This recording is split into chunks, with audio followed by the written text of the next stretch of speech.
All right, tip top of the morning to ya. So, what are we after today? Well, first things first, I'm just going to get myself set up here. Give me a second. Okay, then. Let's connect. Boom. All right, we're ready to rumble. First things first, I wanted to mention hats off to Codex. Codex pulled a 9-hour day yesterday working on one single thing end to end. Extremely impressed with how that all came together. But next step is, of course, reviewing that code. So, what are we after today? Well, fundamentally, we are still working on the outbound triggers functionality. Now, aside from that, so like that's going to be the primary objective. I do have a PR to review today, so we'll see that. We'll get that into production most likely, and then the triggers functionality is what I'm going to be trying to validate and test and really focus on getting out. Because if we can get this out, then we're in a good spot. Yeah, that's really about it. I think I do have a few emails to send. Actually, no, I think I'm all good generally speaking. Okay. So first things first, I'm actually just gonna validate and just review this. So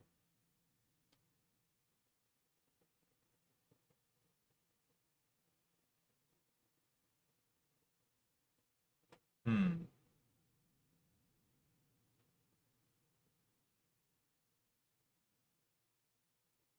interesting. This integration webhook event, I'm not sure if I entirely agree with because I'm pretty certain that we already have a table for that. But let's take a look. Web, web hook. Stripe webhook, retail webhook. Oh, I see. So we are tracking them separately. That makes sense. Okay, that makes sense. All right. Automation, this is a concrete run of execution for one provider person contact. Okay, that's fine.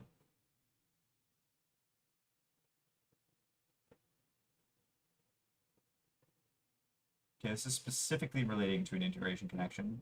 Fair. I'm actually almost thinking like maybe we shouldn't have tables for each of them. Instead, no, that's fine, that's fine. Provider event ID, provider event type. Okay, I think this is flexible enough. Yeah, okay, that's fine. Automation execution is purely tracking purposes.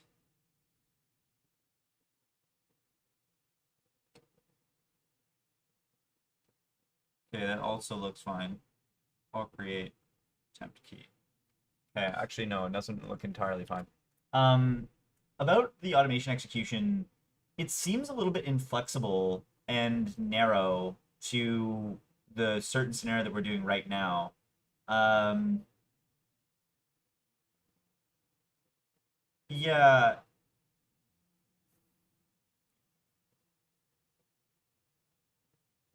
I don't know. Some of the fields, for example, it it's kind of confusing because some of the fields aren't going to apply to all automations, but it's sort of the way that it's designed is makes it seem that way. I'm just wondering, like, should we be separating these out or I don't know. What are your thoughts about like for example, call create attempt, call create attempted at uh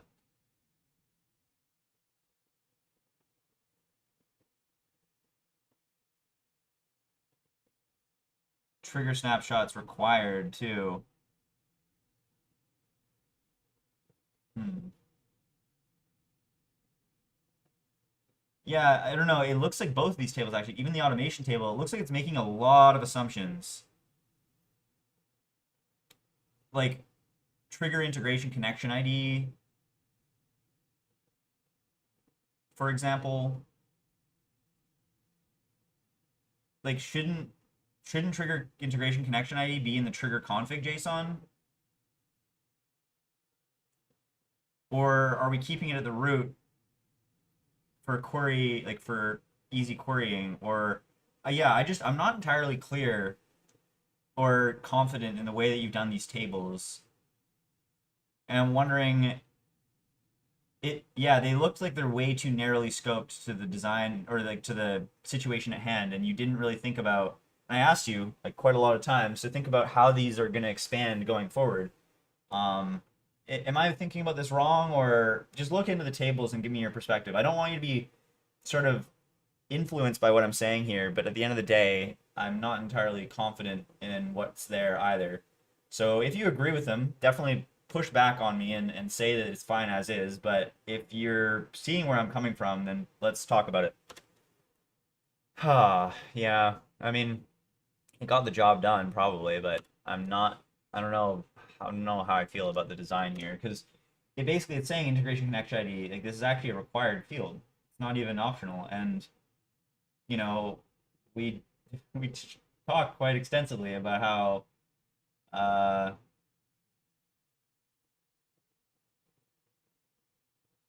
about how automations might be triggered in a lot of different ways. That's why we have automation type and trigger type, which are what? So yeah, see, event triggered or scheduled. Shouldn't this also be follow-up boss people tags created? um, Additionally, the automation trigger type, shouldn't that be follow-up boss people underscore tags underscore created, not just people tags created? Because that's not very clear about. Ugh. Oh man.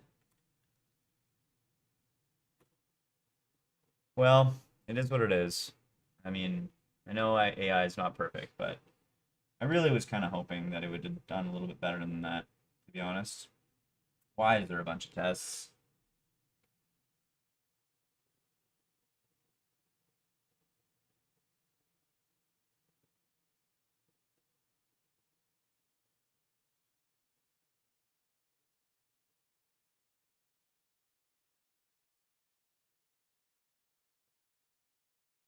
Okay, well, really the only things I care about are fundamentally the design of it. Okay, so we have an outbound automation. Okay, so we don't have any way to test it, which is already a gap. That's kind of my fault though, because I didn't actually mention that.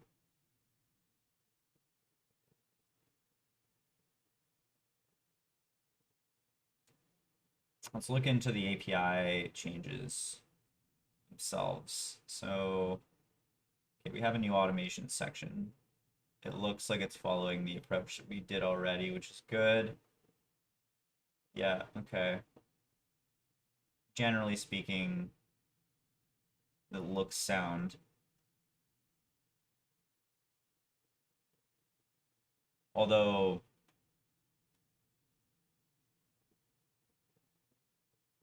hmm, this is terrible. What? Follow-up boss webhook entry point for automation triggers, and then it doesn't have anything about follow-up boss in here? And this is specifically for FUB. God damn. Okay, well, maybe what I do is I just test to see if it works, first of all. And then maybe we go from there.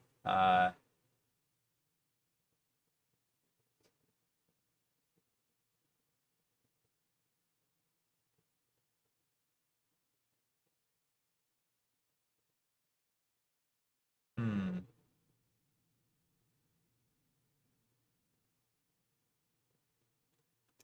Okay, another thing is why do we have APIs that are specifically for follow-up boss, but they're named generically? If we needed APIs specific to follow-up boss, they should be named appropriately. For example,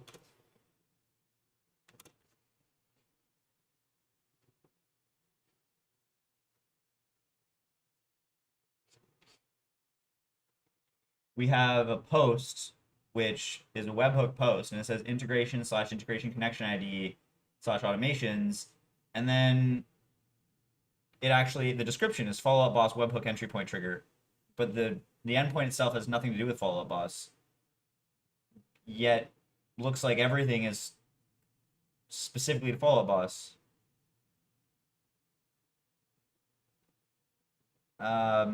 Yeah, it's like it's trying to be generic, but at the same time, it's not generic at all.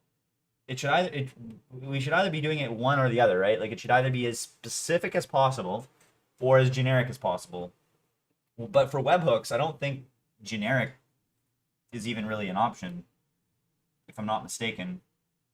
I think webhook like entry points are fundamentally going to need to be per integration, just like we have for Stripe and retail and all that. But yeah, I don't know. Look at that and just give me your thoughts on that. And then what you're going to do is you're going to start a new. Hmm, start a new document somewhere, wherever you think is relevant, that just starts to note down all of these improvements that you think that you should make based on what I'm saying. But don't blindly write down everything I'm saying as objectively true. I want you to think critically about quite literally everything and spawn subagents to verify if the design approach that I'm thinking of and the concerns that I have are actually valid, and then write down your recommended improvements somewhere.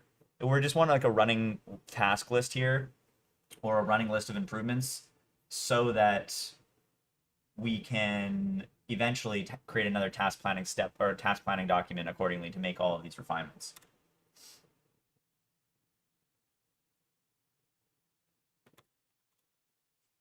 Yeah, okay. So what I'll do, I think, is I'm gonna go ahead and I'll probably test this to see if it works. And if it works, then I mean we're in a good spot for sure. That's really nice. I'm doubtful, but and then maybe I'll come back, create automation request. Yeah, this is absurd. I'm a little bit frustrated with this. And yeah, no, this is unnecessary coupling too. Uh, Unacceptable. No way. Trigger config should start off as an enum that can be expanded on. I would prefer it to be an enum right off the bat.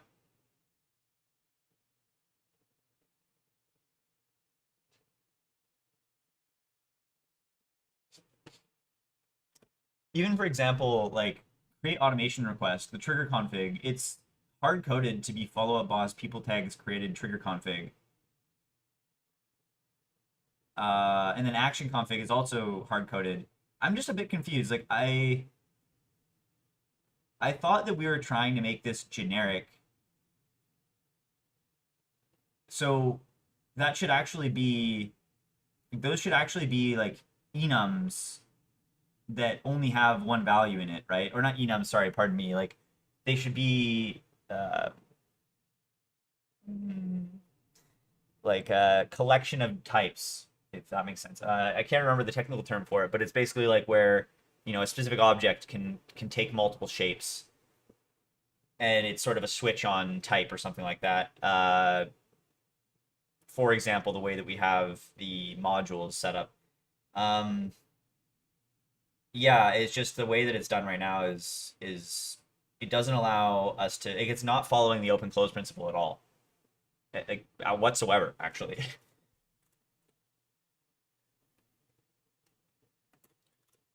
Yeah, damn.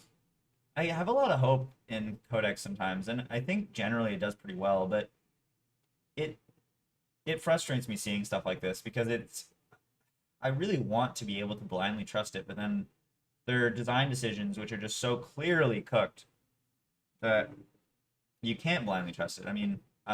Yeah, I guess it's dumb to even think that you can, but still.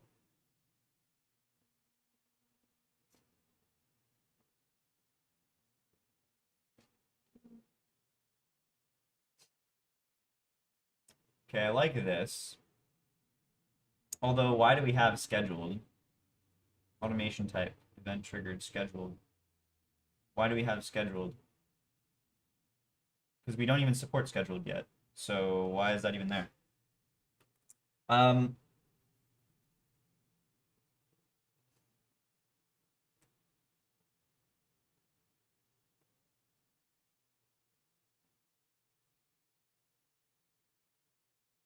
Also, why do we have automation type and then we actually have scheduled in the enum. We don't support scheduled right now, if I'm not mistaken, right? We only have event triggered automation types. Correct me if I'm wrong, of course, but we should be commenting out scheduled. We should keep it there just to sort of as an example of expansion, but we shouldn't have it there unless it's actually developed. Maybe I'm mistaken, but look into that and see if I'm crazy or not. Automation action type, create outbound campaign. What the? Same thing with create outbound campaign. Like, why for automation action type? Like, what? We don't support that right now. Very confused why that's there. Yeah, this is bad. Yeah, darn. I was hoping to be able to just like kind of look at this and be like, yep, looks great, and then be done with it. But that's just evidently not going to be the case. Okay, let's look into API. Let's look into what? Oh yeah, voice agents. Here we go. Voice agents, what I'm expecting to see. Yes, outbound automations, outbound campaign. Great. This is exactly okay. Well, at least we got this. That's good.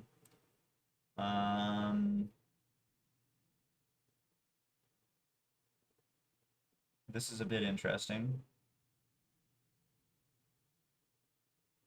Oh, I see why that could be necessary. It makes sense. These should be renamed, right?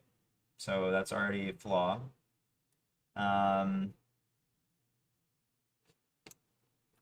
Also, why were none of the files for outbound campaign in the domain folder? None of those files were renamed uh, appropriately. They all still have outbound compiler domain pack, outbound end call, like outbound base flow, um, outbound available capabilities rule, outbound hub. None of them have outbound campaign. Because we now have two different forms of outbound, fundamentally all of the naming across the entire application should reflect that. So we shouldn't be just implicitly, nothing should be implicit. So all of the inbound should be named inbound, all of the outbound should be named outbound, or sorry, outbound campaigns should be named outbound campaigns. All of the other, should be, all of the outbound automations should be named outbound automations, and so on and so forth. And then anything that's shared, that doesn't need to be, it doesn't even have any prefix. Like, it's fine because it's inherently generic, right?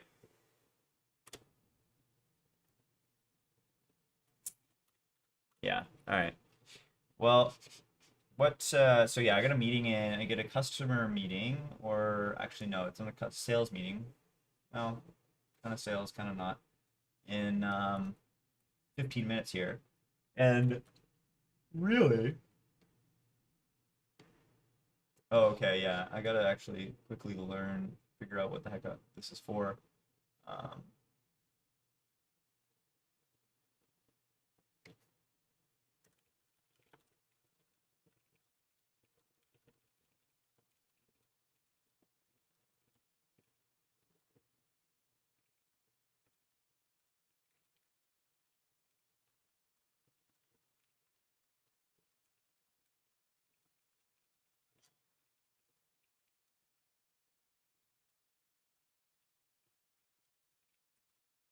oh, okay.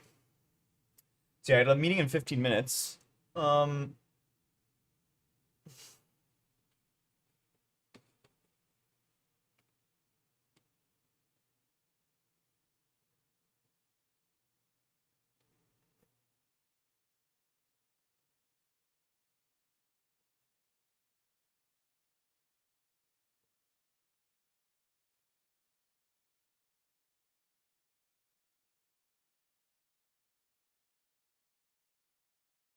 Ay, ay, ay. Ay, ay, ay, ay, ay. All right.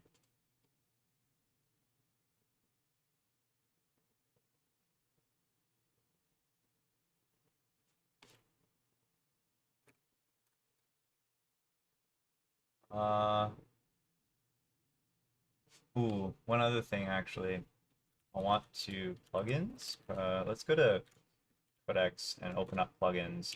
I should probably send some of these to my. So if I click superpowers, plugins, search plugins, install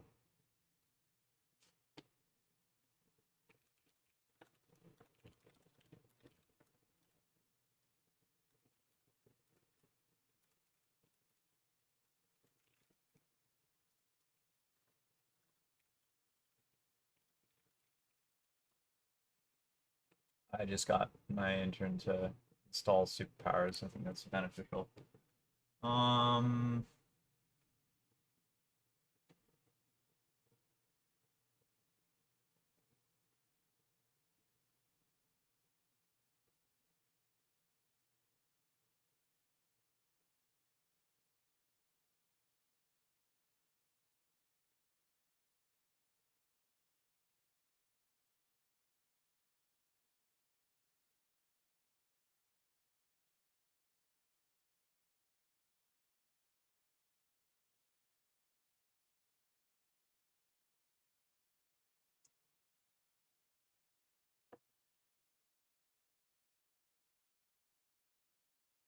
uh, okay. I gotta quickly go to the bathroom.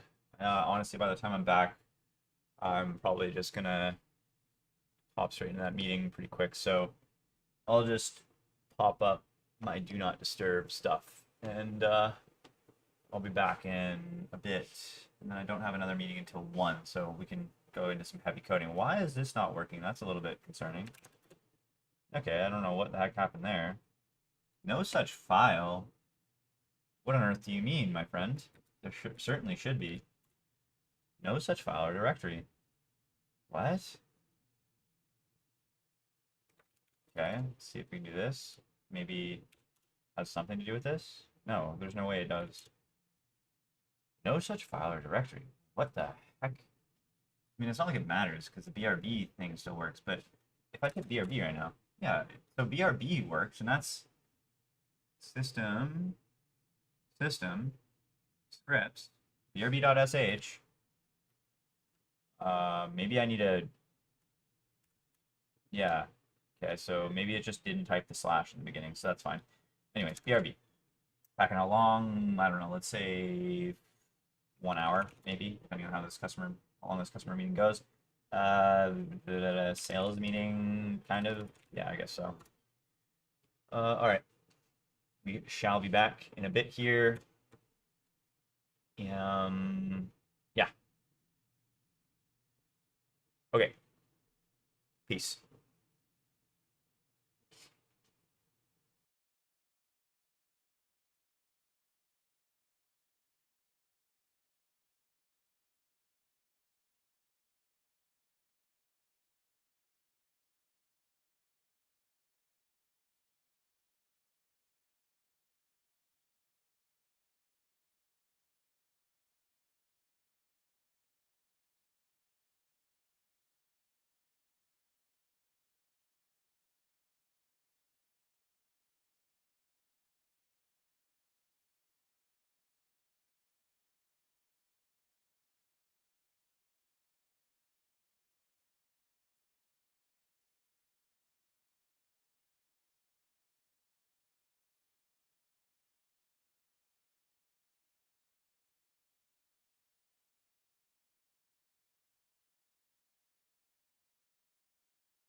All right, well, that went super positive. Looks like we're going to be onboarding one more customer.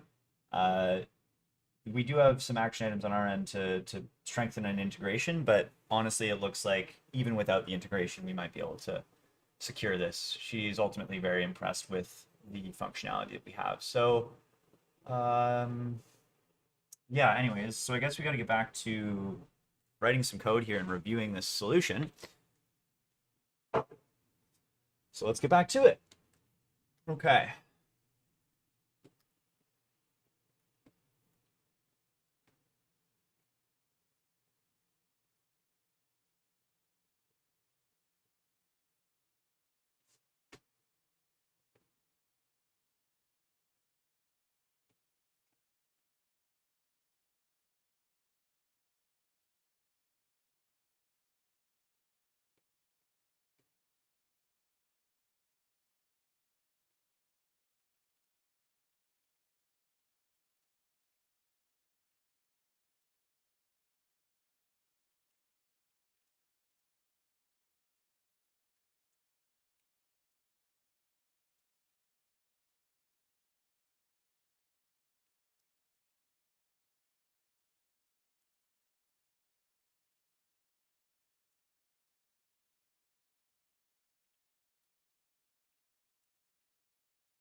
All right.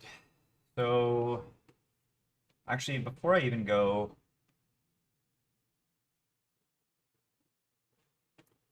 into or into all this stuff, I gonna need to review a PR. Shit.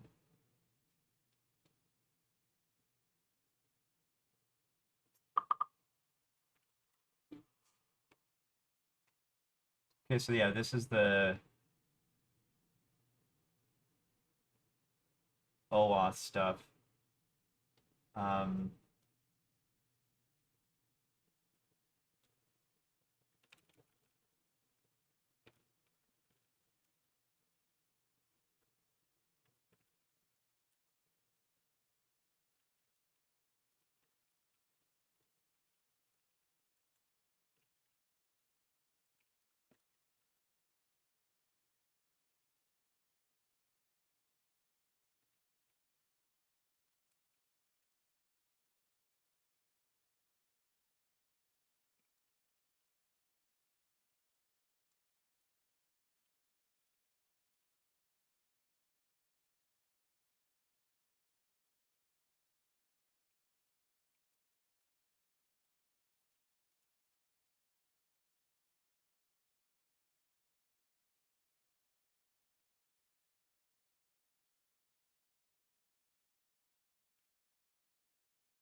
hmm.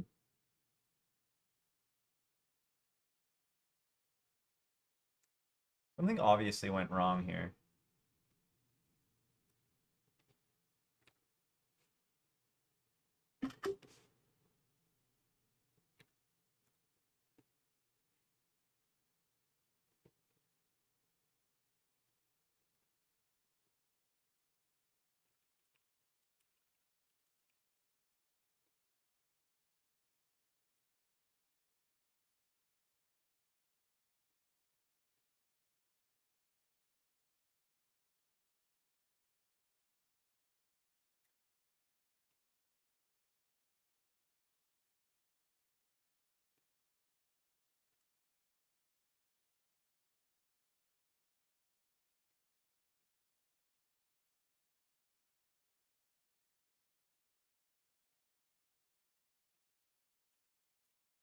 Gosh, I got it also. Emily, word. Something went wrong with the processing, like the post-call processing of this record in production. And yeah, like the summary is not there. The sentiment seems unknown. It looks like there's no like outcomes that are associated with this call. Could you just debug in production to see what happened here and what went wrong? And then uh, if there's a bug in our code, obviously fix the bug. But then I also want you to just manually like backfill and fix this information in production as well, just for this call, and that's it. Like you don't need to write some crazy script, just fill in this information for this call and that's all you need to do. So like call, you might need to call retell. I'm not entirely sure. But regardless, yeah, this issue should be fixed. I'm already port forwarding and you have full read access to our database. And I want you to yeah, spawn sub agents to like look into various things and speed up the process.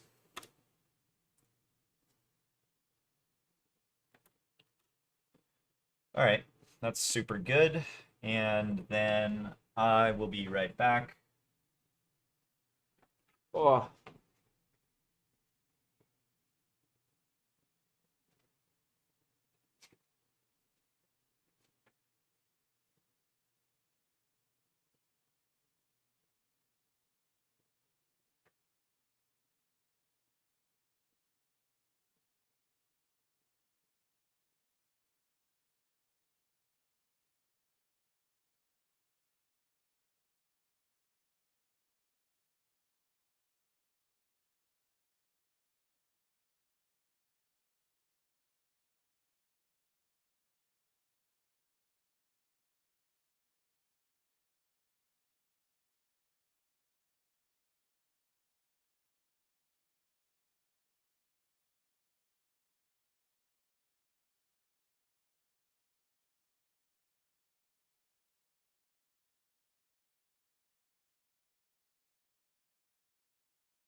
Um,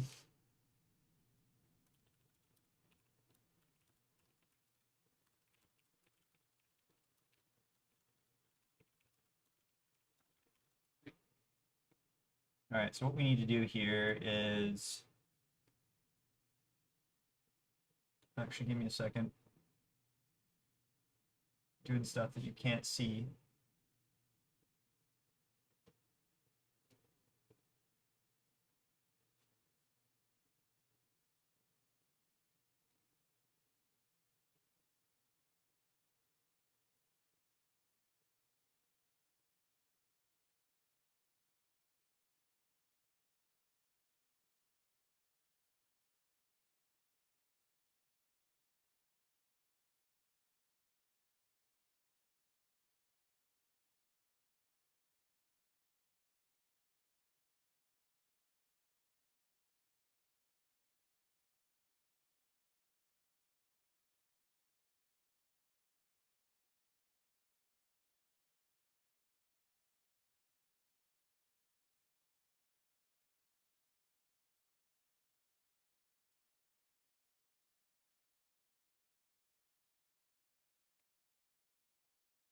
Oh, okay. Oh yeah, and then rebase. This was a minor thing. I can't even remember what it was. Oh yeah, yeah, yeah, yeah, yeah. Okay. Let's commit this actually first. Let's say only show warning on disabling after hours when it's enabled. And then let's get that SHA, paste it there. Okay. And then it's just a matter of actually seeing if this is going to work.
We're gonna actually edit the status line of Codex because right now, the status line for Codex is definitely a bit, I'd say, just includes way too much. So status line, and let's also reorganize it. So model with reasoning, context remaining, context used. Okay, so we don't need context used. Oh shit. Okay, so we don't need context used. How do you do it? Space. Get branch, sure. 5-hour limit, sure. Let's, whoa, task products, thread title. This is pretty cool.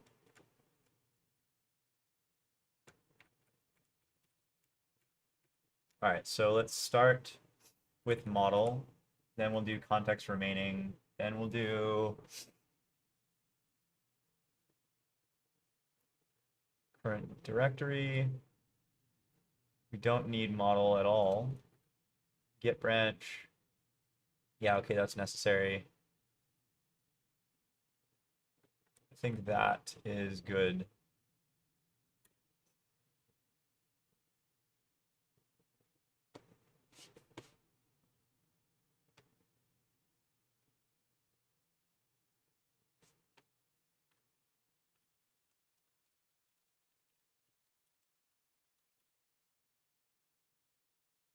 What on earth was this doing again? Oh yeah, debugging.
Okay, so it looks like for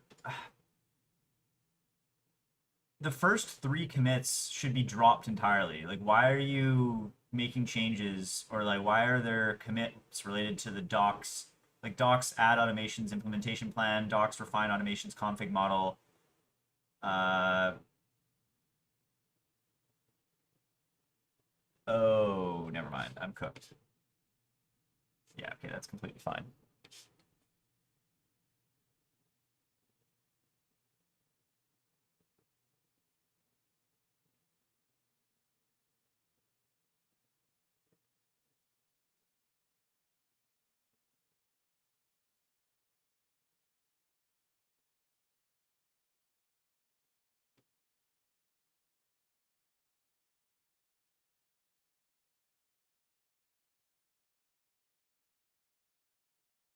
Hi, Camelia. You've reached Emily AI. This is Emily. How can I help you today?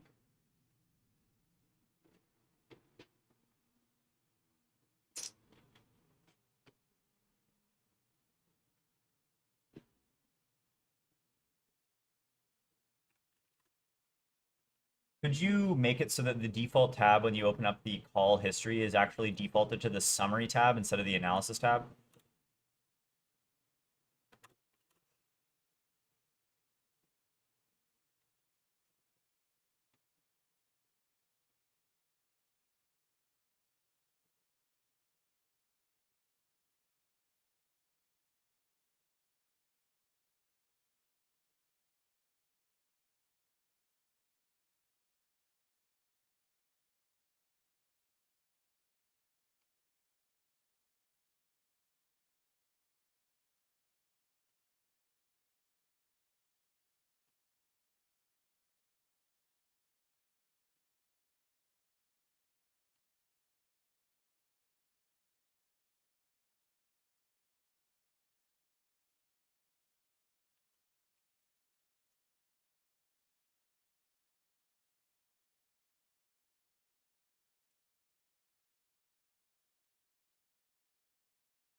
What the heck?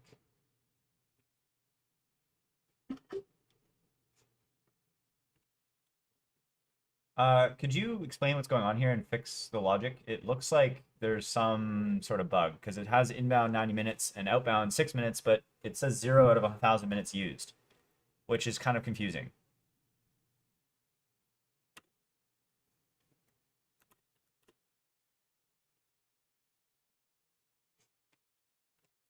It could be potentially because this is like a beta account or a test account. Maybe there's some sort of Stripe issue. So if it's just a, well, actually, yeah, if that's the case, let's just go into this account. let's go into EMLY.ai.ca. I just want to make sure, because if it's just a beta thing, then it's whatever. Billing. No, it's actually everywhere. Okay. Yeah, so there has to be some bug because this shows up in production as well. Yeah, maybe I'm hoping that it's not a back-end bug and it's just a front-end bug, but nevertheless, please fix this. Yeah, what? Uh-oh. That's not good. Well, it's not that big of a deal, but still not ideal to say the least. So, okay. Team, we're gonna decline this one. We're actually going to invite Kyle at emlyai.ca.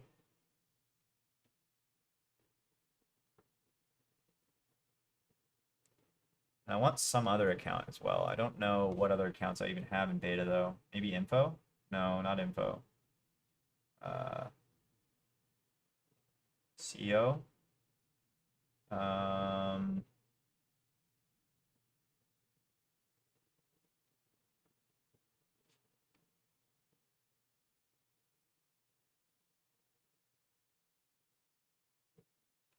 Josh? No, but then I don't have the password. Let's go emlyai.dev. See if there's any auto login we can do here. Sign in. Oh, admin. Maybe admin will work. Or outbound or support. Okay, what about support? Nope. Outbound?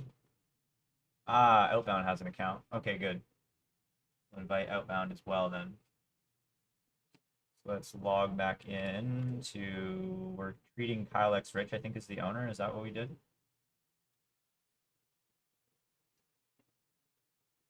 Billing. Team. And outbound at emlyai.ca. Invite. And then I'll just log into those accounts.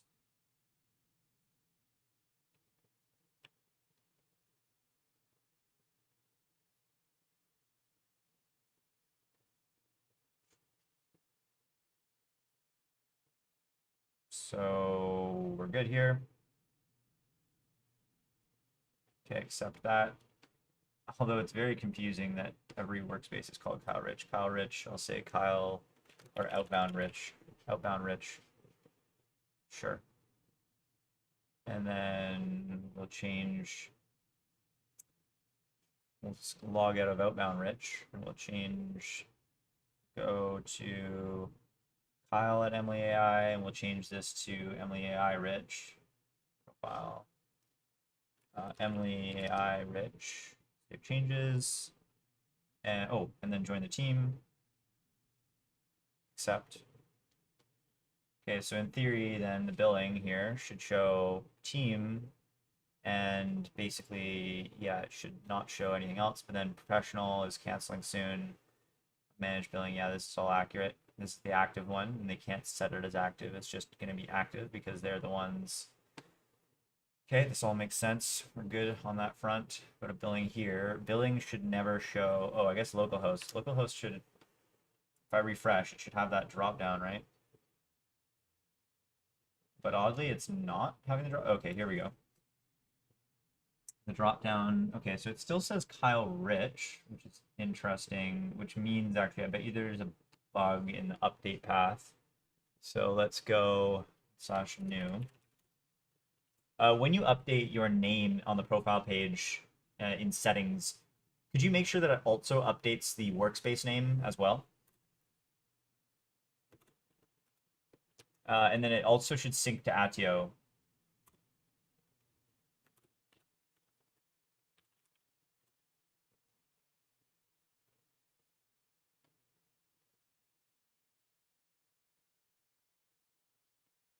So 9 hours. Oh, that's a.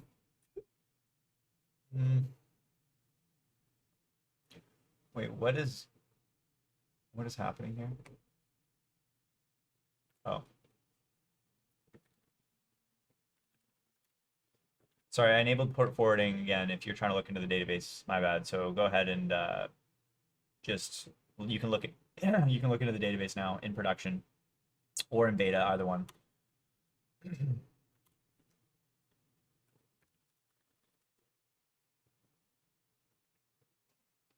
Okay, anyways.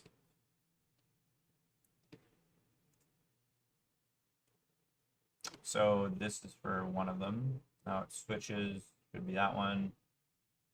Okay. Now the biggest thing that I want to make sure of is that these updates are working correctly. So if I change this to, I don't know, Sarah, for example, Sarah is applied to the prompts, which is great. Although that is a bug, but that's an understandable bug, to be honest. So I'll just go back to Emily.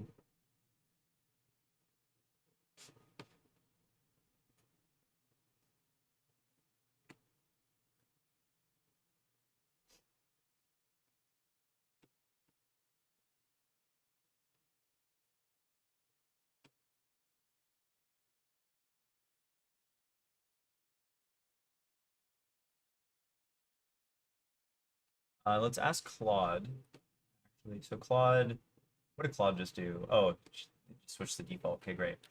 So for the workspace, when on every single page in which the workspace dropdown actually changes the page itself, could you put somewhere on the page like a pop out or like I don't know, some sort of visual indicator that is like really like it stands out, like it makes it very clear which workspace is being viewed at that time because some pages are specific to the workspace dropdown, whereas other pages are not. But it should only display that dropdown in the case, or sorry, that not the dropdown. Pardon me. Sorry, it should only display like some sort of notification or some sort of like I don't know visual indicator when they have a workspace that is selected that's not their own. So if they're selected their own, then it's fine. But if they've selected another team member's workspace, it should be visually apparent somewhere on the page. You can choose where is most appropriate. It could be in the header bar, it could be in the sidebar, it could just be some sort of like hovering thing somewhere. Yeah, it doesn't matter where. It should be very clear. You're viewing this workspace right now, not your own workspace.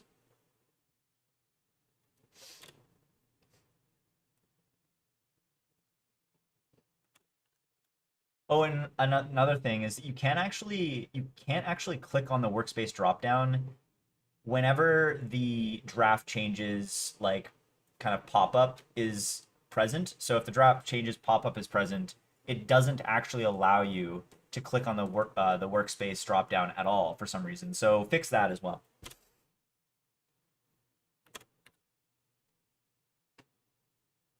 Yeah, that's still a bug.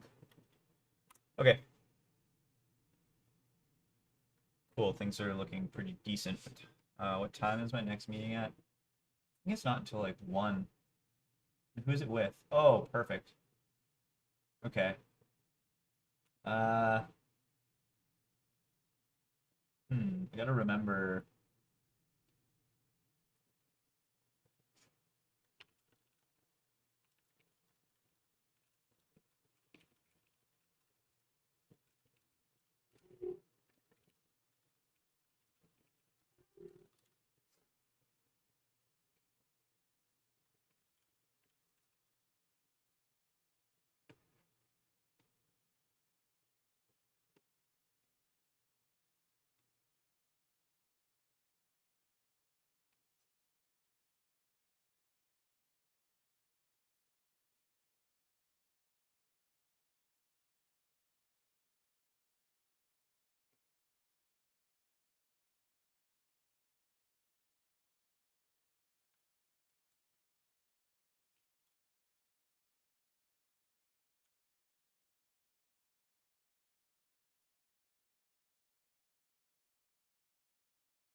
I was just listening to some customer calls on call data on that for a second. I'm actually going to continue doing this. Yeah. So give me some time here while I'm just looking into things.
All right, I'm back in action.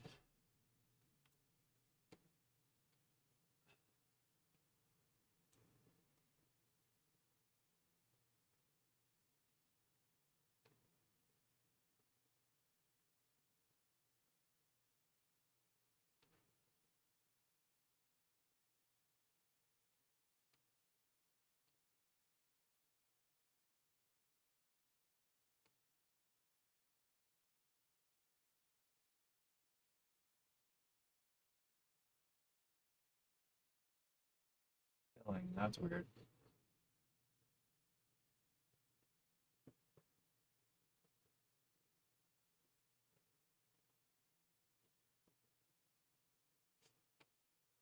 Wait, why is the billing page also like included in the like admin view. That shouldn't be included in the admin view at all. Is that currently supported in our backend right now? Because if so, we definitely we don't like the billing view should not be controllable or viewable by the admin. That's specific to each workspace. And similar to like the profile, for example, like that should not be viewable or editable by the admin.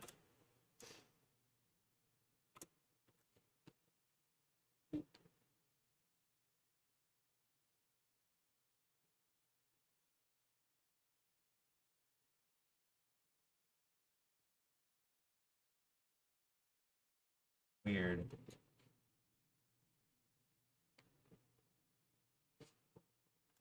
Same thing with the team page. It's kind of weird to me that that is showing the bar at the top as well.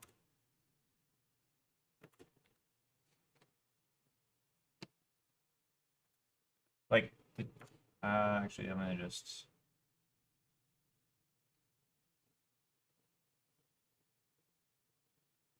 Yeah, this doesn't make sense.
Weird. So why does what is the workspace drop down for like team admins? Like what is that pulling from?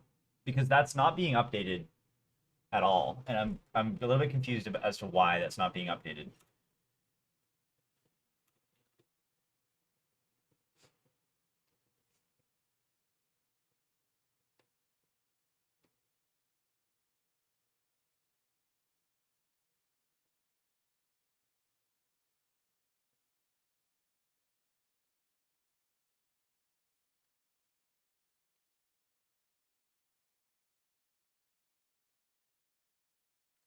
No, don't use code logic summary or any skills. Just look at it, please. It's a pretty simple request.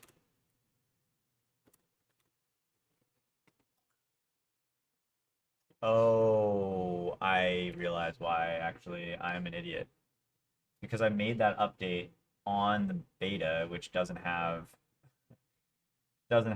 all those updates. So if I do it locally, it should actually work fine. Yeah, that was an issue on my end. Whoops. So now if I do EMLY AI rich, then I'll do the same thing to what was the other account again? Oh, outbound and EMLY. So outbound and EMLY. And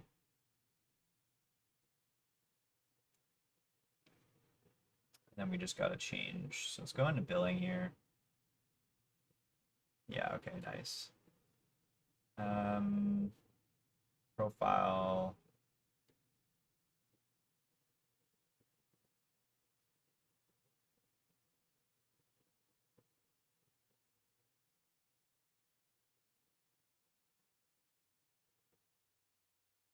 Oh, I just realized something.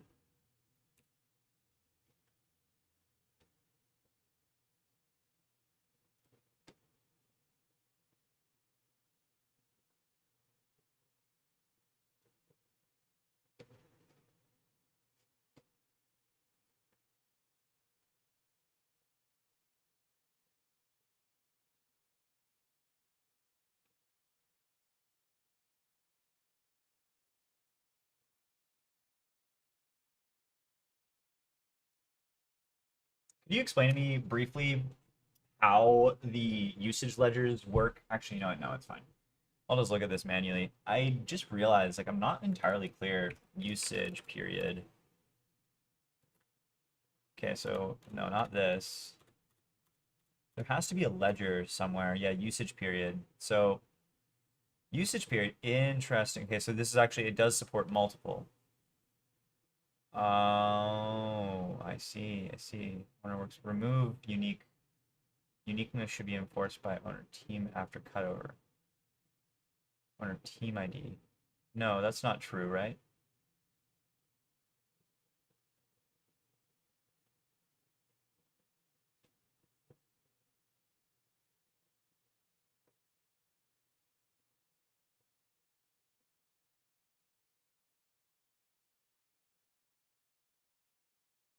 Hmm. Okay, I should probably deal with this usage period. I see, okay.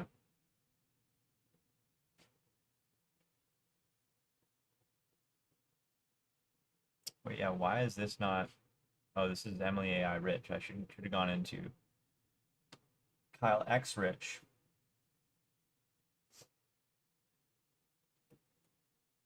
Okay, here we go.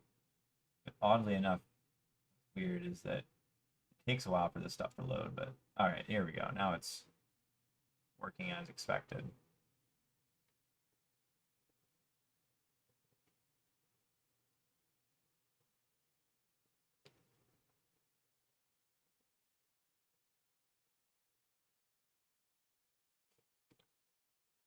Just one thing I want you to confirm that team members overage billing and uh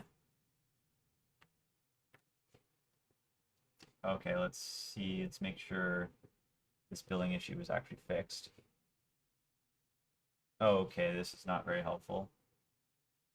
So let's go and sign into, wait, Alex Rich, there's no way that's zero.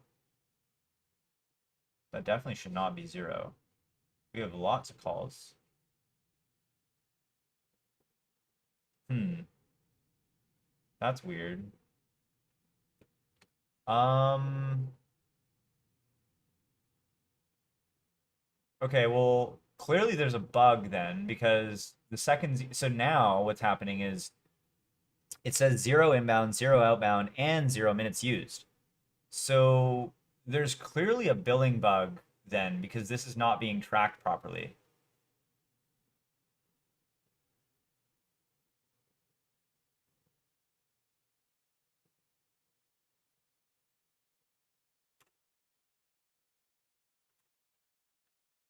Did you fix like the tracking issue as well?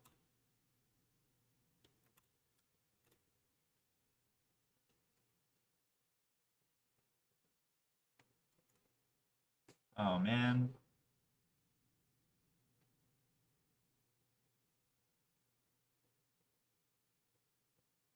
super weird because I don't think that this was always the case. Like in production, I mean, let's go to production real quick. Let's go to production, like a non-team member account. Like let's go to, yeah, let's sign out. Sign into, let's say this account here. We go to billing here. Okay, yeah, it's incorrect here too. Weird. Very weird.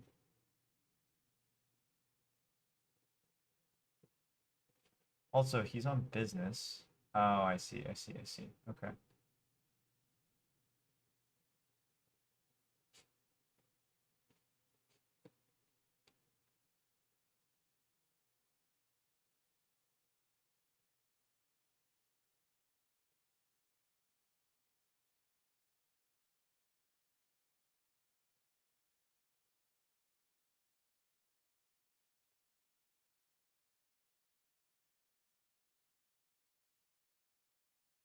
Wait, so what was the bug then? Like, what was happening? We just weren't tracking,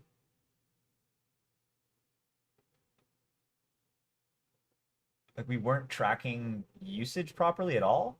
You're saying that, like, the usage was completely broken?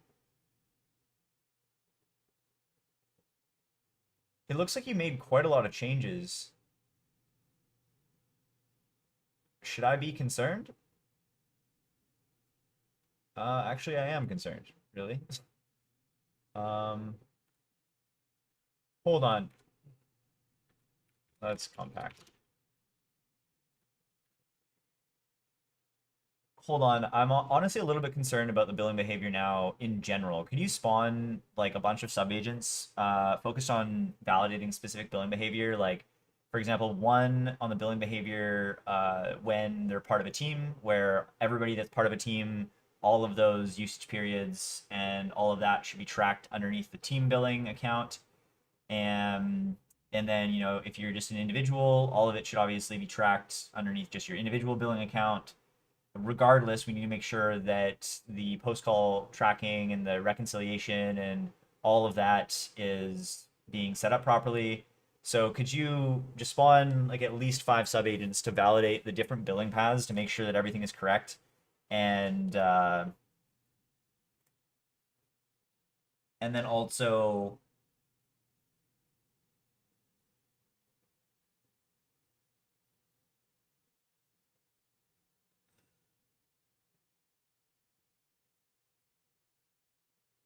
yeah, after all of that, make any fixes that are necessary, but then also produce a backfill script that will run for the current, or yeah, just yeah, run through all of the calls, and I guess uh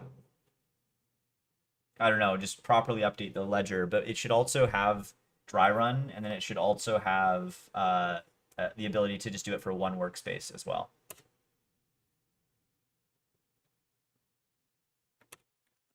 I've started port forwarding just in case you find that helpful to investigate the database. But yeah, I want a thorough validation of this. Okay, so I think while this is all happening, I honestly think what I want is I want to test out this trigger functionality end to end. That would be nice to be able to do. So let's commit this and do this all in a sub branch. Um, all of your investigation and fixes, could you do them in new changes? All of your fixes and investigation, could you do it in a named work tree off of the current working directory? Yeah, yeah.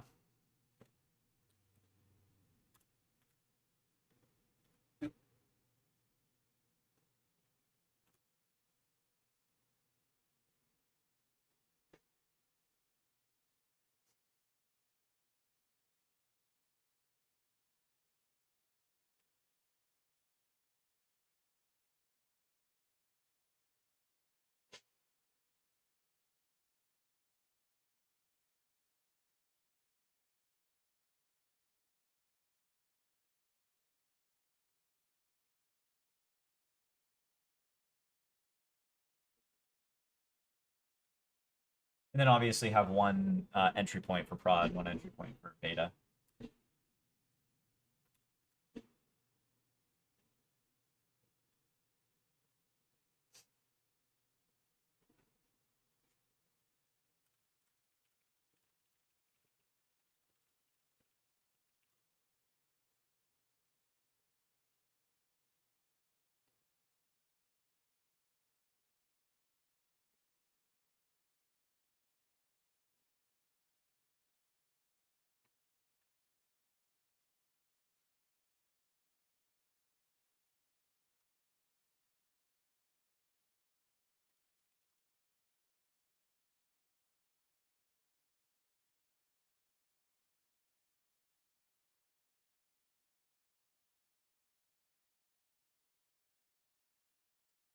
Our billing situation is definitely very, very, very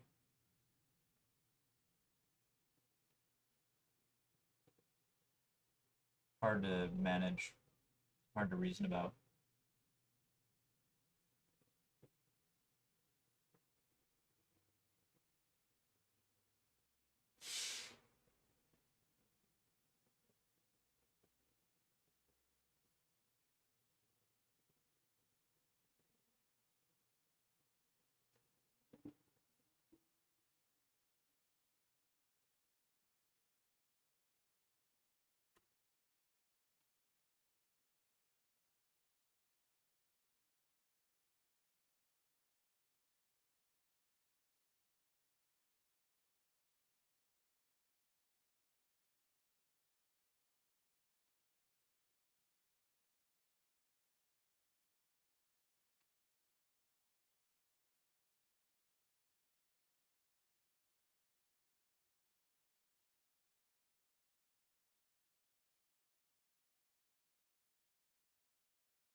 I just want to make it clear in terms of like the teams, like the usage ledger for teams is shared across everyone. So all of the calls should be like tracked, I guess, underneath one usage period for inbound and outbound or whatever across all teammates that are currently in the team.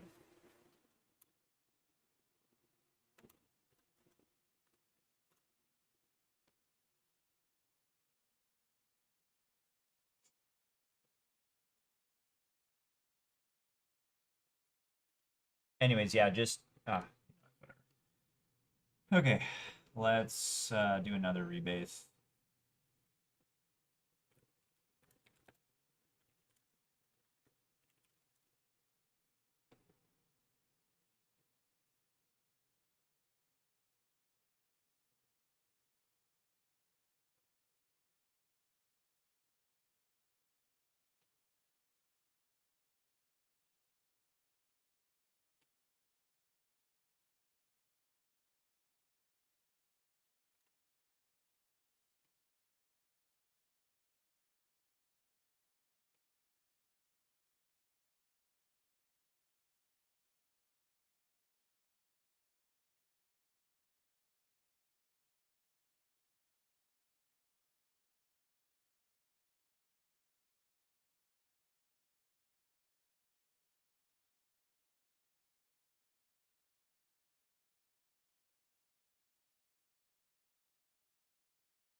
How much is it, Mark?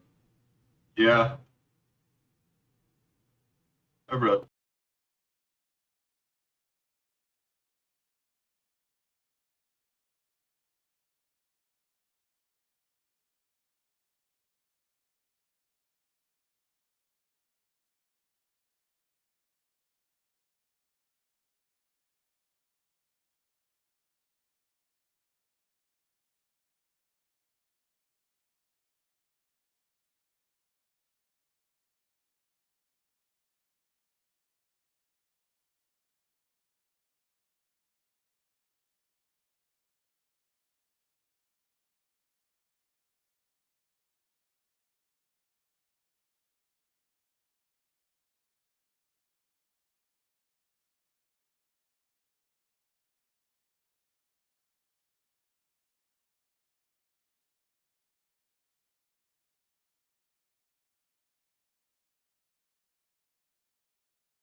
All right. Ugh. Beta is almost done deploying, which is terrific. Oh,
all right. I need to do that off screen, obviously.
Do you look into beta and understand why I can't disconnect follow-up boss? There must have been some error in either the connection flow or the disconnection flow. We need to debug this and fix it.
Okay, so already right off the bat, I mean,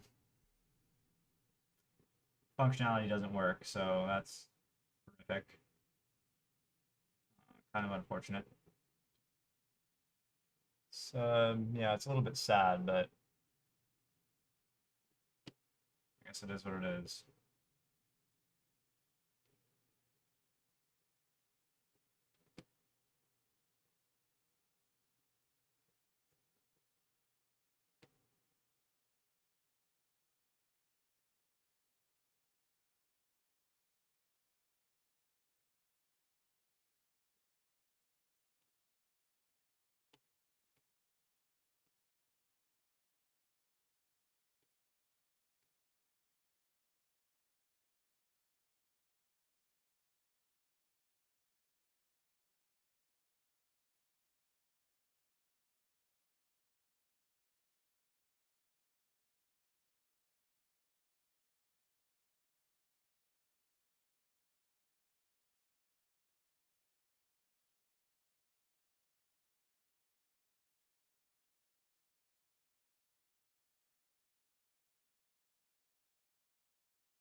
Oh no.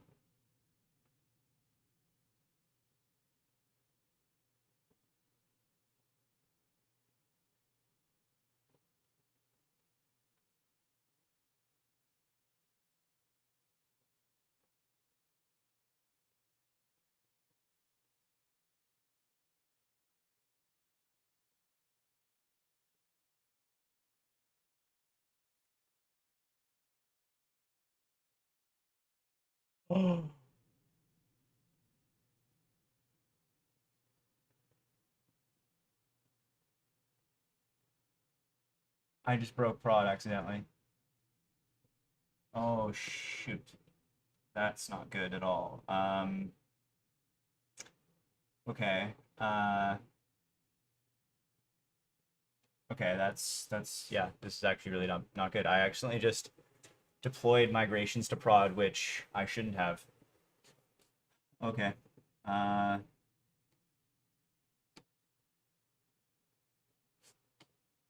so I need to go.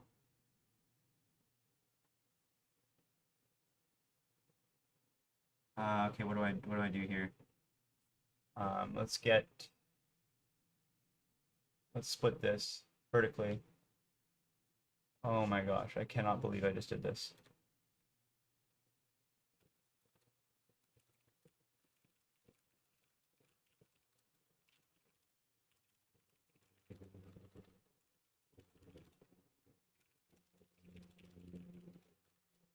Okay, we gotta fix this so this never happens again. To beta.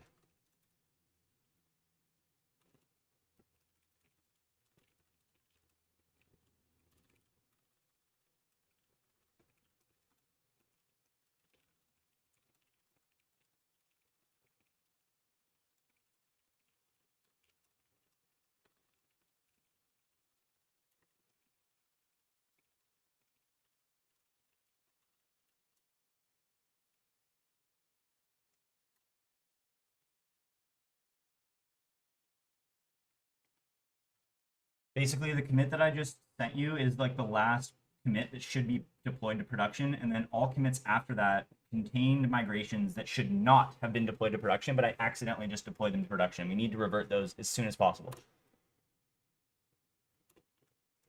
So like those migrations need to be not in production.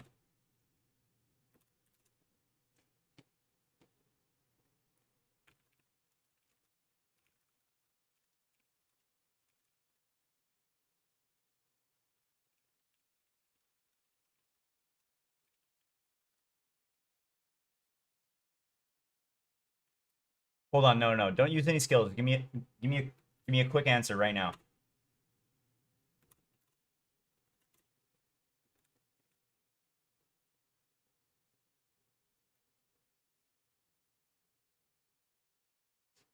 Okay, I think I might need to use Claude for this. Claude is much faster. Okay, let's go here, I guess, Claude.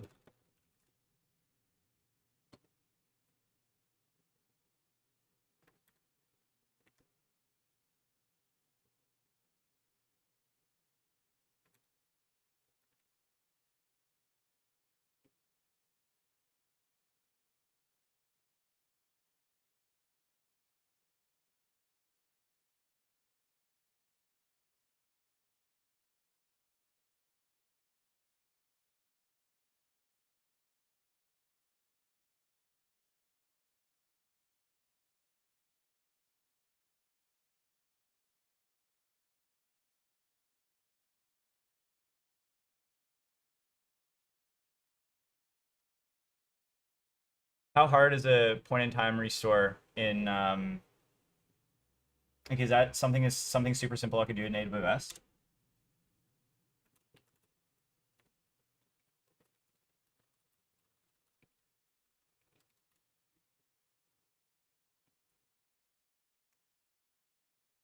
Okay, I'm gonna go into privacy mode here.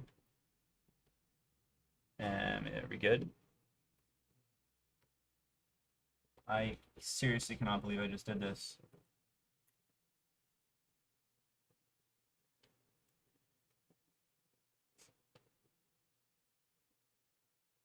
Point in time restore is honestly probably the best path. It's not simple one click. Okay. Whatever existing probably be it's a repoint. Oh my gosh. Okay, we're not doing that then. Okay. Okay. That's the all right.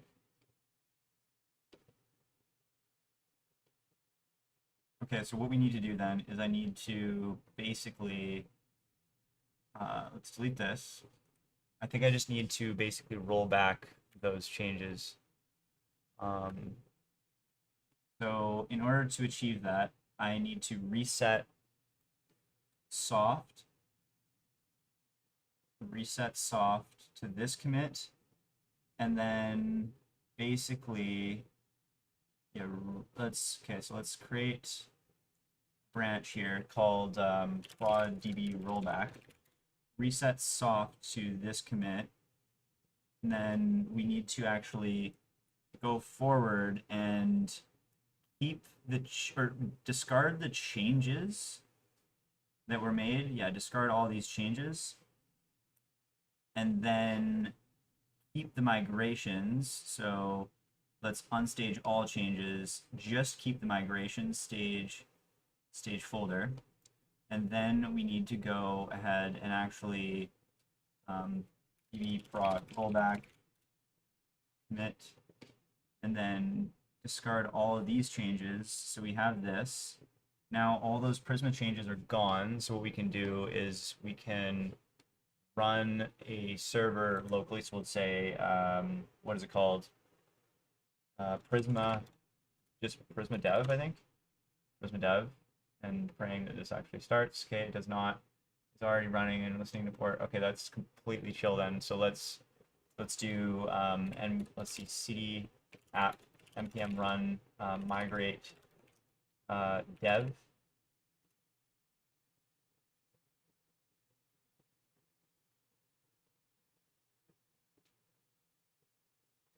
Remove kb. Whoa.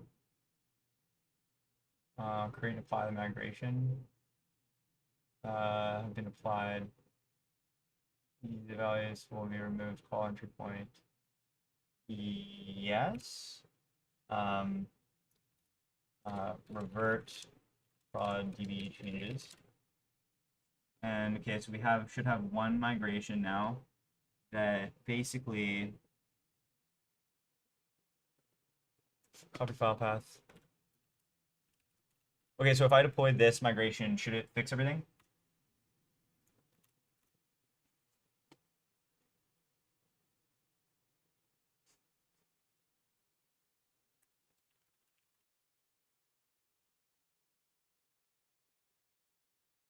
Wow, what a brutal thing to do.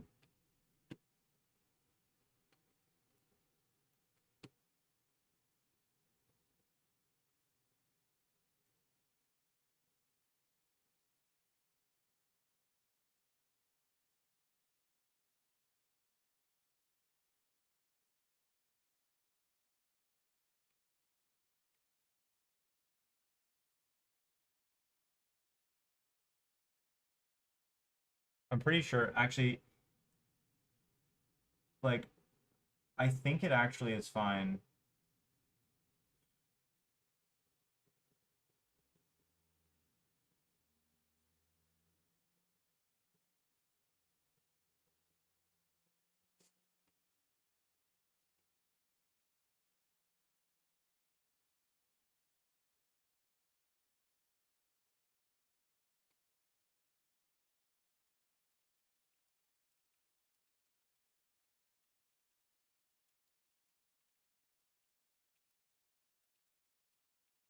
Uh, yeah. I did not deploy to prod, that's for sure. So, yeah, like I never actually deployed to prod. So this is migrate dev, Prisma dev, deploy beta.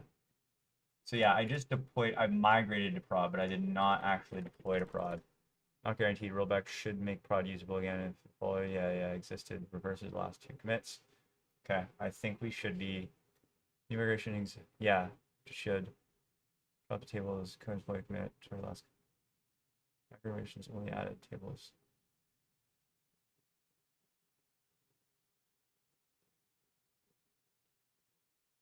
Okay, that's fine. It's okay. Well, let's actually hold on. Was there any defaults for these? Create index? No, I don't think so.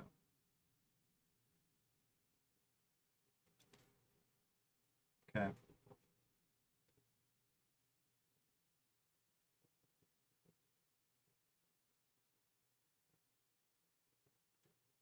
All right. Yeah, we should be good. All right. Let's go cd dot dot. Let's run prod Prisma. So let's do it here. npm run, or sorry, no, Prisma. Yeah, no, EMLY forward, and then npm run migrate deploy prod prefix app, and it should just deploy only the, yeah, it was only this one. Oh my gosh, okay. So now if I go to emlyai.ca and sign up, let's sign into the actual EMLY outbound account. And in theory, I should be able to go into Google Calendar, for example, disconnect and publish. And I'm praying that this works. Okay, nice. Very positive. Crisis averted. Very good at what, very good thing I noticed this. That could have easily broken integrations for other folks. Okay, everything's fine. Wow, okay. Whew, that was a stressful moment. Now our database history is all screwed, but is what it is. Oh, okay. Wow. Holy. Okay, so now I actually need to stash this change exactly. Well, let's go as far as even committing it. So store the rollback. Let's go as far as committing it, stage this, and then we'll commit it. And then I'm gonna create a different branch called db new. And And then I'm going to roll back to reset, keep all changes, and then I'm going to stash the changes, go back to dev, pop them, say prod the rollback, and now we're back to an okay spot. Yikes. Big yikes on that one. Like, holy. Okay, so what are we going to do to prevent that from ever happening again? We're going to basically just have a confirmation when you want to run the db deploy script. So, wow, okay, I'm going to quickly go to the bathroom real quick.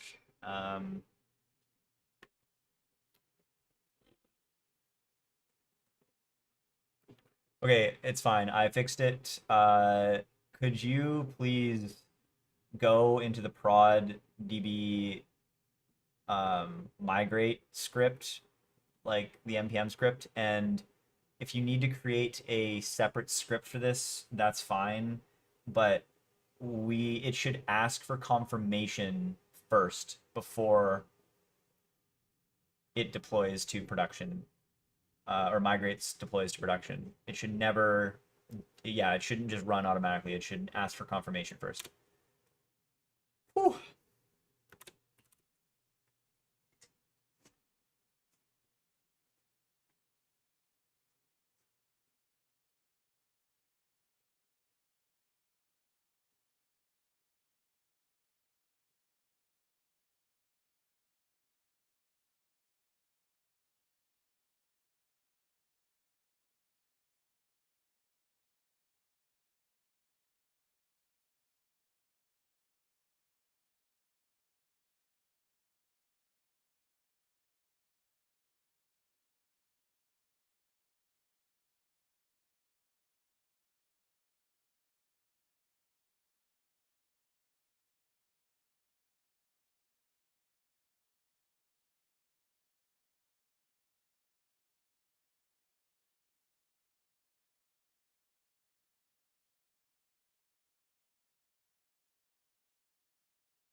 No, the deploy prod goes straight to deploy sh. I'm not concerned about that one. That's completely fine. It already has confirmation.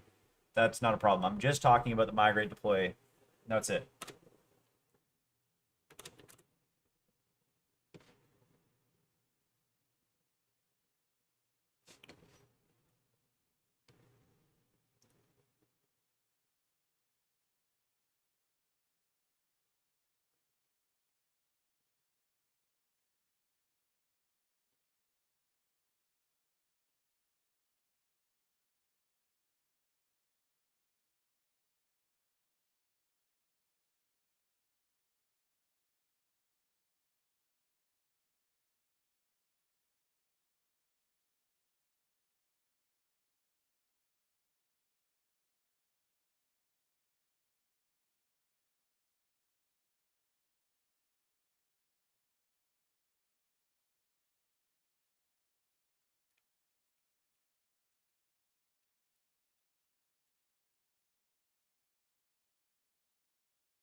Simple yes or no, or like lowercase y or uppercase n would have been fine, or the opposite. But like this is way too much. Just keep it simple, please. Like look at the way that the deploy script works. It's pretty simple.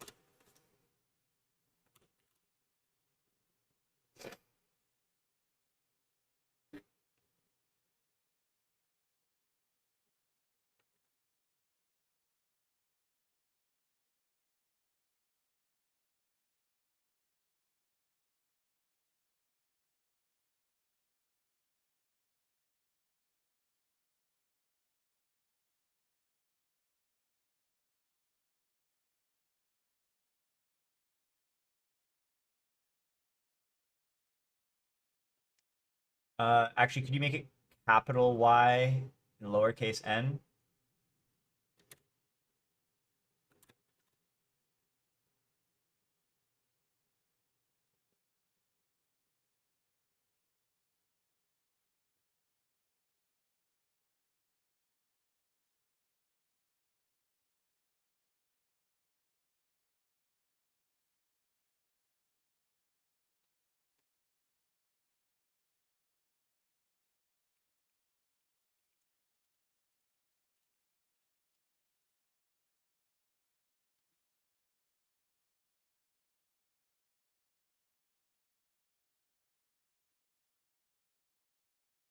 Okay, so now because of that rollback, so I need to now create yet another migration for beta. Okay, so we need to do npm run migrate dev prefix app. It's hilarious. Okay.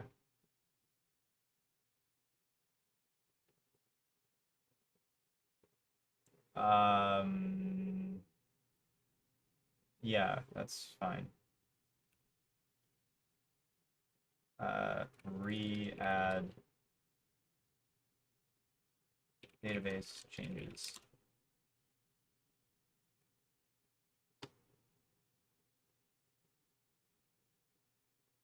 All right, here we go. Beta db roll forward. Actually, so comical. I cannot believe I did this.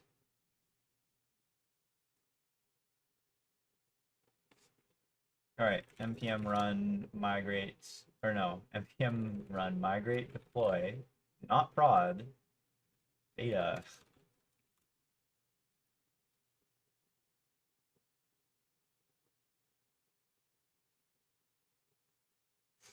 Okay, so now let's get back to testing after that crisis. Wow. All right, npm, let's go to dev. Oy, oy. Okay, so let's go to integrations. We were in the middle of seeing if this should disconnect, which it should now because everything's fixed. Perfect. I'm gonna quickly go over here so that you can't see my API key.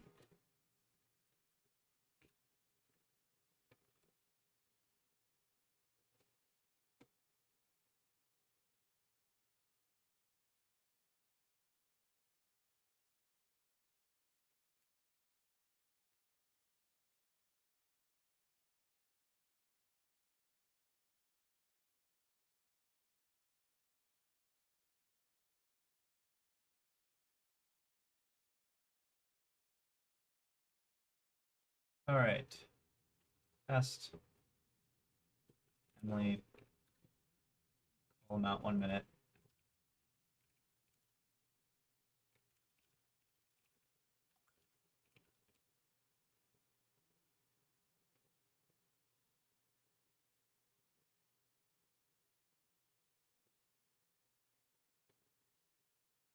Okay, so it looks like everything is set up actually, which is good to see. This is positive for sure.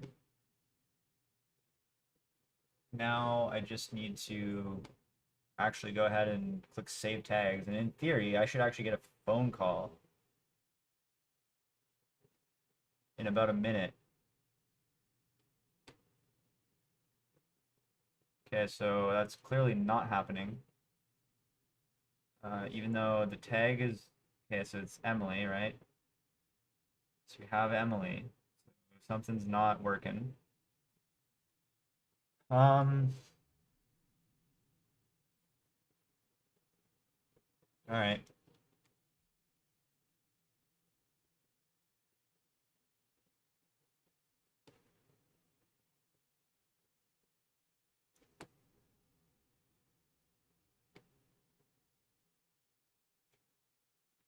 Does it just not work at all?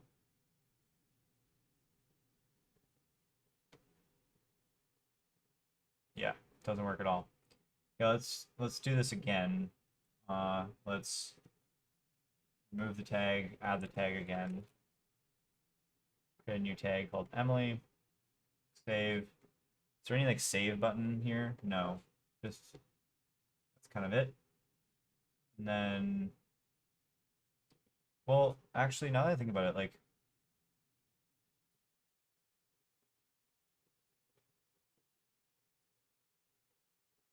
webhooks. Yeah. Okay. No.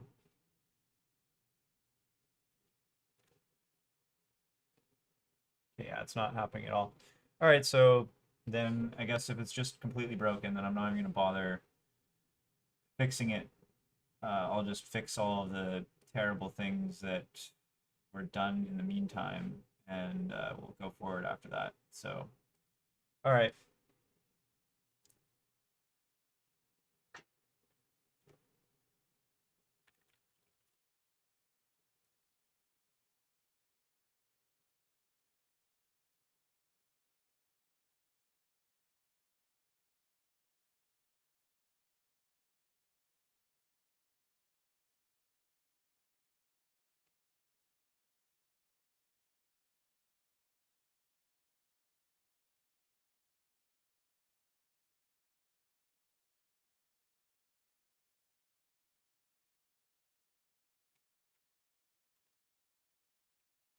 Okay, could you come out of the work tree, so come back into the like normal working directory that I'm currently in, and fix all of those issues that we talked about, and then also look into the beta database and the beta logs, spawn subagents to help you out.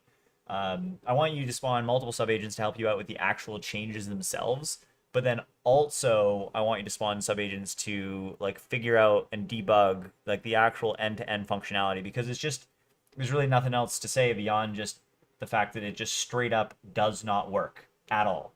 So I have connected my follow-up boss, and yeah, it just doesn't work. And there's nothing else really to say. For the Emily tag, EMLY, I added the tag, and I added the tag in follow-up boss to an existing person, and yeah, it didn't work at all. So clearly there's a bug that you introduced, or sorry, it just doesn't work at all, so you have to figure out that and fix it.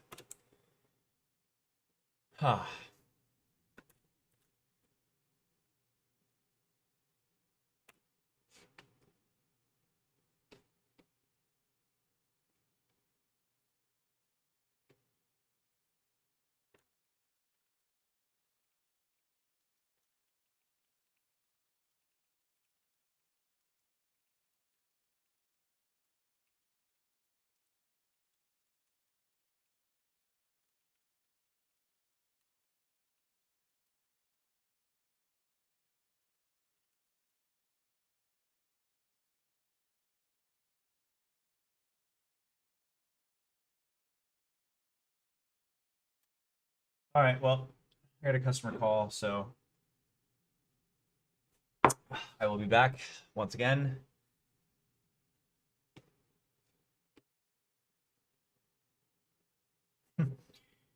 Wow. What a crazy, crazy situation that was. All right. I will be back in, yeah, roughly half an hour, probably, maybe more.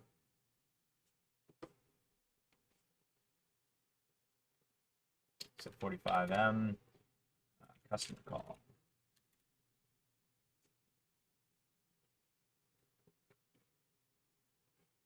Oh, I should probably take this off, eh? All right. See you in a bit, folks.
Okay, so actually turns out that that meeting is rescheduled, so we're sort of back to the current situation at hand. All right, so we already have some changes here that are happening.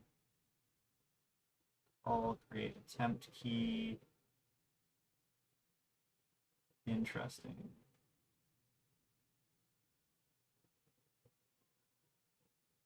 Ah, okay. Provider person ID. Um, Interesting.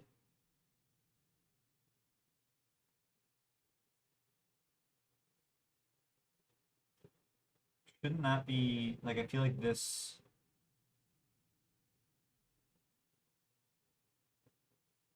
yeah, this doesn't I don't this doesn't make any sense.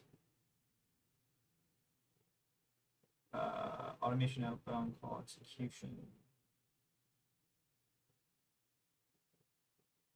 Hmm. I'm a bit confused. Why are we storing the person ID on the automation outbound call execution? Shouldn't that like isn't there already a field in the contact for that? Um,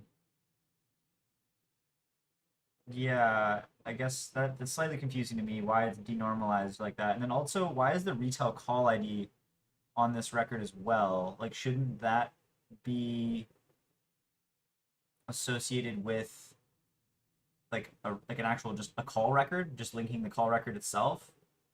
Um,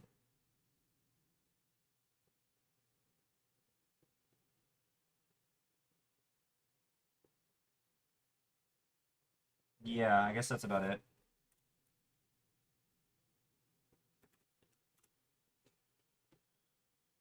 Oh, all right. Whoa, whoa, whoa, whoa, whoa, whoa, whoa. Whoa, what the heck? Also, why are you editing migrations manually? That is completely unacceptable. These have already been deployed, like, these have already been applied. You are not allowed to edit existing migrations. This should be happening as a new migration. I never give you permission to do that. Oy, oy, oy. Okay, this is going to be a lot more challenging than I originally anticipated. Sadly.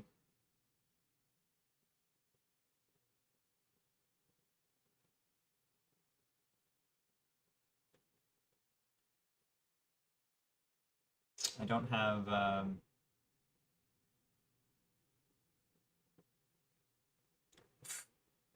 oh boy. Also, why on earth do you have like a file that simply just re-exports a bunch of follow-up boss stuff? That's completely unacceptable. Oh man. Yeah, Codex is I'm pretty sure Codex is degraded in its quality of code like over time because these sorts of decisions they never used to happen. Like, what is this? And it's also ignoring my agents.md document, which also never used to happen. Damn. It's yeah, it's unfortunate to see, really. Yikes.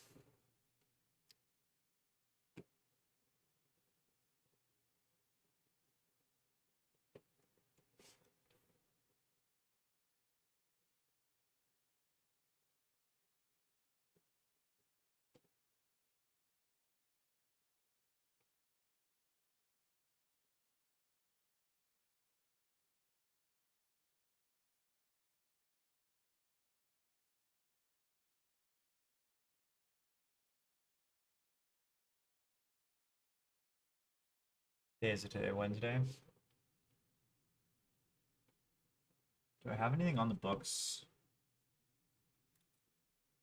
for Friday? No.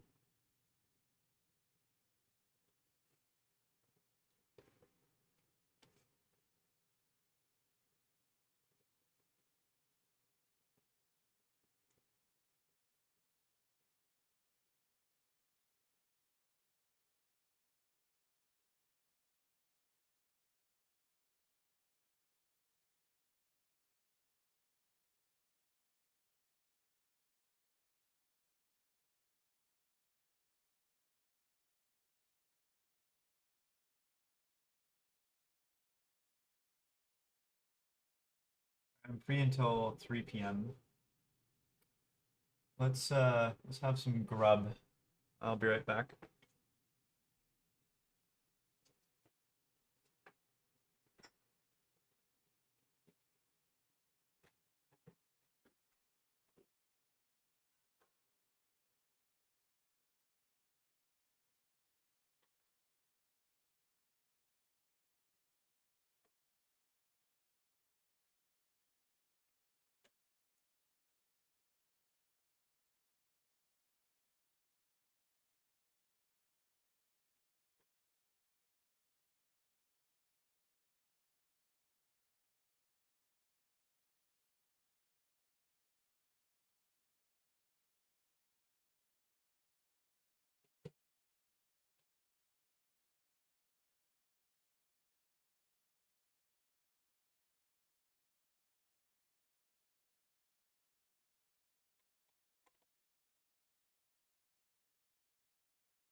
Old lasagna is so good. Friggin' nice.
Hmm.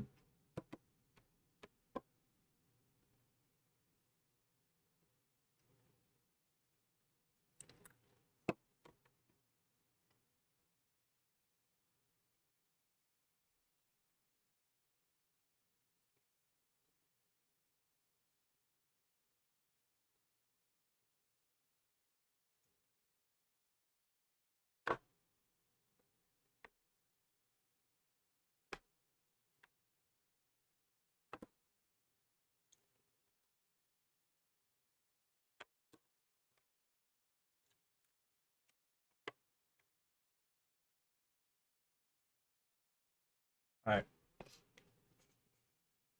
I'm gonna play a quick game of chess while that's working. Yesterday night, well, last night, I kind of went on a rampage and I somehow won like I don't know, like 10, 15 games in a row. So I actually made it to 834. And I think like I'd never broken wow. Okay, that's an interesting move. But in Blitz, I've never broken What's a... Oh, shit. Then you can do that. Oh, no, you can't, because I can take this. Yeah, I actually don't know what the move was there. But anyways, I've never broken 800 in blitz. And somehow yesterday, I just, like, kind of just went ham, and I somehow did it. What the heck? Okay, so what? Trade? And then I have 2 attackers on this. It's kind of annoying. I could just completely let that chill at the end of the day. I could protect the pawn. So what? These are the moves that I have. Basically, if I go here, takes. I don't really have any compensation at all. If I take here, take back, check. This is under attack twice. So if I defend here, takes. And the pawn's relatively vulnerable, of course, but still not particularly ideal. If I go here, takes. Same story. If I go here, okay, yeah, that's what we just talked about. If I completely ignore it and just defend the pawn, it's an option. This is pinned, though, so I could go here, completely ignore it. So takes. It's actually not too bad. I'm not a huge fan of putting my knight there, but it's not the worst thing in the world. I think I'm going to do that, actually. Although, or I could just take here right now, actually. That's an interesting thought.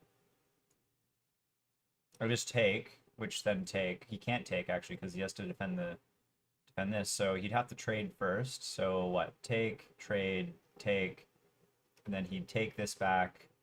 And then I'm kind of in a fine spot. There's no real issue. His queen's in the middle of the board. I have my queen developed here. I'll probably follow up with a knight out. Maybe this knight, hit the queen actually immediately. I actually kind of like that the most, so I'm going to do that. Okay, so he did exactly what I expected, right? Uh-huh.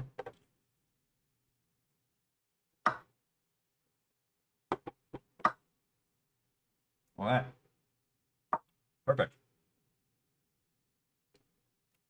This is defended. Picks the queen. And no issues. I don't think, at least. All right, so now the question is, do I develop here followed by the pawn push 2 forward? Or do I develop pawn just 1?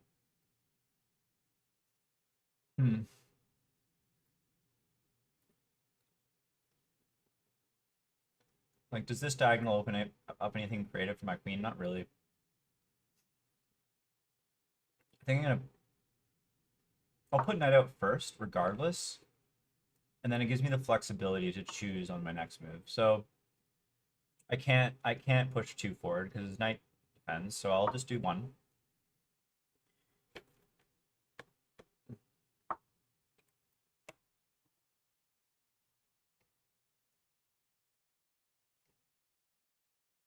Okay.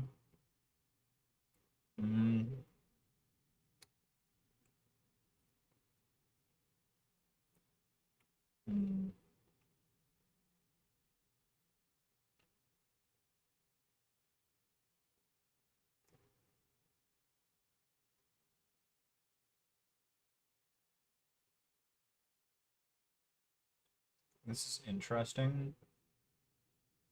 Followed by, no, I think I'm gonna go here. Then I think I might even put my knight. I think I might play here after. Castle. Okay, so he's castled. Good.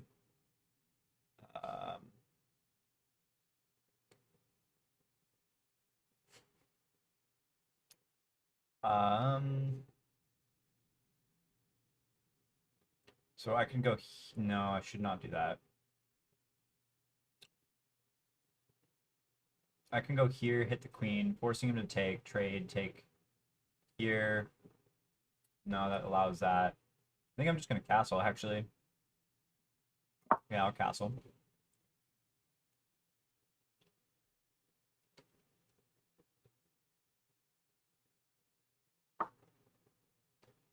Okay, so he's kind of doing the same thing to me, interestingly, that I was gonna do to him. If takes, takes. I'm not overly like concerned about that really. This this he still needs to develop in order to do this. This obviously needs defending. Pull it back or defend it with either this. Actually, developing this is actually not a bad idea. Because if I develop this, I'm sort of just developing my pieces. I'm defending this. You can't really go there. You can go here, adding more pressure onto it, but then I think that's what I'll do. Seems reasonable. Is there any reason not to do that? No, should be fine.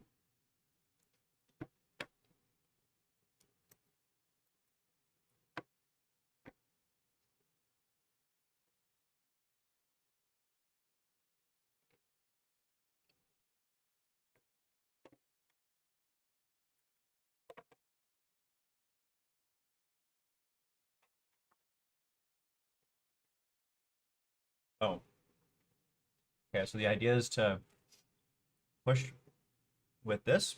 Okay. Huh. I could go here.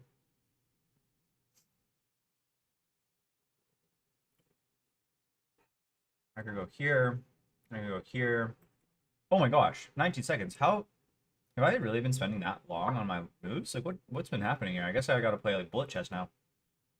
Holy shoot. What the heck? What was I doing? Evidently, yeah, not great there. Okay, let's bring this out. And then I think I'm gonna go here. Hitting the knight. Hitting the queen.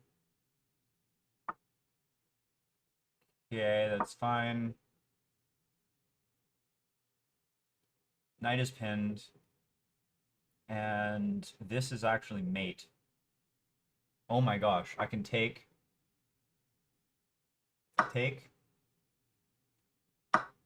sack my queen and mate.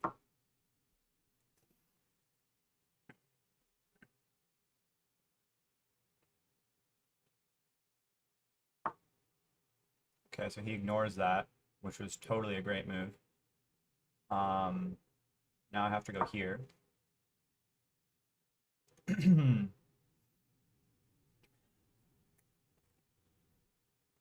Whew.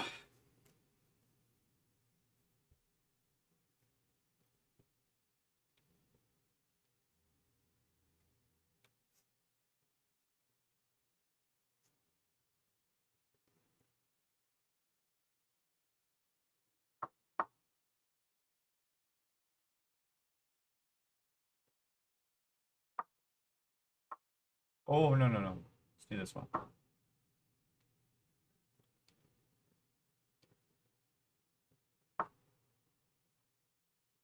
Oh, wait, I could have just taken the bishop. Oh, whoops. Okay, that's fine. Let's go here, double up on the pawn, hit the bishop. He's hitting my pawn in the corner. I'm fine with that, actually, I think. I don't really have a choice but to be fine with it. So he's not hitting anything else. The queen is targeting this square. I am now targeting this square. Oh, this is actually under attack because he moved the bishop, so I actually completely blundered that. Okay, so what now? What do I do now? I guess I have to trade, but I'm down a piece now. How do I even deal with that? I got 9 seconds. I will go here with the idea of doubling up on the square. Same idea as before. Okay, so this is actually mate, tragically enough, so I can't let that happen.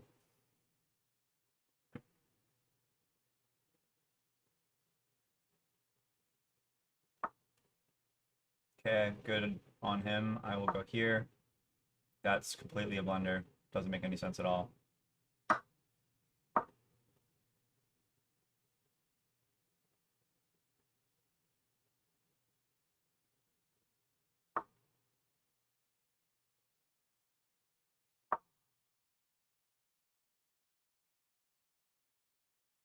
queen protects this square, so it's actually kind of useless that I'm here right now. Can I deflect the queen and do anything? No, I can't. I'm just like down material and like down quite a lot of material with no real way to combat it. I mean, I can go here, I could go here, I guess, hitting the queen. If he goes here, he goes down, which he probably will. Actually, I can just come right back down. This is a light square, so it's fine. So yeah, I will just come right back down in that case. And he can come out, actually, but then I go, what? What do I do if he comes out? Because I can't take. Okay, so he's just completely screwed me here. I really have nothing left to contribute at this point. Okay, so can't go there. I can take the pawn.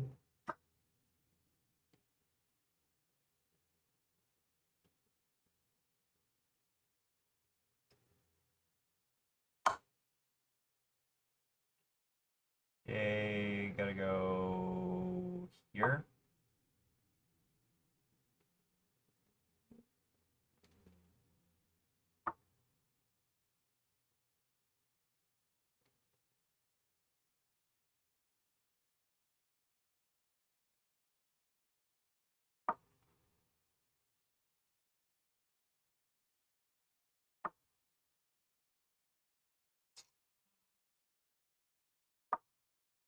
I don't have time to think. It's a little bit stressful here.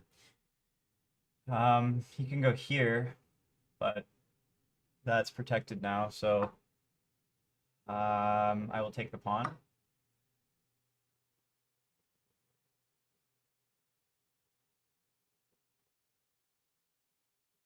Really don't have anything though. I got 5 seconds. I'll go here.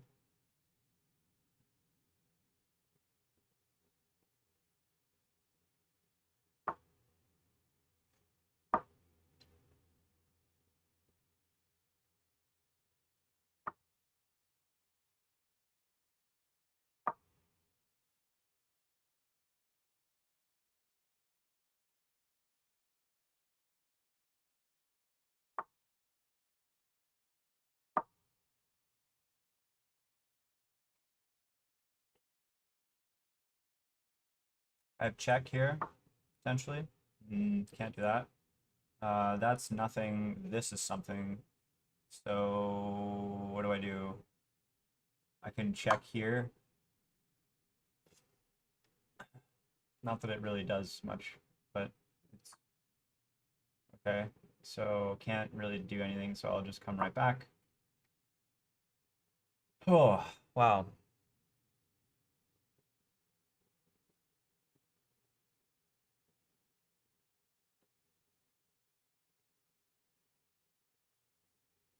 This needs to get off this diagonal. As soon as this goes out here, I can actually play for this.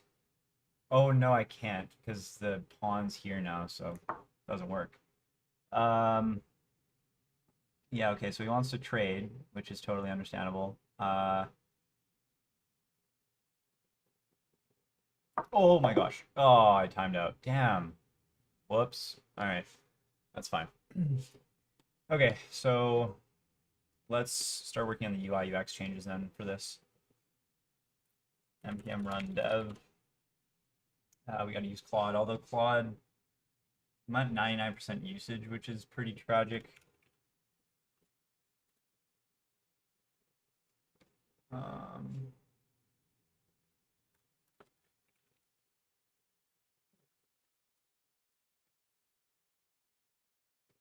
Settings, usage.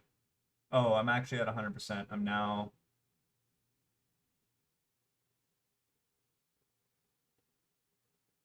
Oh, I have nothing left with Claude, so I can't even. When does it reset? Okay, it resets tomorrow morning at 9. So I guess I'll just have to do non-UI stuff for now.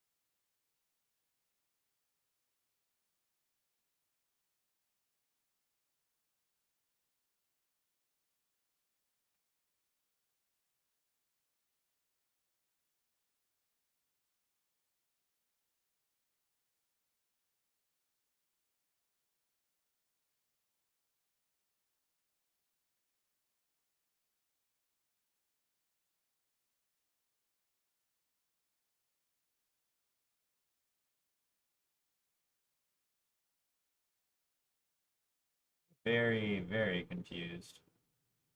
This does not make any sense.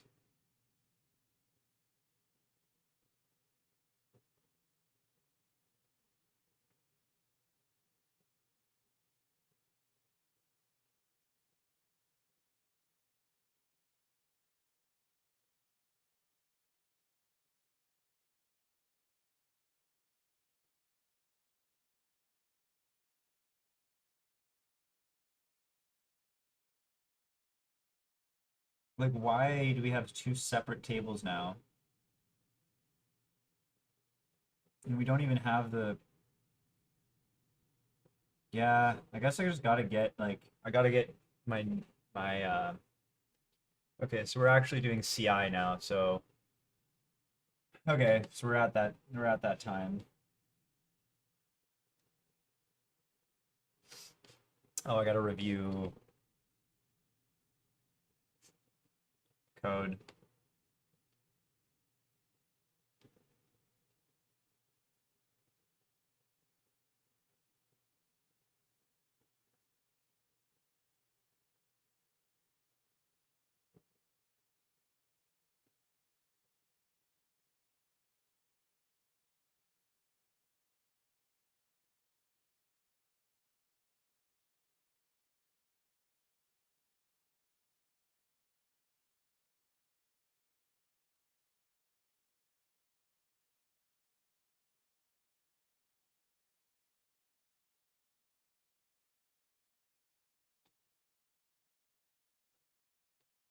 Ah.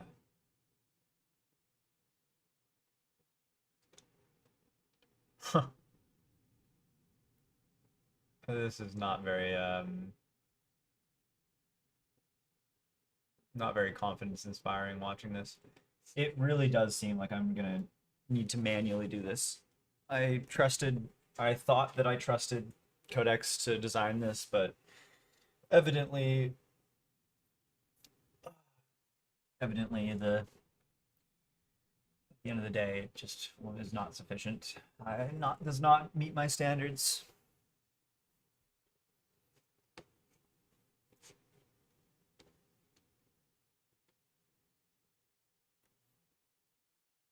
And I'll have to do the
Okay, it looks like we're fine. Okay, so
let's take a look at Prisma schema as it stands, and let's walk through it with Codex now. So I don't really trust this Codex conversation anymore, to be honest. I think I'm just gonna have to go through this manually. Can't use Claude, tragic. All right. So, all right, let's give it some context at least. All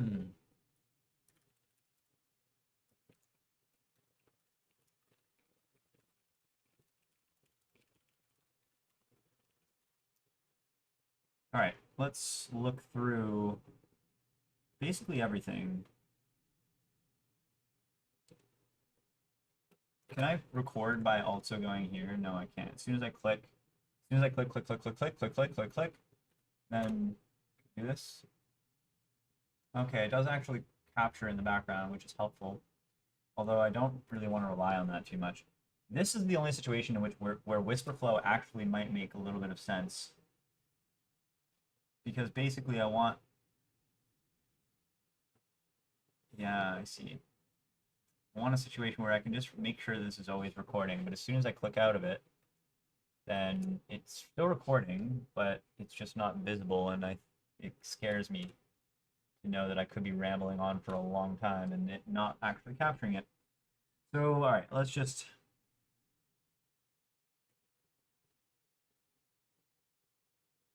Oh, and there was also a bunch of...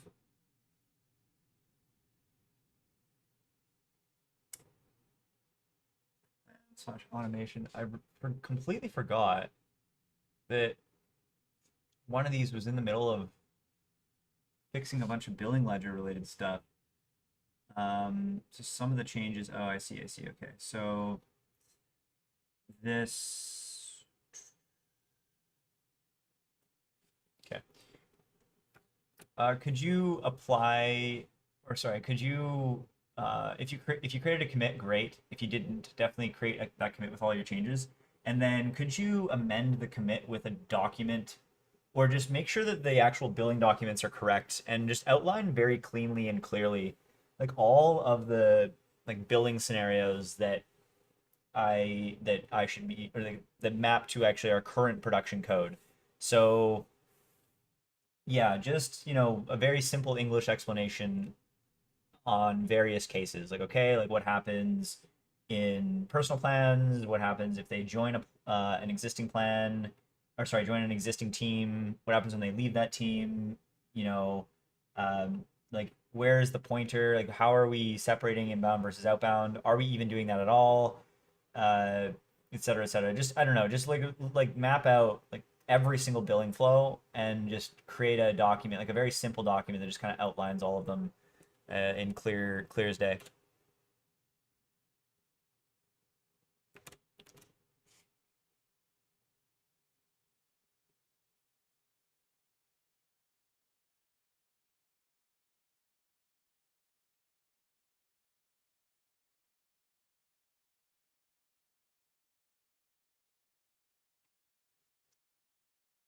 All right, let's take a look at this.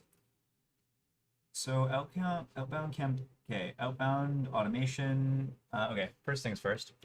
So first things first. Okay, what you're gonna do is you're gonna create a task planning doc to basically fix all of these issues that I'm gonna ramble on about.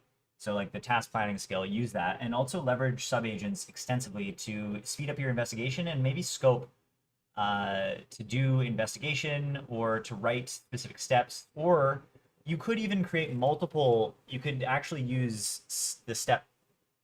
You could use multiple subagents to actually do their own step planning, or sorry, pardon me, the task planning skill, so that you could scope each individual subagent to just fully owning one of the like issues that I'm going to describe as far as like fixing it end to end. So you could end up with like, for example, 10 different task planning executions on 10 different subagents that are all scoped individually instead of just one task planning doc that covers everything. Because at the end of the day, these issues will definitely relate to each other in some ways, but some others might just be completely siloed and atomic. Okay, so first things first is there's no outbound campaign test, which I'm not a huge fan of. Okay, so first things first, there's no outbound campaign, or sorry, outbound automation test call for the call entry point. So we definitely need to allow that testing functionality both in the front end as well as in the like database. Functionally, this should look very, very similar to the way that the outbound campaign test already works for outbound campaigns. Yeah.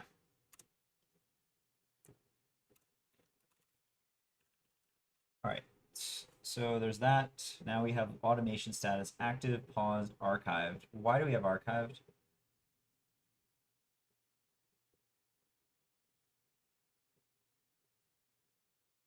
Active, paused, archived. Scheduled, draft.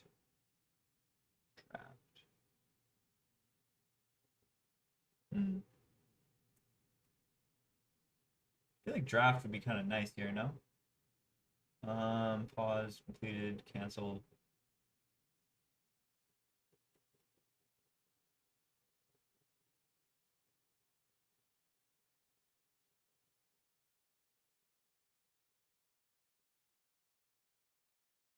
Yeah, okay, I guess archived is like the correct status for this.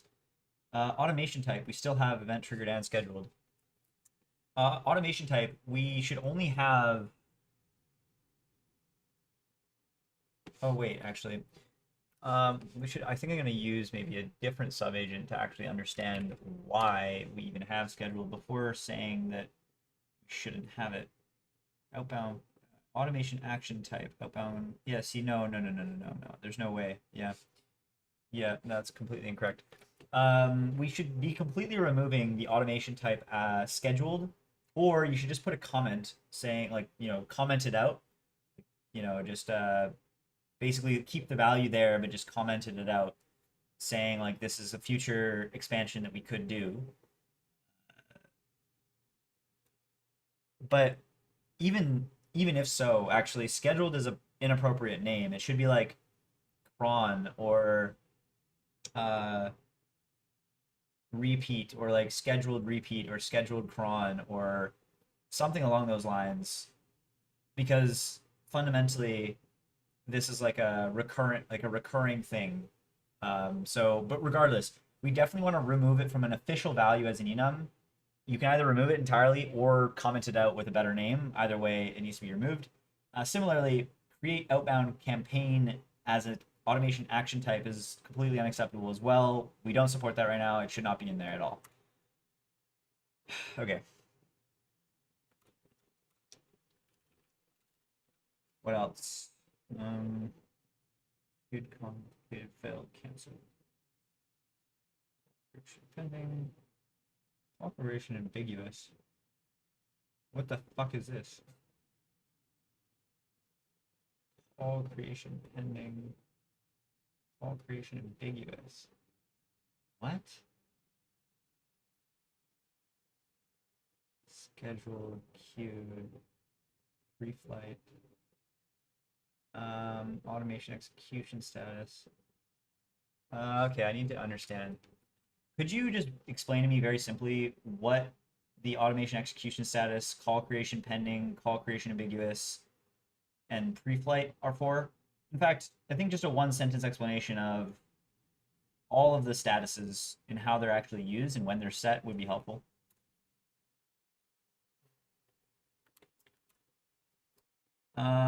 Automation execution cancellation reason.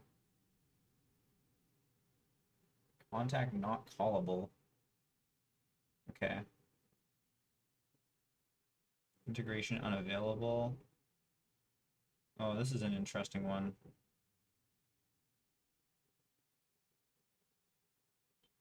Yeah, that's actually interesting. Okay, we'll come back to that.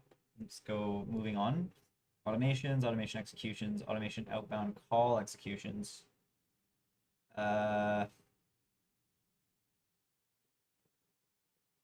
Already not really sure about that one. Also, we don't have webhooks. This is actually a little bit interesting. Let's go into the Prisma schema here. And let's expand this. webhook status. So yeah, we have webhooks here. But what's interesting is we don't actually have retail webhooks. Where is this tracked against? You're saying it's not used? No, that doesn't make any sense. No usages. No, there's just no way. So let's just figure it out. Whoa. Interesting retail webhook event. Oh, this is actually like purely, it's just a ledger and that's it. Is that actually how it's webhook? It is. It's actually not, it's not actually attached to anything. Huh. Okay. Interesting. So then the integration webhooks then that are attached to this workspace, I'm almost thinking we should attach them all, or should we not attach any? It's kind of one of the two, as far as I'm concerned. Holy shit. Jesus Christ.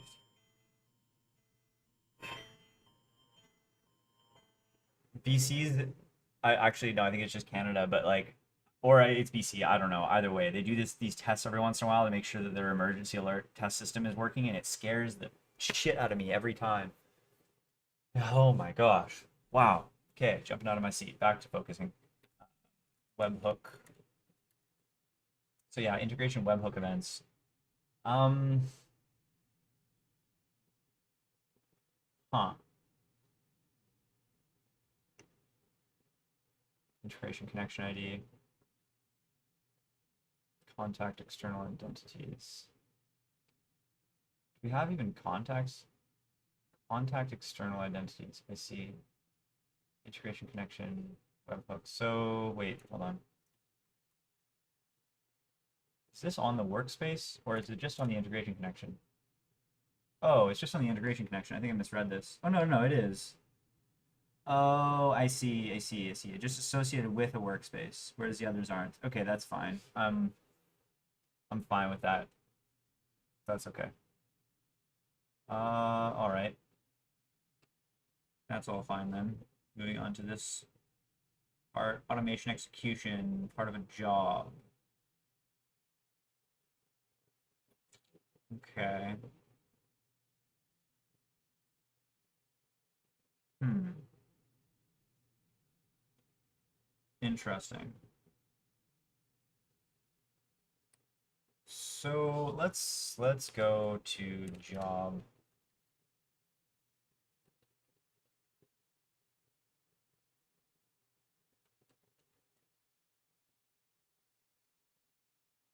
Scheduled job. So we have item potency key on here. We have workspace, we have user information. Now we have type, job type. We have a flexible JSON on this, input JSON, result JSON. S3 we don't actually use for now. Error details, events, job events. Let's see. Okay. I'm just wondering, like this extra table, I just don't know how I feel about it. Automation execution. Okay, so it's automation trigger type. Yeah, okay, that's fair. Trigger subject type. Why?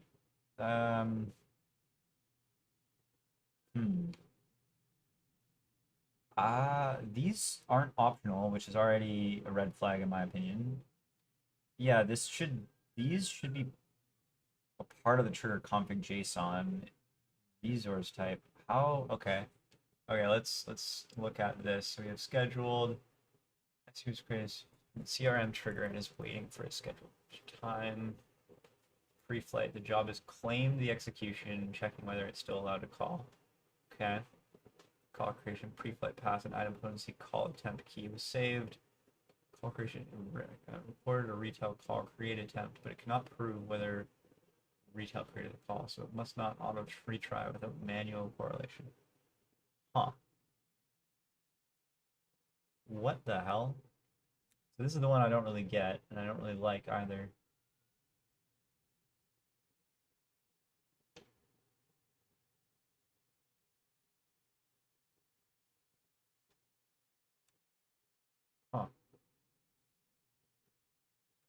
Okay, could you like really like pressure test the call creation ambiguous and queued statuses?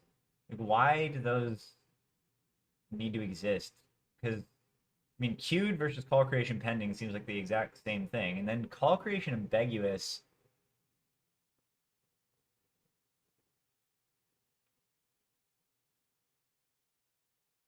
just yeah, I don't really like that.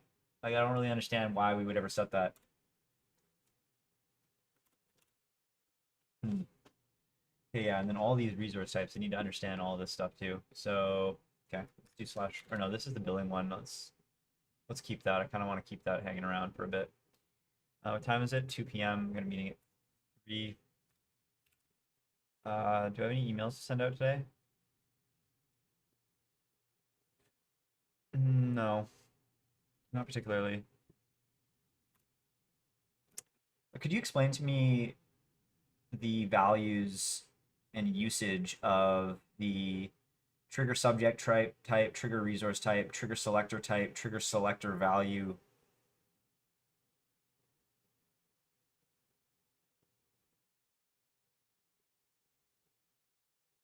And policy config JSON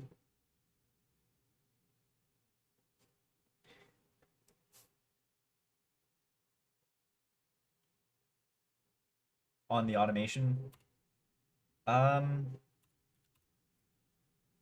huh. Yeah, this seems wrong to me.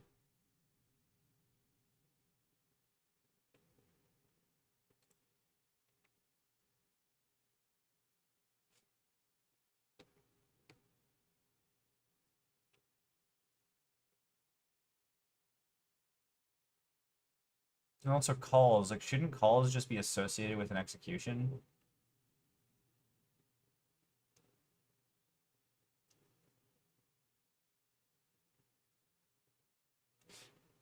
Well, actually, yeah, yeah. Also, I'm a bit confused about why the calls are associated with an automation. Oh. Oh, it's associated with an automation execution and an automation. I just missed it. Oh, okay. I see. Okay, that's actually fair then. It's just associating it with both. Okay. That's fine. As long as they're set in lockstep, which they should be. Campaign contact assignment.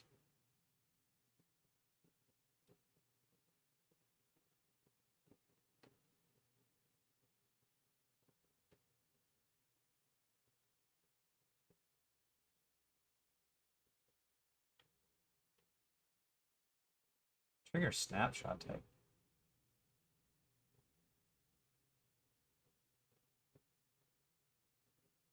Scheduled for. Yeah, scheduled for. That's no, no, no, no, no, no, no. That's what the job is for. Job scheduled for right here. No, that's unacceptable. I don't like that denormalization. Also, could you look into why scheduled for is a field on the automation execution? Actually, in fact, why do we even have this at all?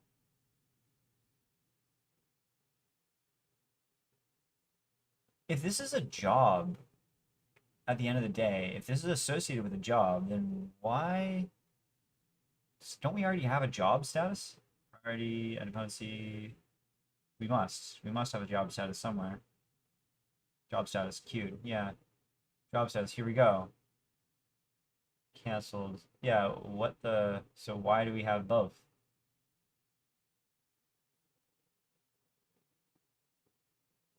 Um, like, are they? Okay, look at this. So we have scheduled. We don't need pre-flight. That's just not necessary. Running, succeeded, failed, canceled. That's really all we need. We don't need this calling. Yeah, I don't really like any of that. Keep the ambiguous concept. We may rename it something clear, like call creation needs reconciliation. Um, hmm. Actually, in fact, if you could you look into why we duplicate call or automation execution status and job status? Like, why do we even have automation execution status at all? If it's just everything just boils down to being a job, then why do we duplicate these statuses? It seems like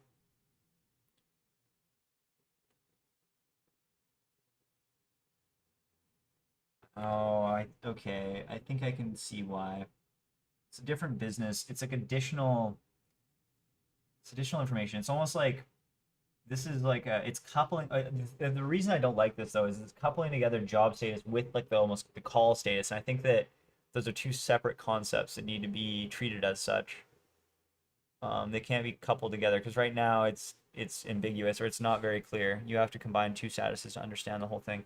Anyways, I'm gonna go get some grub here. I will be back in a second because no active behavior. Jesus, I don't like the fact that oh, I'm so upset with Codex right now. Made my life so much more challenging than it needed to be. Back in how long? I don't know, 15M.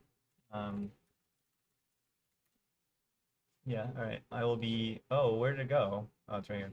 Yeah, I'll be back in a sec.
Hey, hold on. Sorry, give me a sec. Sorry. Yeah. Sorry. What was that?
And What the?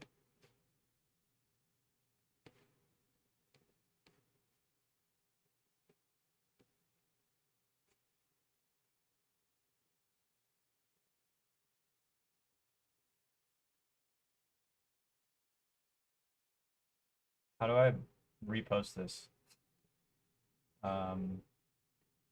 Send, repost. Just repost. Okay, that was easy.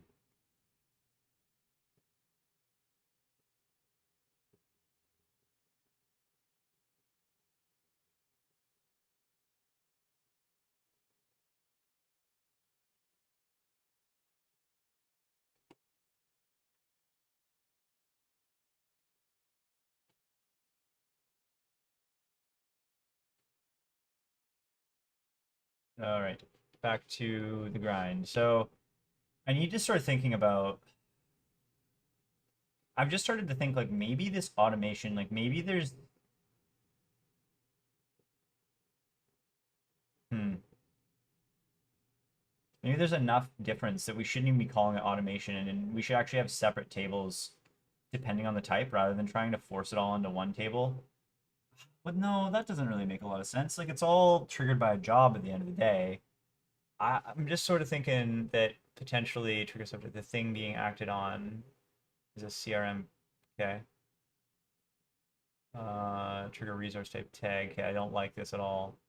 No, this is terrible. Trigger selector type tag name. No. Um, okay, I mean, yeah, this is definitely not. No, this is not good. Okay, so yeah. Um,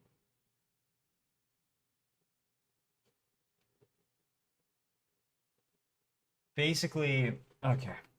What we need to do here is at the table level, so we go to automation. Automation. Now, this is what defines the automation. I think first things, whoa, whoa, whoa, voice agent.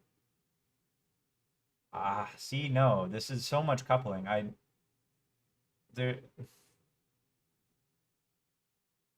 hmm. I'm starting to think that we shouldn't couple together. We should actually have two separate tables potentially. Or maybe it is just one table. I don't know. Like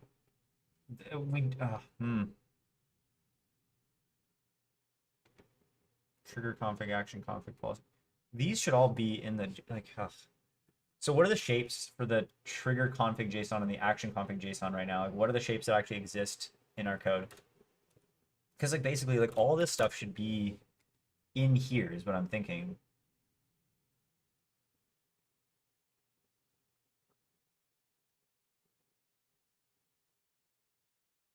Like or should we just have a different table per type? Okay, automation. Like today is trigger based. Tomorrow it could be schedule based. Okay, so there's two different types. Within the trigger based, there needs to be some sort of configuration.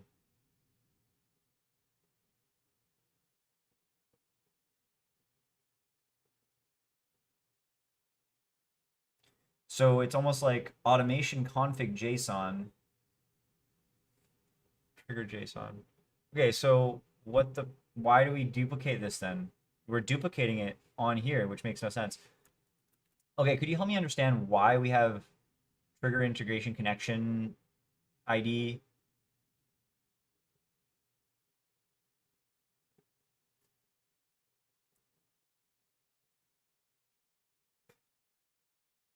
On the actual automation table?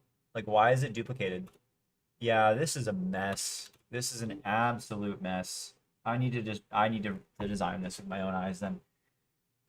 Okay, automation. Automation. So I am thinking that potentially we actually do have two separate tables because we have this situation where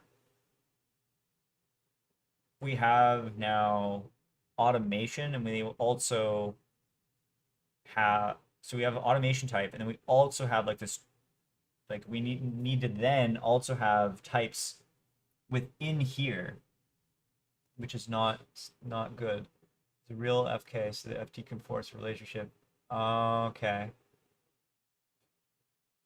I see. But at the same time, we don't do that for our modules, right? So we go to voice agent module.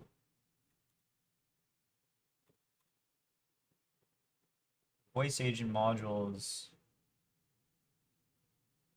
Come on, where are you? Voice agent module revision. So we don't do it on the voice agent module. Now I understand, makes sense, but okay, actually, yeah, I see the benefit here. So we don't do it on the integration, or sorry, the voice agent module config. We actually don't even have that FK relationship enforced. So I'm wondering, like, how critical is that on a scale of 1 to 10 in your perspective? Because, okay, I can see the benefit. I mean, I understand. It makes sense, but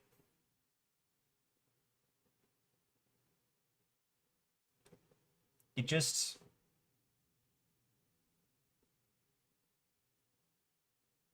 like, it's not as flexible as the, uh, mm.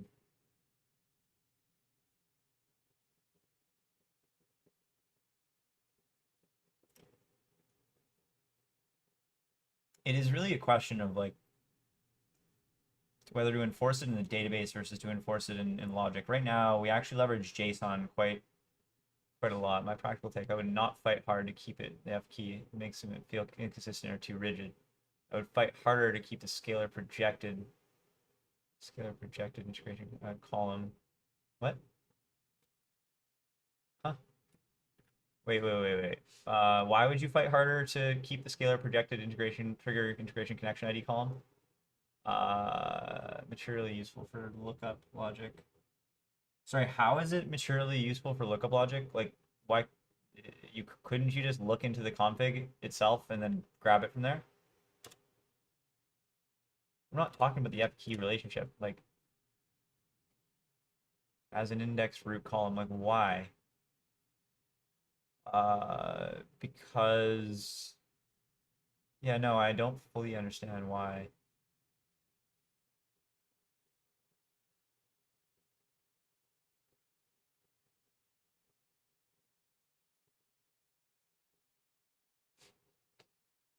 Hmm.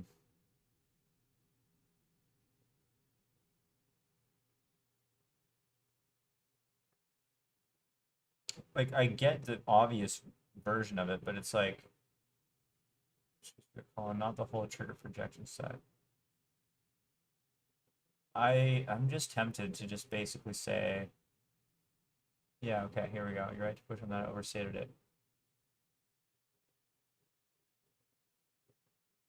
It is not indispensable. Yeah, absolutely. Yeah. Okay, perfect.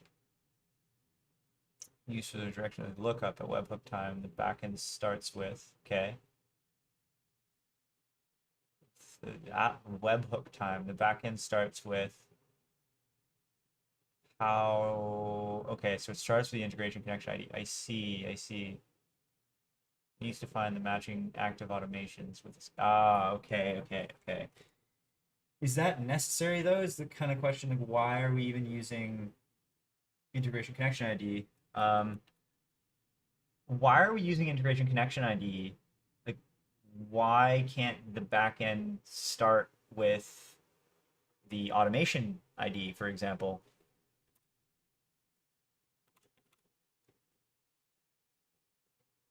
Yeah, I'm starting to think, yeah, why not? There's no reason why not. I don't see why it needed to be this way. Because basically what they did was integration connection ID. Connection ID. Yeah, you see this? Follow boss integration automations. Whereas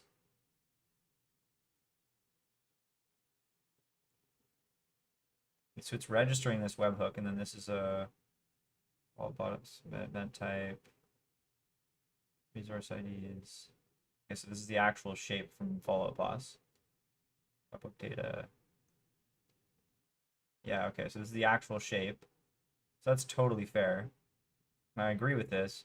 But then, yeah, this, I don't understand why this needs to be integration connection ID because at webhook ingestion time, there's no automation ID yet. What? Comes from follow boss for provider account connection is built as. Yeah.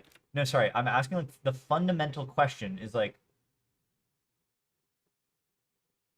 oh, I see now.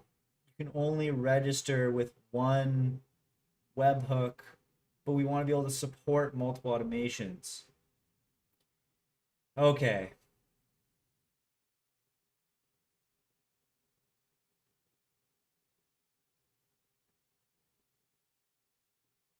Okay. Okay. Damn. All right, that makes sense. All right, all right.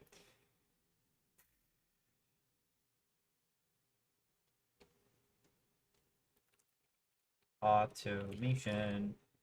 So what I'm thinking actually then is trigger automations. I'm thinking that this is actually called trigger automations. And then we have a trigger automation type, and then we have I think actually I might just do this manually. No, let's pump out a Claude session to do it for us. Oh no, Claude's actually all tied up. So yeah, I think this is what I'm thinking. I think we do trigger automation. We remove automation type, or we do trigger automation type, and then trigger automation type can either be like it could be like follow up boss event triggered, for example, and then uh, follow up boss. Oh, yeah, yeah, yeah.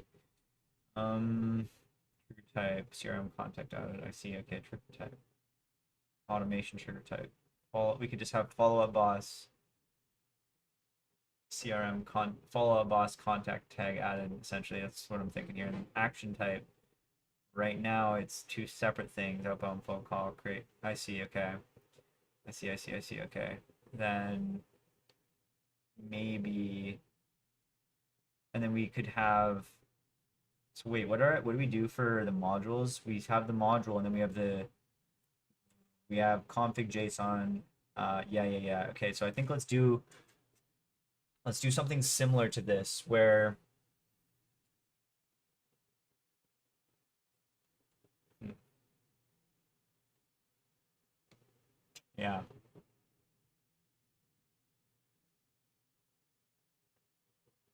yeah. I think this makes sense.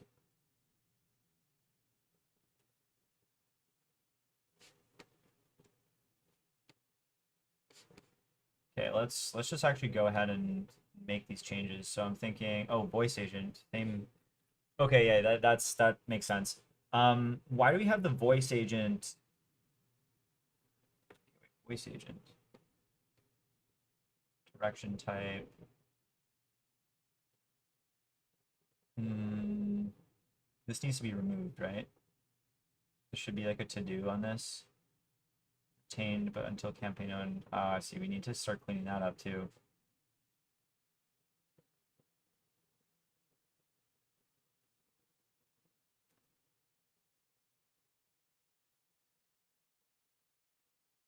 Yeah, things are tech debt's starting to build up here. This is getting a little bit.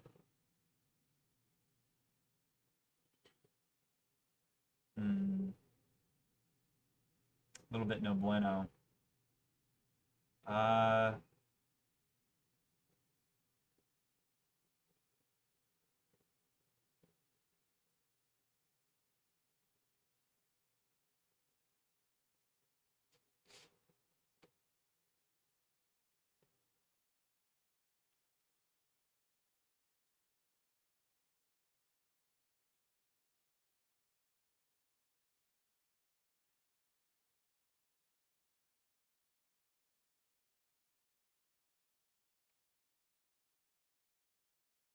what about the voice agent? Why do we?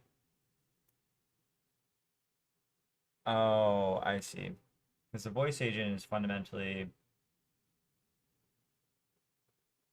it's gonna be associated with one integration, one trigger automation. Trigger automation is probably only ever going to make sense for voice agents, so it sort of checks out. On the voice agent itself, we have modules, and we also have oh, this is on the voice agent, not the voice agent versions. The voice agent version itself, we have yeah, okay, so it's a flexible JSON. Okay.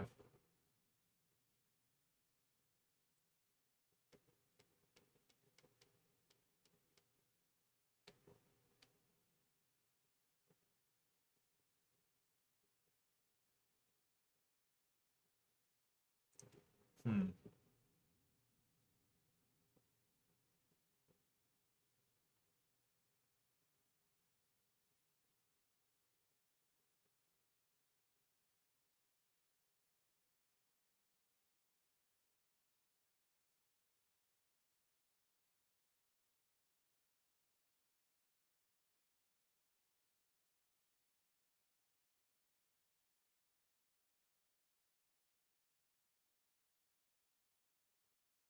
Okay.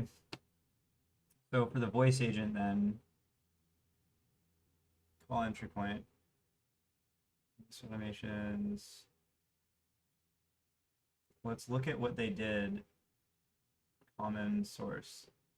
What are we at? 35, okay, half an hour. Zod, automations, calls, webhook. Whoa, interesting that it didn't actually create a new.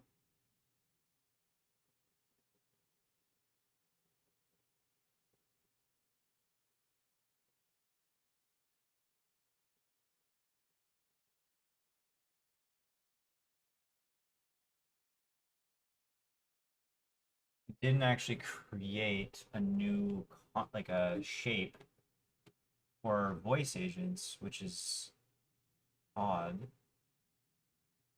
Core models, voice agent config v1.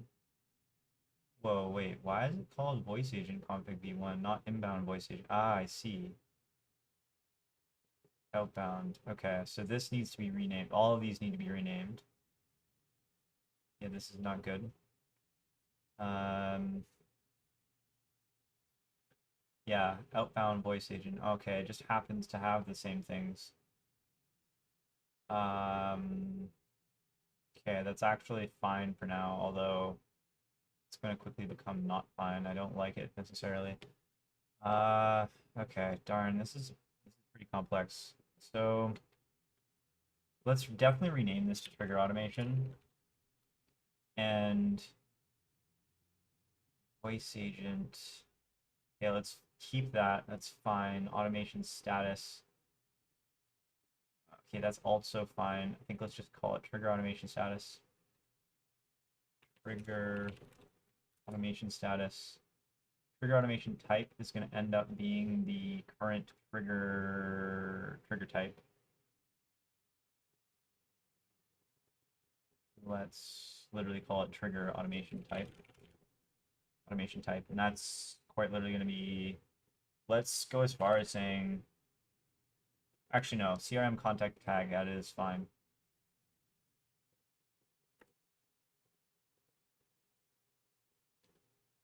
You know what? No, I'm actually fine with going even further than that, saying follow up boss contact tag. Or no, say person. Tag added.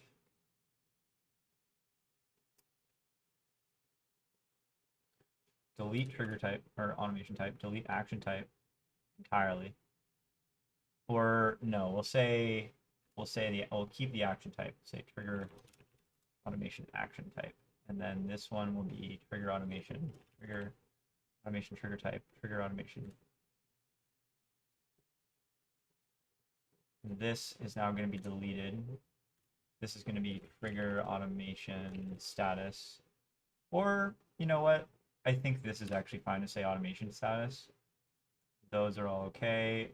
This is going to be okay. So then Automation, execution, cancellation reason. This is going to be trigger automation, cancellation reason.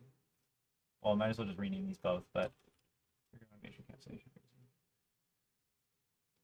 Then let's go back. So trigger type, wait, what? Oh yeah, trigger automation type. Trigger automation type.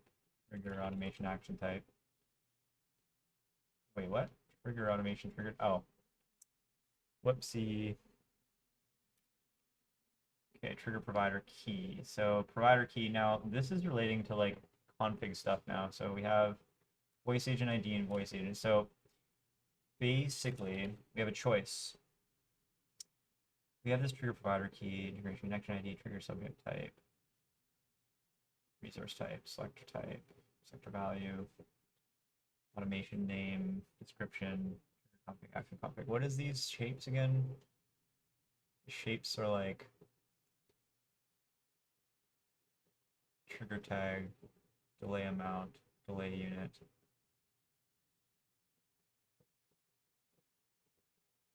Hmm.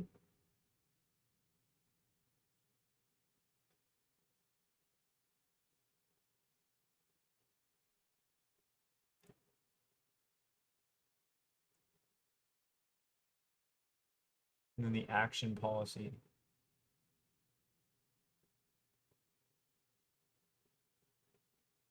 Hmm.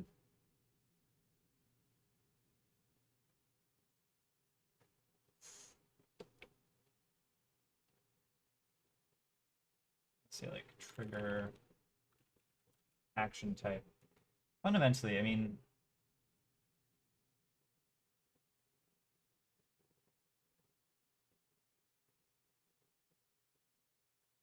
do we even need this?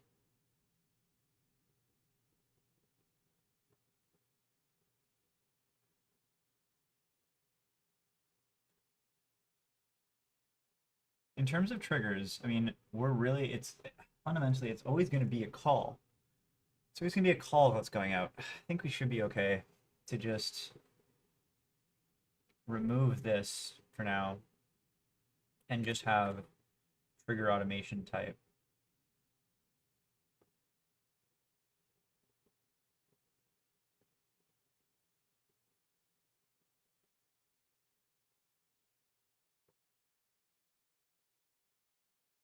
Or no, maybe they should be separate, and this is actually should be um, trigger type and action type.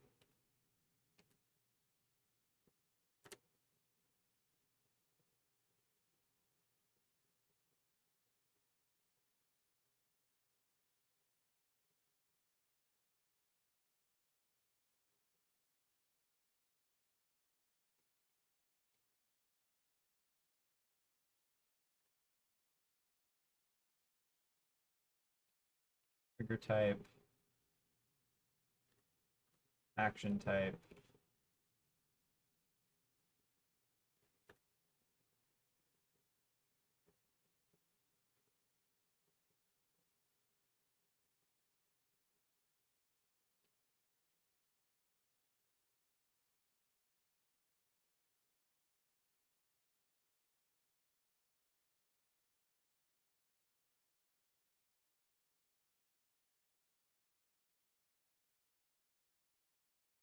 Or should we have separate tables, you know, like per integration connection ID is kind of necessary.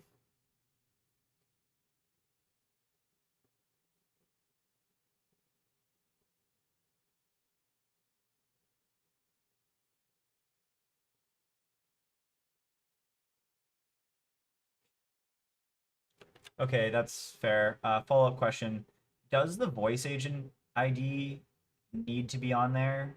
Need to be in the trigger automation table as like an actual column? I think so. I think so.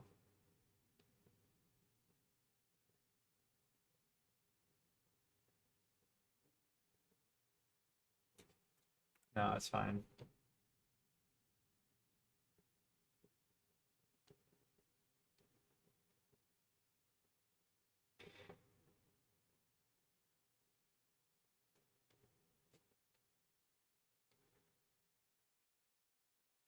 Okay, then as you can see in the unstaged changes, I started to make changes to actually refactor the way that the tables are so that we stop trying to force like future looking changes to like schedule based automations into this design, and let's just purely focus on let's call this trigger automation, and let's strip out all of the stuff that is just kind of unnecessary or unused. So we don't have a policy config JSON, so we don't use it, so we definitely shouldn't have it.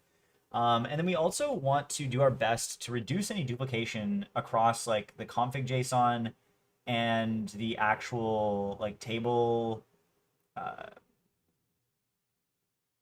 the table columns. Like we have integration connection ID twice, which doesn't really make a lot of sense. And then there are also like things that fundamentally should be in the trigger config JSON or the action config JSON. Or in fact, I actually would prefer just having one thing called trigger automation config JSON, and then that's it. Because like really what this needs to look like is we need to be able to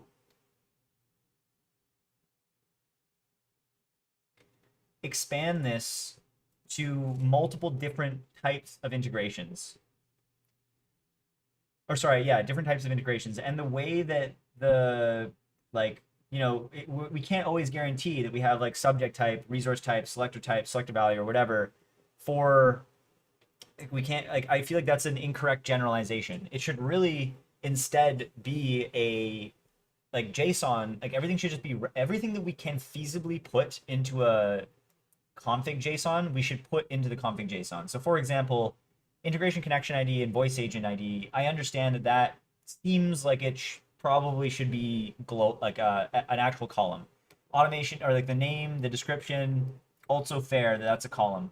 But then everything else, or a lot of the other things like trigger subject type, resource type, selector value, yeah, that sort of stuff. It seems like it's more part of like the configuration for the trigger itself, not actually, it shouldn't actually be on the table as like a generic thing. So we should just make a configuration that is specific for and that contains everything, the action and the trigger or whatever, that is specific for the follow-up boss situation that we're doing right now. And then, tomorrow, if we add a new type, then we can swap out the JSON to reflect that. That's sort of the thought. And then in addition to that, just like some additional like kind of confusion that I have is why are we sort of duplicating the execution status across job and automation execution?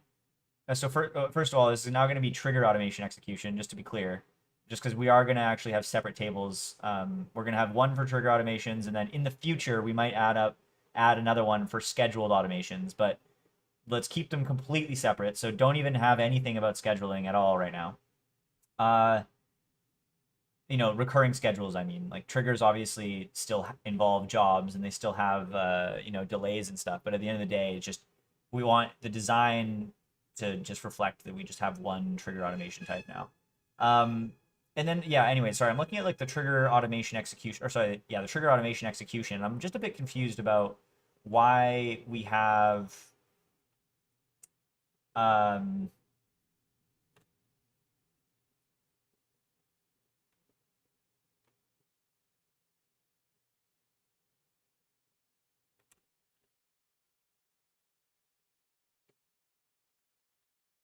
why we have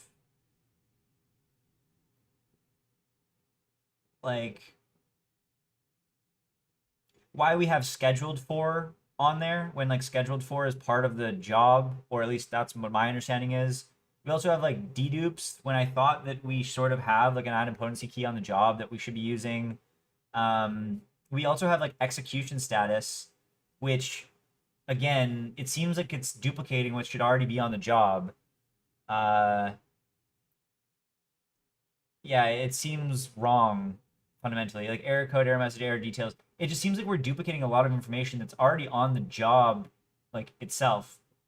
And so we shouldn't have any duplication unless unless you think it's justified and this is truly like a separate scenario. But yeah, I don't think it should be. Yeah, again, like you make the best decision here, but I'm not really fully grasping. And then also like all the like trigger snapshot type, trigger snapshot version, trigger snapshot JSON, action snapshot JSON. Like this is all just like way like it's just way too overly complex. Like all this can just be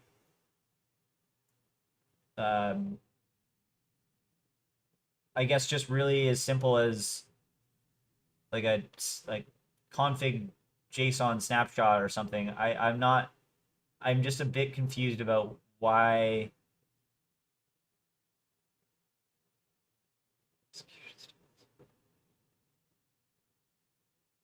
we're making this so complicated.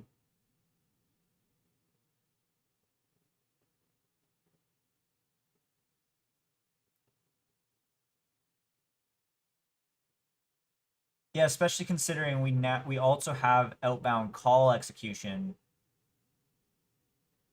and for some reason the outbound call execution itself doesn't even it's not even attached to a call. Like what?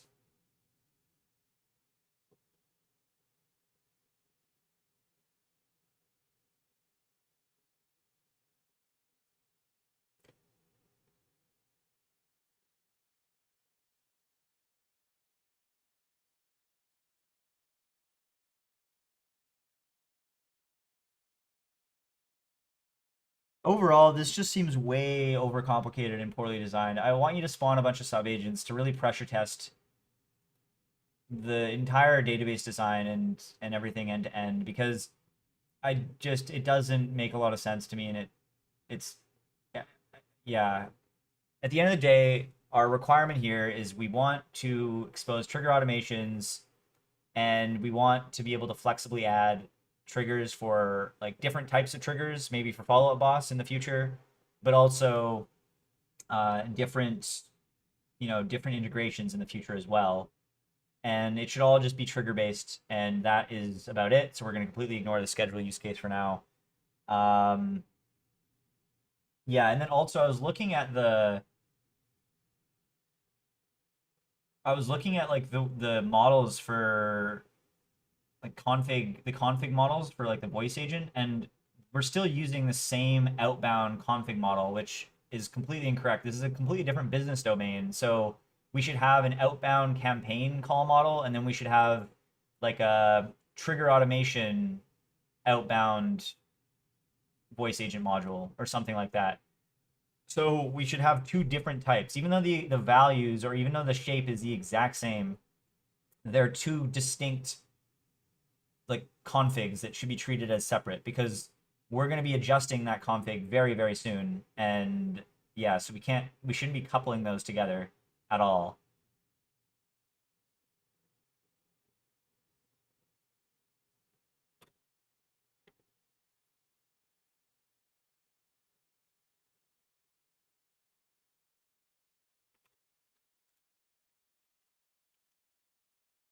Anyways, what I want you to do is I want you to use plenty of subagents to like swarm this design and tackle all of like my concerns and really pressure test what I'm saying. I mean, at the end of the day, I could be wrong or thinking incorrectly about some of this. It just, yeah, looking at this, it seems way overcomplicated.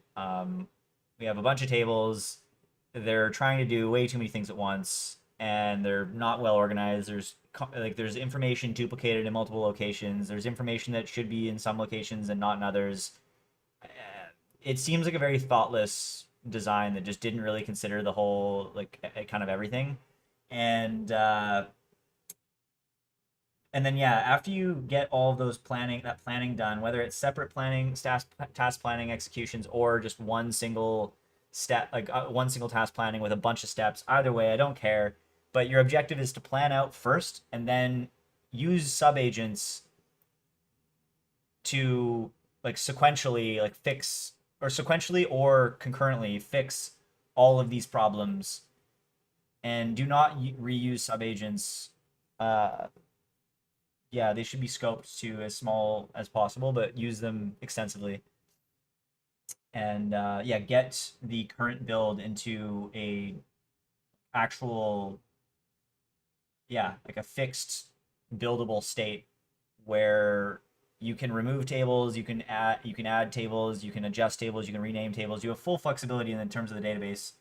And then when you're done, definitely create a brand new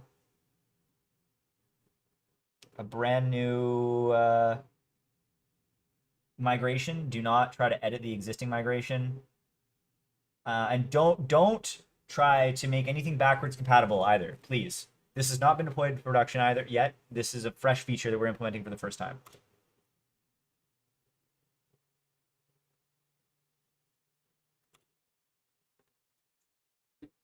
Even that, I'm not honestly confident in it because, like, I just, I don't know. I think if it doesn't do it right this time, I actually think I'm gonna just go in because, like, what I've done for a lot of this is, like, I will just create the database schema and just say, like, here it is. You can't change it. Figure it out, and then, like, that's kind of how we've implemented it.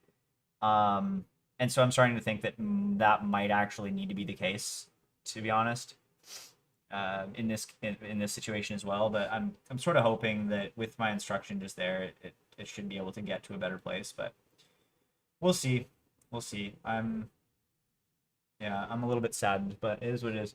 Okay, I do have a customer call in a few minutes here, but I do want to do one thing before I hop onto that, which is basically go into my campaigns, and I want to look at this one here and get the details, and then actually copy this into an EMLY AI dev. No, .ca.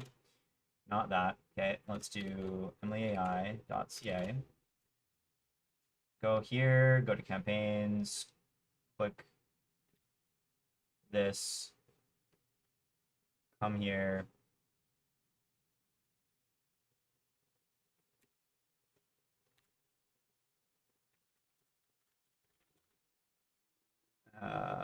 We'll leave voicemail, sure, and then we'll say Kyle.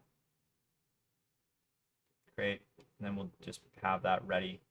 Okay, all right, yeah, I gotta hop into a call, so.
Oh, all right.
Sorry, to be clear, the Prisma changes that I made were like just like it was just kind of me thinking and sort of brainstorming about what things could look like, but do not treat them as final or like you can use your best judgment, but you can just generally see kind of the things that I was playing around with and the ideas that I was thinking about, but they're not at all final whatsoever. So don't treat it as such.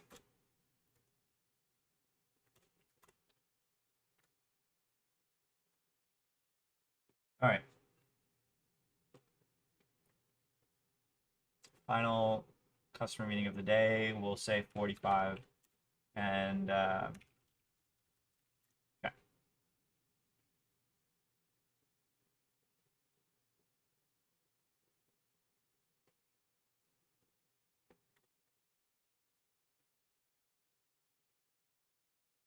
All right. Oh, no way. Have I been on? Oh, I've been on do not. I've been on invisible this entire time. Oh no, that's so tragic. This has happened too many times. Okay, well, whatever. It's been done now, so it is what it is. But yeah, bye for now.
All right, I'm back. So, oh,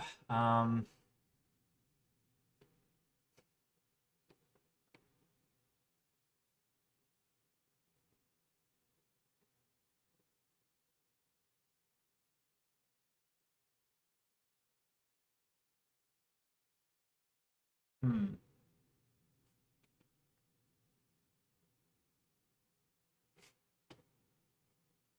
I think I would go into Stripe beta. So just talked to a customer and got some good feedback. Um, um, Stripe. Um,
all right, let's see how we're doing over here.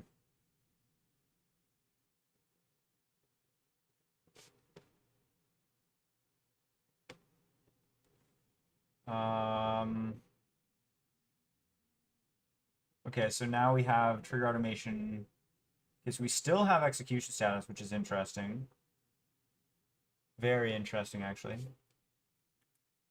Whatever, I'll leave that alone for now. That's fine. Okay, so let's see then what this is all looking like. Okay, so very interesting that this didn't end up being JSON, which pretty explicitly said that they should do. Um, huh.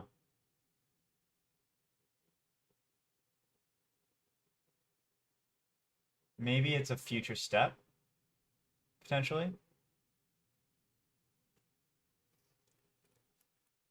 Hey, sorry. Hey, sorry, I'm just going to cut you off in the middle of execution here just to ask a few questions before you continue. So, I rambled on quite a lot about how, we should have like the subject type, type, selector value, like all this stuff should be like in the config JSON itself. Um, or it should be removed and then it should be like named very explicitly in the trigger automation config JSON, like specifically for follow-up boss. And then I also talked about how like uh, the automation execution, it was like a bit confusing to me about like how we we have like the execution status when like we still have a job anyways. And so could you just maybe help me understand those two design decisions that you ended up going with before we continue? Everything else looks better though. I'm a little bit happier about it. Um,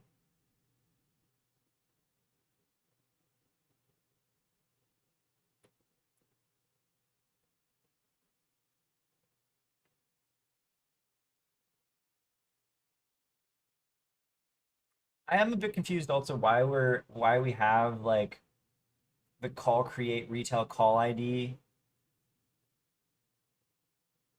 like in the actual trigger automation outbound call execution.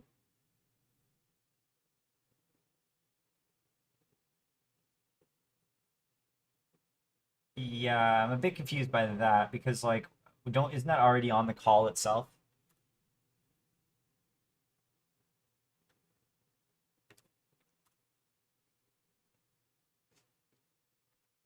Just answer those few quick questions like very concisely, and then I want you to just continue with what you were doing. I don't, yeah.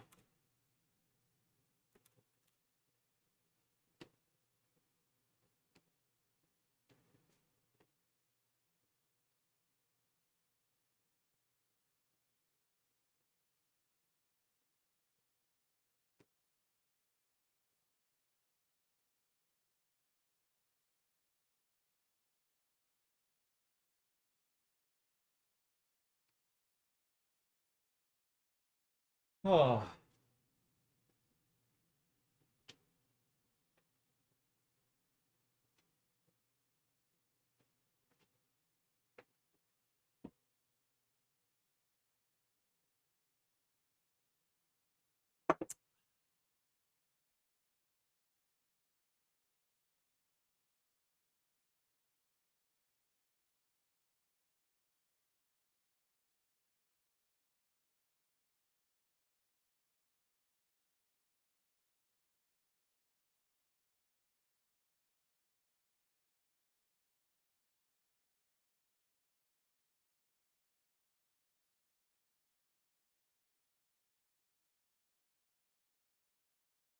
what?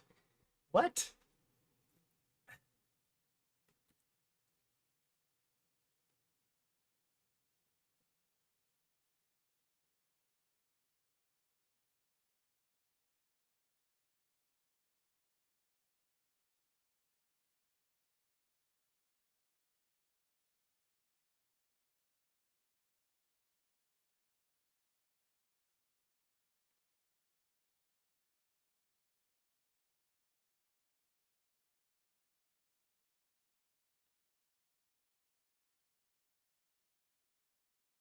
Okay, so why do we even have like I really don't understand like trigger subject type, type, selector value, like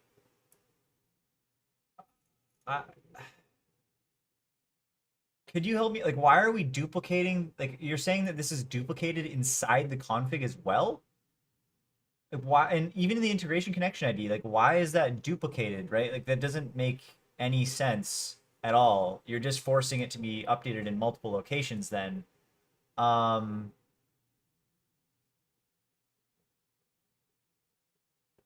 Yeah, that doesn't really make a lot of sense to me. And then also execution status versus job status. Your logic there is like completely flawed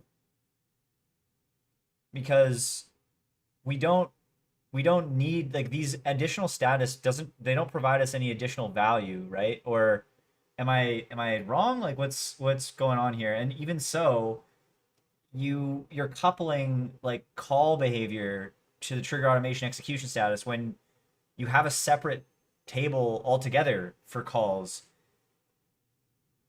Yeah, I don't know. I'm just really not sold about this automation execution status. I'm like, could you please help me better understand why this is actually needed?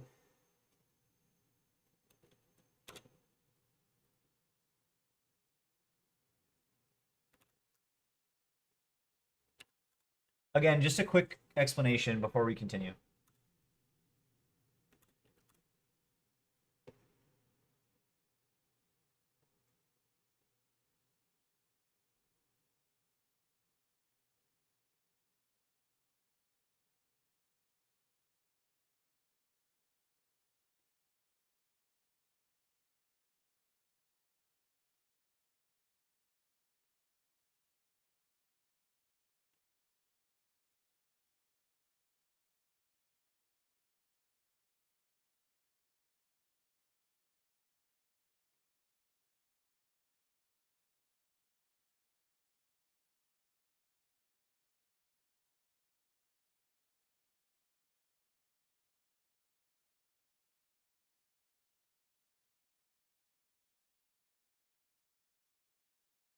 No, no, no, no, no, no.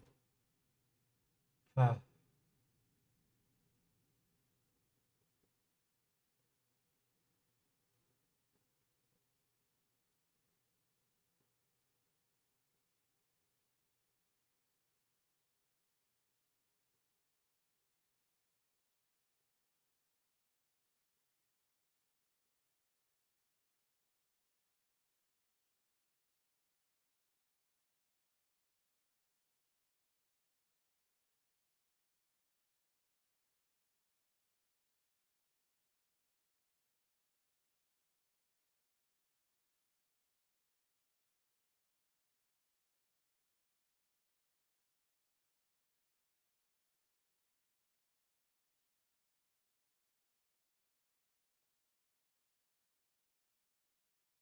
Yeah, okay, I agree with everything you're saying, I think. Continue.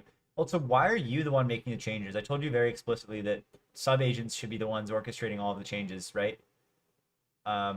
Yeah, I thought I told you that you shouldn't be doing any of this. This is all sub-agent work. Like one sub-agent scoped per kind of like general category.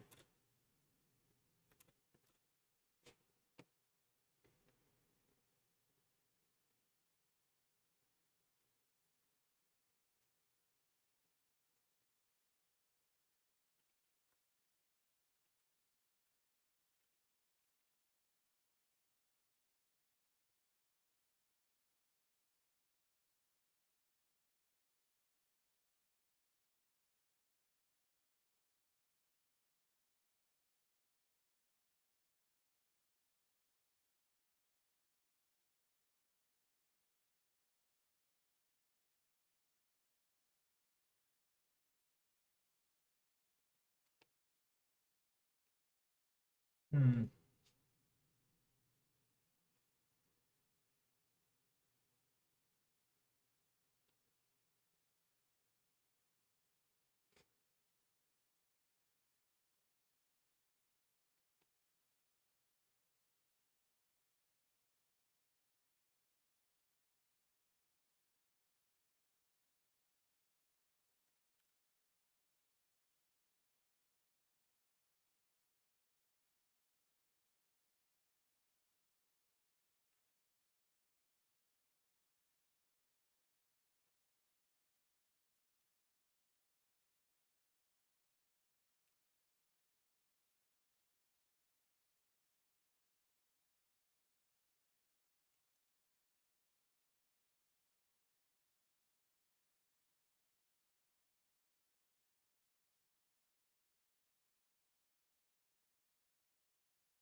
Oh, this went straight to voicemail. Whoops.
Sure.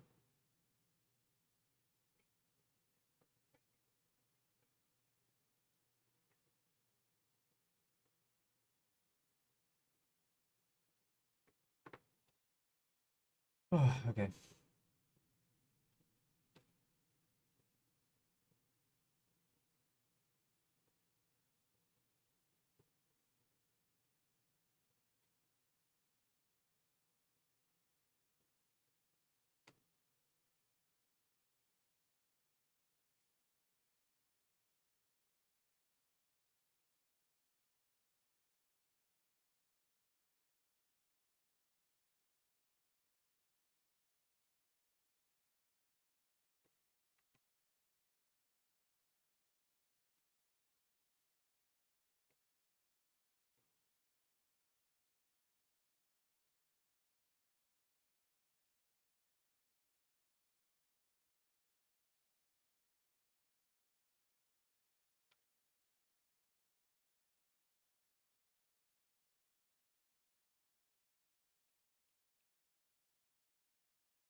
Whoa, what the hell?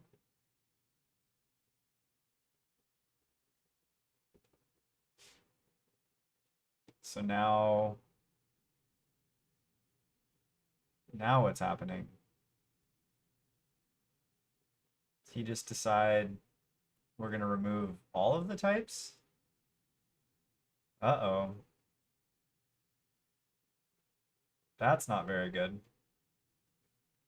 Sorry, I'm okay, actually, you know what? I guess types aren't necessary right now because there's only one type. Actually, no, that's no. No, that's not at all. Wait, so hold on. Why do we not have the trigger automation type now? I never asked you to remove that, and now it's like extremely hard to move forward with additional types because the type is what defines how we actually parse the configuration. The setup should be overall very, very similar to like the way that the voice agent modules are set up, where we have a type, and then we have a config schema version, and then we have a config JSON, and like that's it, right? So we need to be working in that same sort of way.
Also, why do we not have like the action type either?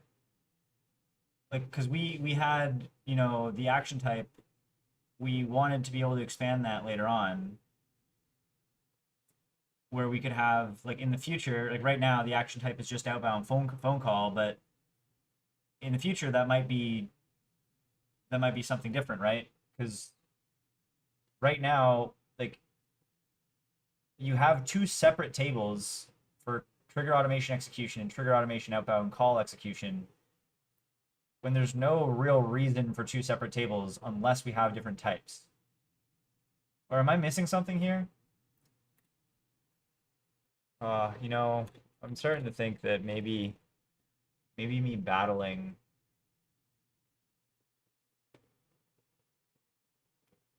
is not, you're not missing something. Action discriminator should remain.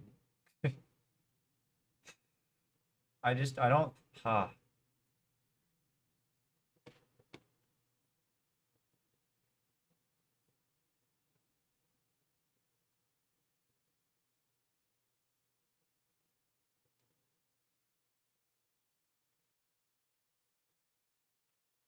Okay, that's fine. We have the trigger automation type, and that's all that we need for now. So let's just keep it at that.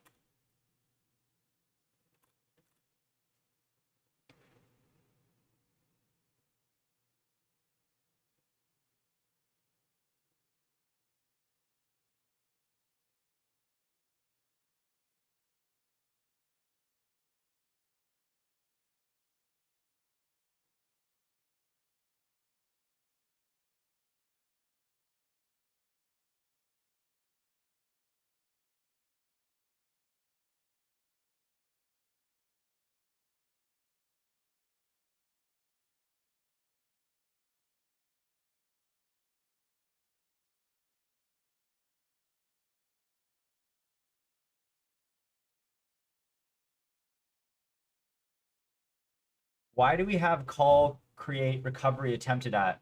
I don't want that functionality at all.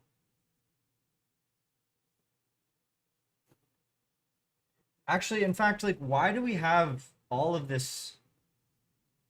This seems just so overcomplicated. Like, why do we have call, create, attempt key, call, create, attempted at, succeeded at, failure code, failure message, call, recovery, attempted at? Like, there's just like what?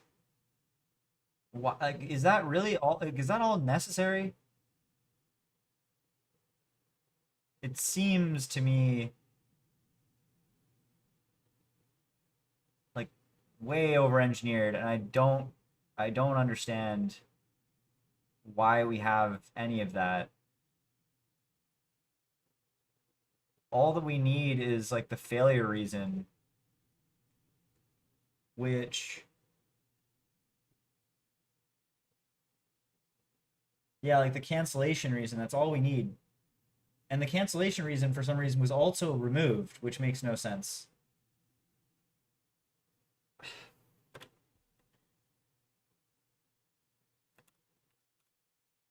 This is very upsetting. I'm gonna play chess. Play chess game. Very upsetting.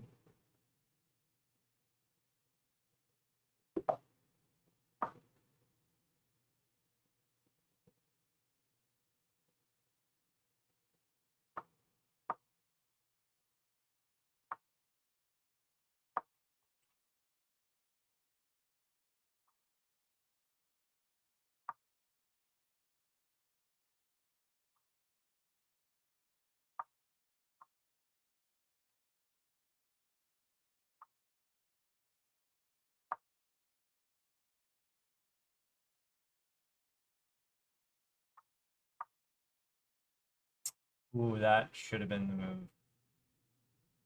I think I screwed up there. Oh, come on, we're fine.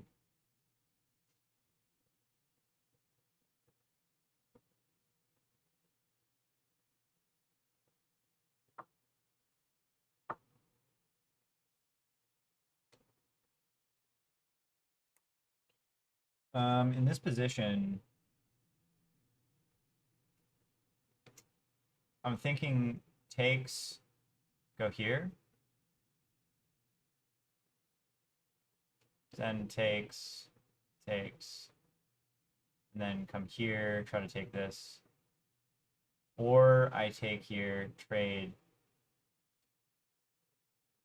Really wish I had my knight here.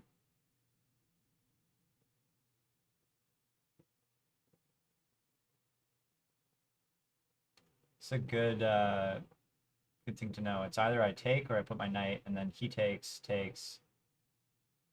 Well, takes. It's his turn, so he probably goes here. I think I can go here. Ah, no, I don't like that. No, I'm not a fan of that. I mean, it's been done, but I don't like it really. Because there's no use, there's no real functional benefit to my pawn going here anymore, because it's not to chase away the knight, which typically would be. Now I don't even have a bishop at all to do anything. I guess I could go here, maybe. No. No, overall, I'm not a fan. Whoa, that's a rather interesting move.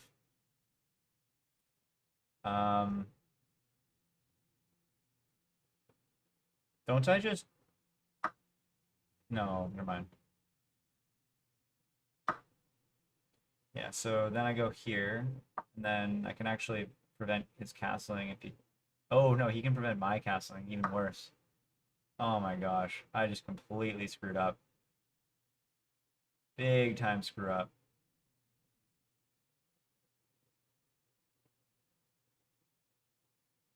Let's go here.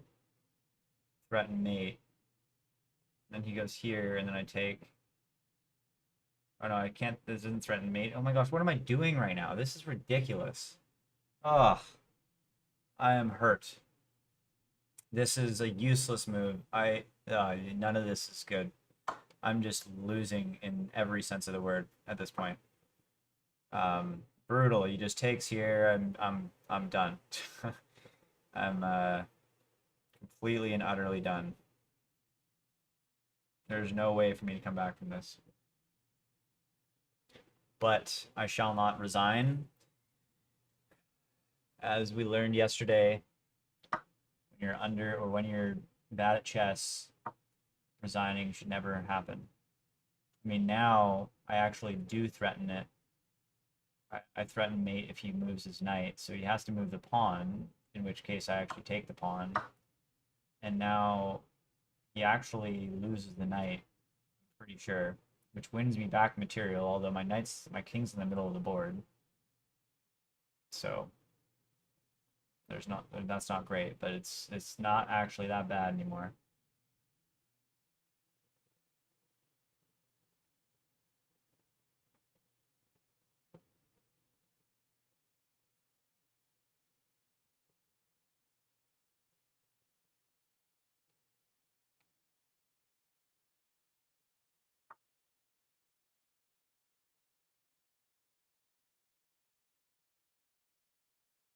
Okay, I can ignore this completely and just take. Although he checks. Well, he checks, but then I just take here, and I'm not in a position of concern. I could take here now. I could go here. I could take with it. No, yeah, I think I'll take here. And then if check, I could... I can't ignore it because it's check. But, oh, I should have taken here. Oh, that was way better of a move because that's check. Then I could have taken. Yeah, so...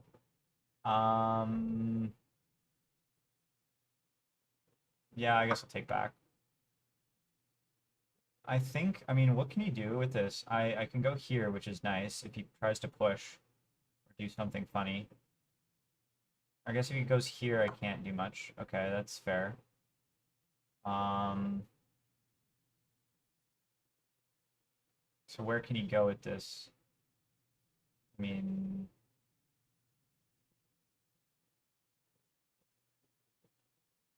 I guess... Yeah, that should be fine, right? In theory, yeah. Should be okay.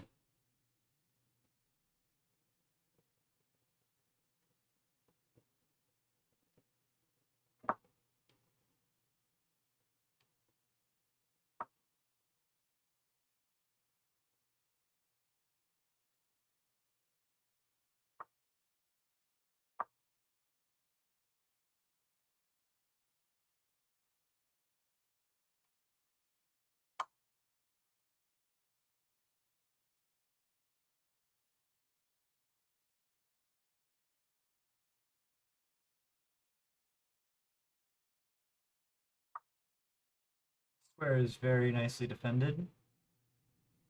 I don't have any concerns. He's hanging mate in one if he just completely hangs it. Well, that's why you don't resign, I guess. That was proof.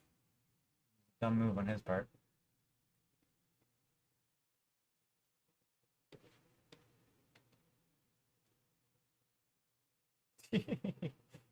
Funny. Oh, this was actually the move that lost me the game, interestingly. I thought it was way before that. Huh. Well, yeah, actually, no, sorry, no, this was the move. That was the move that I was like, wait, what? That was dumb. I should have just taken, right? So the best move was to take. Yeah, and then unfortunate that I mean, it is ultimately, I have to take back, lose my castling rights, but it's not the worst thing in the world, I guess.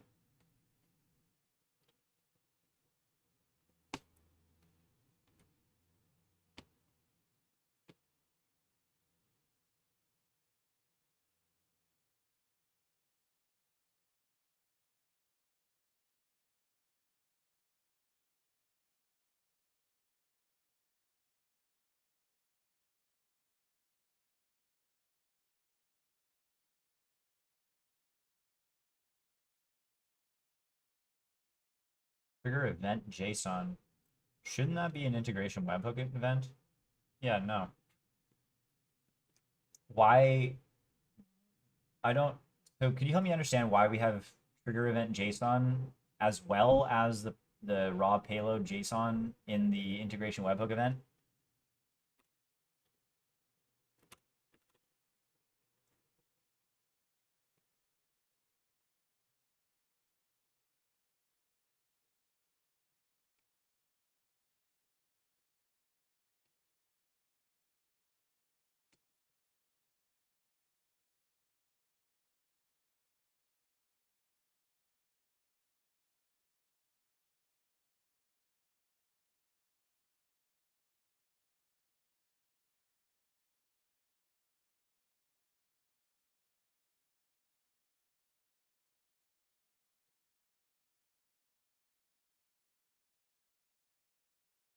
I also don't think, like, I'm not convinced that we even need this outbound call execution. It seems like another unnecessary table to me.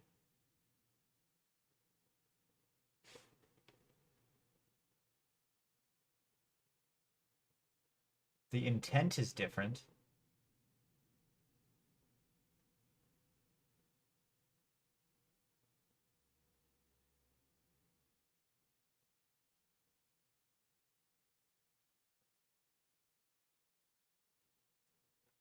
Wait, hold on. Could you justify it to me? I still don't really get it.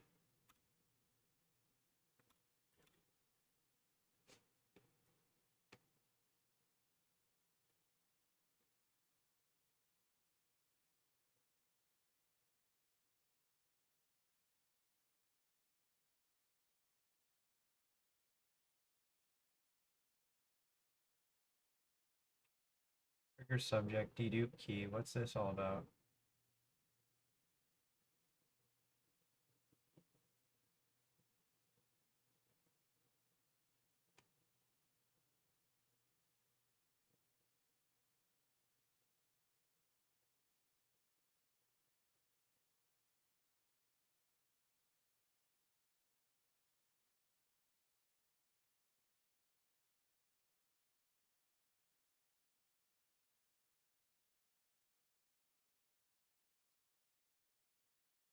Also, why do we not have a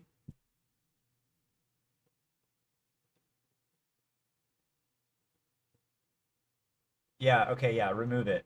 Go ahead and remove the trigger event JSON. But also, why do we not have a voice agent version associated with the automation execution, or at the very least, the trigger automation outbound call execution? Honestly, actually, the trigger outbound call execution, it seems like an unnecessary table. Could we just, let's just collapse this into a single table. This just, like, you can section it off with a comment or something, but this just seems like such unnecessary duplication to me.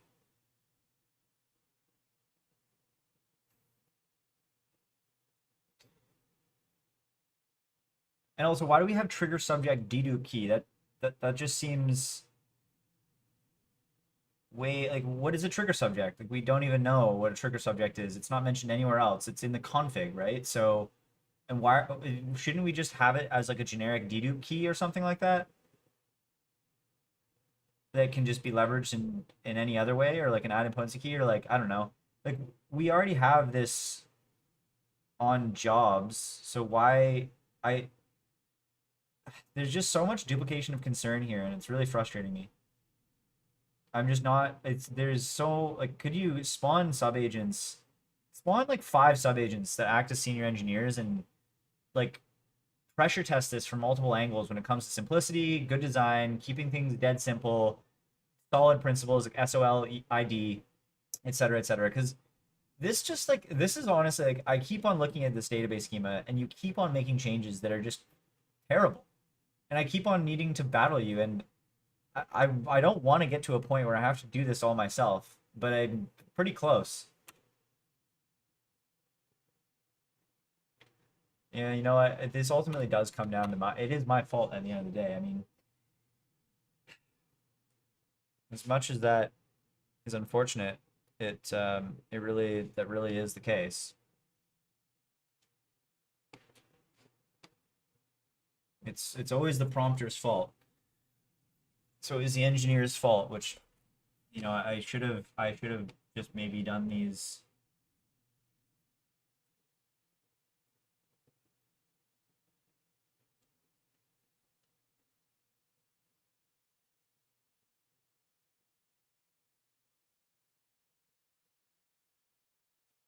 Done this up front.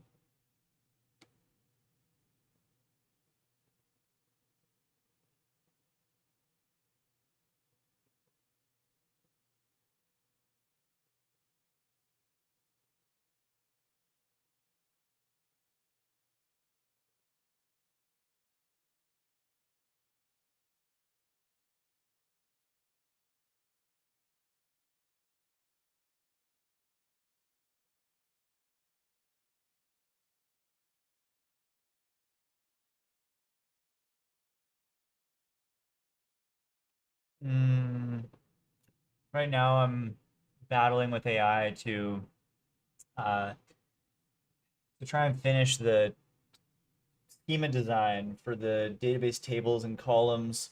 It's ultimately going to support the trigger-based call functionality that we're implementing, where a new lead is created in a CRM, and then we'll call that lead within 5 minutes with additional context. And yeah, that's what I'm focusing on right now, and intermittently playing chess while while AI is working.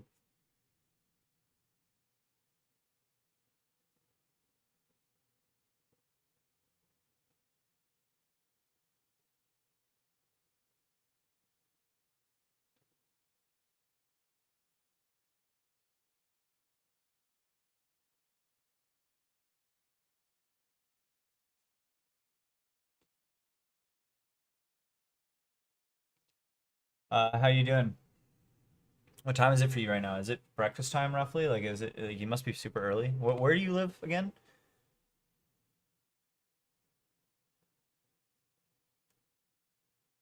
I actually don't know. I don't remember. I just remember it was late at night, and then it was breakfast time for you.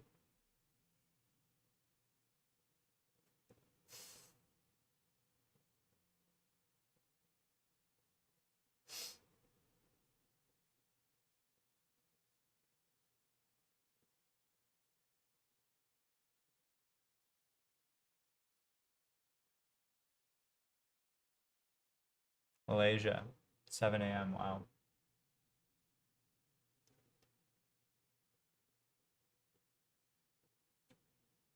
I'm not convinced about this design. I'm really unsure. Huh. What to do?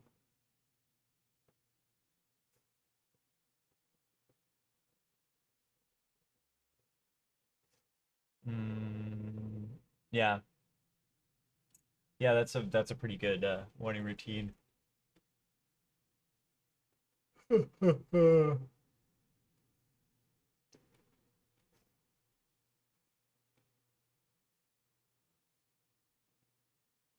I guess while they're doing this, oh, I would typically get Claude to draft me an email, but I actually hit my limit already, so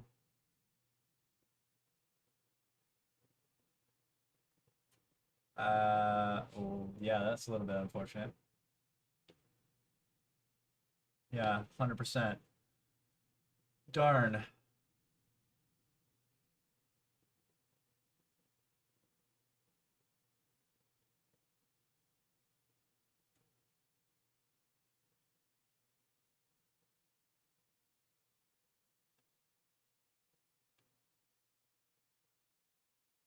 Ugh.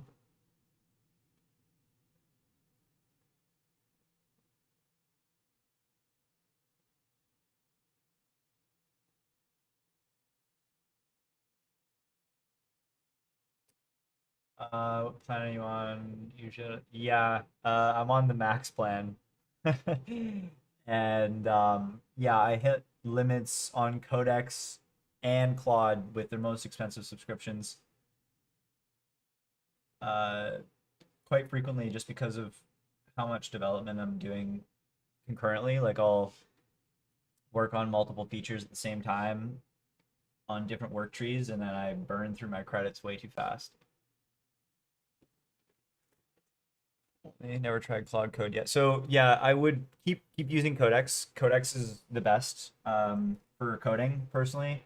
The only reason I use Claude is for like emails and sort of actually I use Claude for just kind of everything that's not code, really. I use Claude or sorry, I use Claude for UI as well, like user interface stuff. But if you're wanting to vibe code, because I remember you'd mentioned vibe coding, Claude is definitely it's pretty good for that, like for vibe coding, like a front end application. I also just gonna, you might already know about this, but I figured I'll send it your way anyways, just in case you didn't.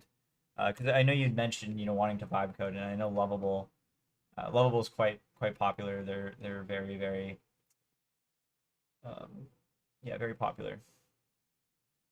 Okay.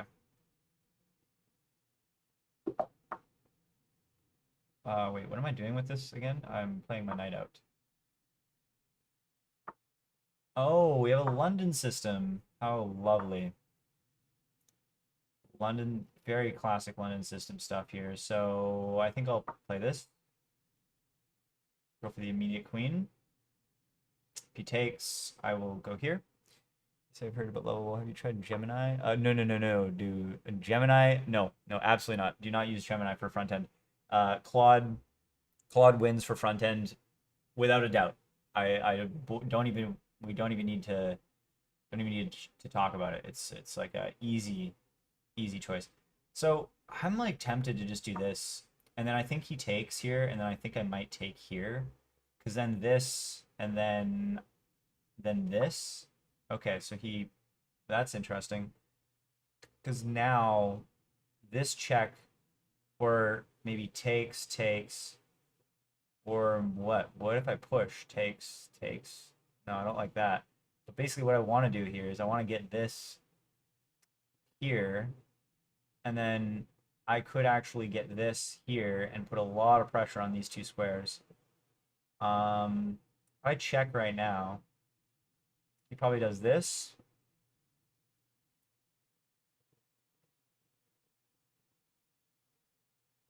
I mean, if he does that, what's the best response? This is something I gotta know for future. Maybe I go here and then here. Maybe I go here preparing that. Maybe I'm gonna go here. I wonder what the best move is. Okay. Brings his bishop out. Huh. What if I go here, takes. He goes here. And then I can go here with check. He goes here. I go here, pin, and the knight's pinned still. And then he makes a move. Not sure. There's got to be some way to take advantage of this. I can actually win. Actually, I can win this pawn right now because The knight's the only one because the queen no longer defends. So that's what I'm gonna try and do. So I'll try to do that first.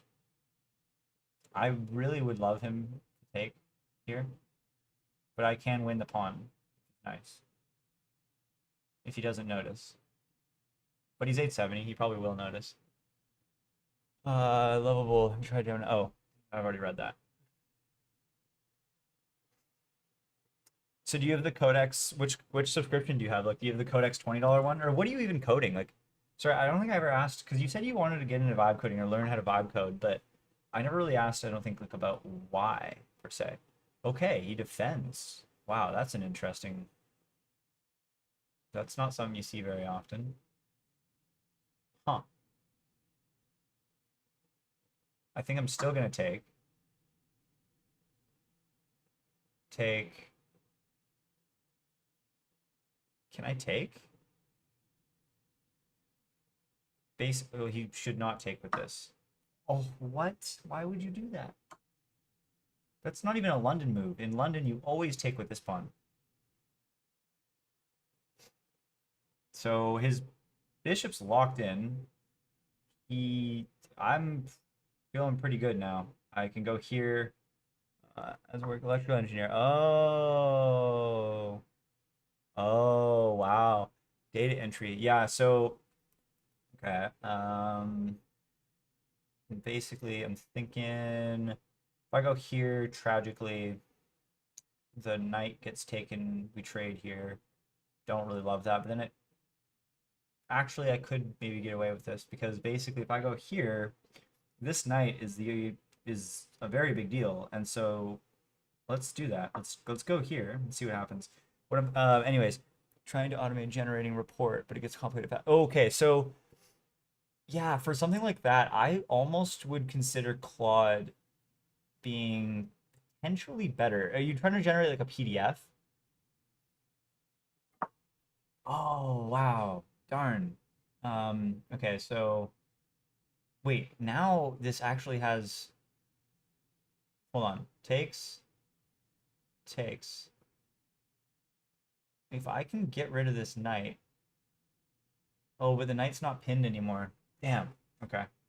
Doesn't work. All right, so I guess I just gotta live on. Um, sorry. Okay, you want to generate a PDF from a data set. Okay. Whoa, what was that all about? Push the pawn twice. Um, I'm kind of tempted to go here now, for some reason. Hmm. This pawn is super weak. Well, unless he comes back here. I could go here. No, not really. Can I break here? No. So what you're after really at the end of the day is a data processing pipeline. I think that's how I'd encourage you to think about it when you're building it is like, okay, wait, I gotta stop spending so much time here. Let's just go here. That's how I'd encourage you to think about it, like step one, step two, step three. And I think that would make things a little bit easier. Are you trying to do it locally or are you trying to do it? Okay, so now, um,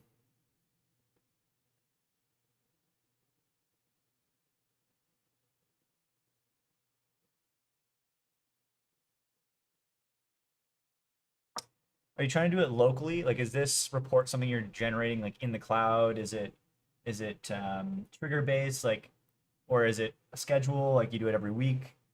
Or yeah, what are the details? Like, I don't know. I guess I'm asking these questions to see if like there's any way I can help. Like, feel free to. For now, it's all locally. Okay, trying to get it to work first before anything remotely. Okay, so basically, you're generating a report. Okay. Does this, all right, so you're lining this up. I can just go here. Oh, wait, no, I cannot. I have to trade. Yeah, I have to trade here. So it's either this or this. I guess trade here. Uh, So is the report fully just a matter of like data in and then you're like it's just displaying the data, or are you also trying to add some sort of like analysis part to the report where the AI sort of generates a summary or something like that? Or is it just like, you have some data and you want to put it into a report style and is that about it? Okay, so this is defended by this. I'm gonna go here now.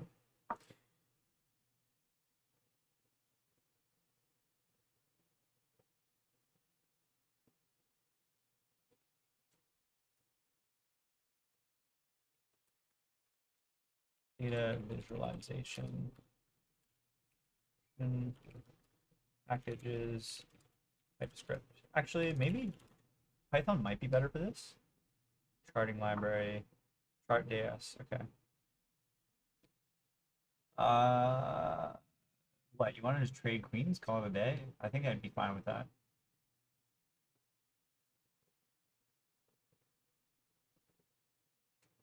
Or do I come back? I can't come back there. Never mind. Uh, oh, the knight's hanging.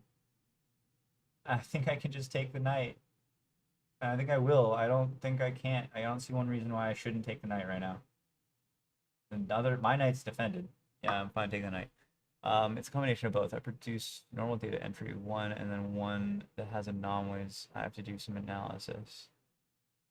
Okay, I see. I see. And you're trying to automate both? First language I try was Python. Okay. And you're trying to automate both of those or just one? I'm most familiar with TypeScript, which is why I always go. And like TypeScript's like a lot easier to build scalable pipelines in. Okay, so now the question is like, is it trapped? It's not trapped, right? So we're fine. I could also potentially go here, threaten to take this pawn. I can't do anything else crazy. Maybe I do the pawn idea. Maybe I trade the queens. I'll trade the queens because now I'm officially at a point where it's like I'm up a piece, so I should trade queens. Yeah, the first thing is sure. So yeah, Python works. I mean, Python's good for lightweight stuff like that. I think it's just hard to build bigger systems with Python. But considering it's just a small thing, maybe it is easier. I don't know. I don't know. Yeah, I feel like I don't have enough experience with Python to have like an objective opinion, like someone, like, because other engineers might say different things. This is defend, right? Yeah. What did he just do? Okay, so what does this do to me? I mean, he attacks this. Otherwise, I'm fine. I can just go on a light square, call it a day. I actually should have probably just traded here. Just the data entry one, because the analysis one we have to do a manual. There's too many variables to be considered. Yeah, that's fair. Okay, so I'm good to take this. I don't see any problem with taking that. I'm actually threatening the pawn immediately, and he doesn't have any compensation. I mean, he can't take this. He doesn't have, yeah, he has no compensation. I can just take this without any issues at all. Actually, he does threaten this, but then this, so we're fine.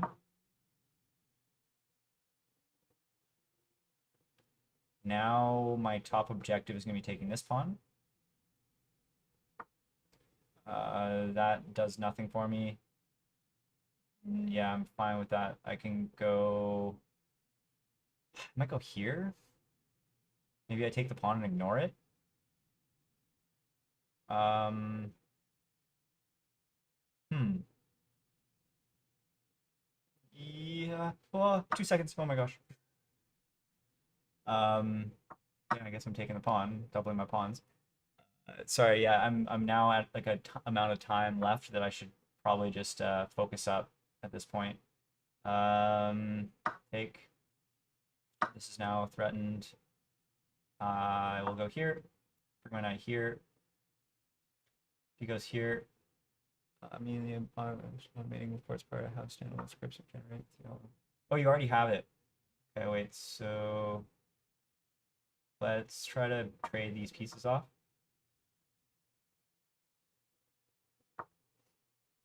He refuses, understandably. So let's try to go here. If he pushes, okay, he takes. So I actually lose a pawn this way, but I'm fine with that. Interesting. I will go here. If he allows me to push, okay, he does not allow me to push. So now, does he have any threats? Nope. Still okay. So what does he want here? Check, check, and then this somehow. I actually don't know what I should do here. Maybe I go. Oh no, no, fuck. Oh, I totally had that in the bag. No. Oh man, I just should have. I could have just played any move, like any move that wasn't a blunder. Oh, that was. Oh, damn it. Anyways, okay. The objective of what I'm trying to do here is actually just develop some way so that my colleague can also use that Python script that I use without them having to learn every detail. I see. Okay, so, okay, so what you're, okay, so first of all, okay, if you're not already familiar with this, I would encourage you to look into skills. Like, basically, what skills are is if you look into my, yeah, you can see this, right? Yeah. So you see how I have like a bunch of things that come up when I do the dollar sign. So this is Codex. So you see how I have like code, logic, summary. I have like this step planning skill, step planning, or sorry, step loop. I have like task planning. I have commit. There's a bunch of different things. So basically, the reusable pieces of logic. So if I go up into the skills folder, what they really are is it's just a file with instructions, repeatable instructions. And so what you could do is you could create a skill that AI invokes, and that skill actually orchestrates your pipeline. So to give you a really concrete example of how I'm doing this in a pretty involved way, is I have, and this is not, I'm not saying I recommend exactly this, and you don't need to go this crazy with it, but let's go into my Claude skills here, and you'll notice that I have this video processing pipeline. And what I have is this video processing pipeline, and it's just one skill at the end of the day. But what it actually is, it's a collection of steps. So we have this first step, which is called discovery, and it defines some sorts of things. You can see this in the brain pipeline and see skills immediate item on my list that I need to learn. Okay, perfect. So I'm giving you a little intro on how you might think about using it for your exact use case, because I have a processing pipeline here, and it's actually a combination of really just a bunch of skills. You'll see stage 1, stage 2, stage 3, stage 4, and every stage is just skills. And that's it. They're all just skills that are orchestrated one by one. And what each skill does is it actually leverages scripts that I have built. So the scripts are in a different folder somewhere. So it's a similar idea. Whereas instead of like my scripts, you would kind of create these skills and you would put your own scripts. And you'd say like, okay, use this command or use this script or execute this script and then go to the next step. So that's kind of how I'm doing it.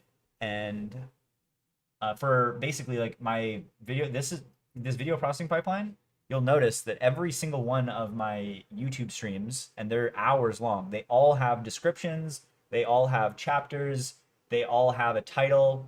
All of those are AI generated. I have not done a single bit of it. And yeah, so anyways, that just goes to show how powerful, if you combine skills with scripts, you can do quite a lot of things. So yeah, I'd recommend playing around, basically creating a skill, just one skill. I don't think you need to go as crazy as a pipeline like this. This pipeline is because I wanted it to be scalable and to be organized, and in order to invoke the stages individually, atomically from each other and all that stuff. But if you just have one file that defines the whole process end to end, then you can give him the skill and you can give him the script, and that's it. And so what the skill could do is you could have the inputs to the skill just being like, the input of the skill is going to be a file path or a data set or whatever. And you're going to say like, the skill is going to say, I have this data set and you need to do this. And then maybe you could have them do the same thing. You could even have another skill that sets up their environment. So it actually like goes and it downloads Python and whatever other packages are necessary and all that stuff. Wow, we're still working on this. Oh, what? We already started making changes. Interesting. I did not prove anything, but it went ahead and did it anyways.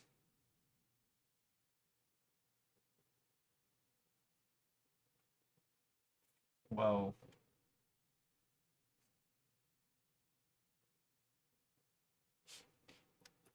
Um, Sorry, could we just take a pause? And you spawned a bunch of subagents to pressure test, and I never really got your final design before you just started going for it. Pause it sometime. Um, yeah, skills are great, and you can also use you. I don't know if this is helpful for you, but if you have the Codex app, I'll just quickly show you the Codex app. You also can have reopen. You can also add automations as well. So I'll quickly show you what that looks like. So I don't use the Codex app for automations, but you can certainly. You can click new automation, and then what you could do here is say like, I don't know, create daily report, for example. And then you could say run the backend review skill and send me a PDF over email. I don't know, whatever you want. And then you can actually select whatever project, and then you can select daily or whatever, daily, hourly, custom. And I don't even know what this is. Okay, so model reasoning and all that stuff. And then you can basically have this. And then if this is on in your computer, it'll run every day or run every whatever. What is that recording audio? You built it yourself, or is that the same as Whisper? Are you talking about this thing here that I use to talk to AI? I'd assume so. It's free, completely free, and I would highly recommend you going to this part of the video. Let's jump into videos. I just whipped through it the other day, rambled on about it. Let's quickly pop into. Let's see if there's anything here. No. And then we'll say raycast. Yeah, raycast. Fantastic. And honestly, a lot of people use Whisperflow, and I actually don't. Yeah. Okay. So here, I'm gonna do 11 on 3. And wait, why? Why is it not? I think it's like. I actually don't remember. Okay, go to this video here, and look in the description. And this is also AI process, by the way. I did not create this description. And go to Raycast as Spotlight replacement and just watch that. I go through it very briefly on how you can start to use it. Assuming, are you a Mac user? I sort of assume, and I also hope, but I don't know. Okay.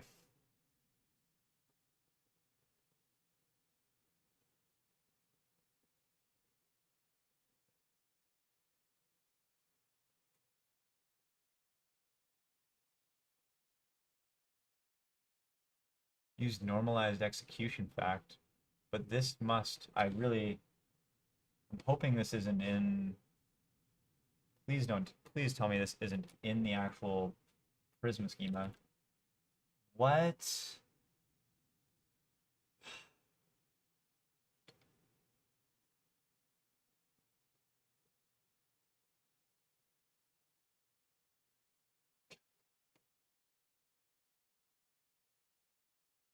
Why?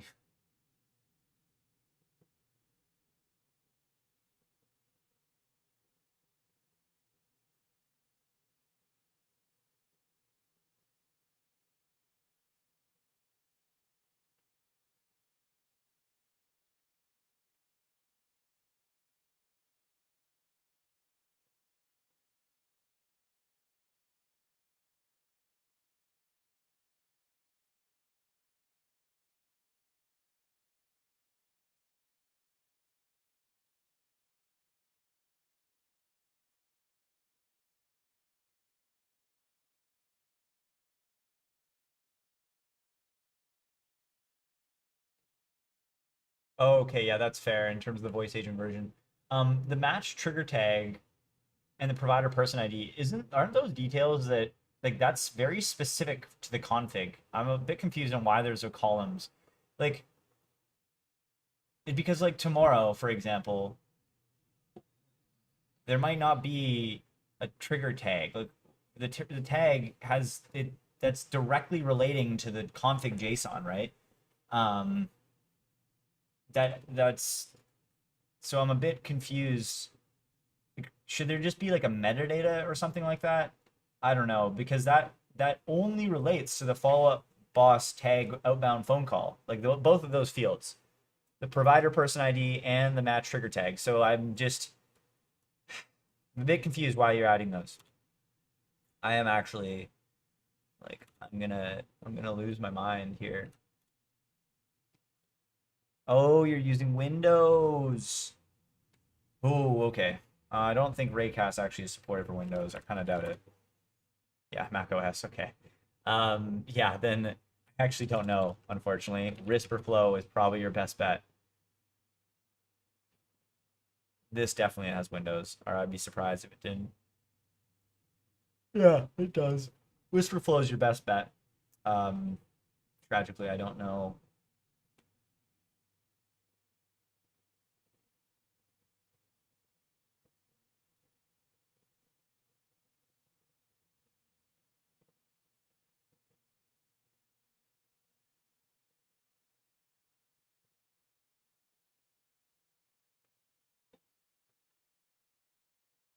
Yeah, I agree with the recommendations for item key. And event item metadata JSON or whatever. Yeah.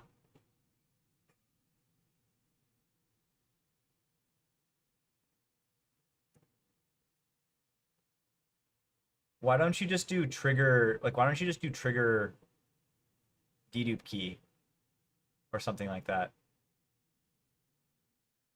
instead of trigger event item key? I think it's a bit confusing. Or like trigger event item key or trigger execution dedupe key. What is your workflow to solve the issue when the LM starts to deviate from the original plan? Honestly, if you're using Codex, oh, I start trigger. Yeah, sure. Okay, yeah, sure. Go for it. Starts to deviate from the plan. So it's a good question. And it happens very rarely, I would say. So yeah, I guess reliability, if reliability is a big concern, which I mean, if you're generating a report, it better damn be right at the end of the day, right? So you need some verification there. So I think like my two overall recommendations are one, rely on code instead of the skill as much as you humanly can. And I do that already in my pipeline, for example. And two, make the skill steps as strict as you possibly can with no room for deviation. So it clearly indicate the steps. Now, the only real additional thing that you need to consider is the context window. And the context window, uh, you could manage that through getting spawning subagents. I think you saw this yesterday. I was using one subagent per step. And so if you in the skill itself actually say use subagents, then it'll reduce the likelihood in which it'll hallucinate or deviate from the plan. So you can see in my video processing pipeline, for example, what is it called? Agent, subagent, sub, or no, it's probably here. Sub, or no, team. Yeah, sorry. So you can see here where it says you do not delegate per video subagent. Basically just saying, it's basically just making sure big as context window. I see.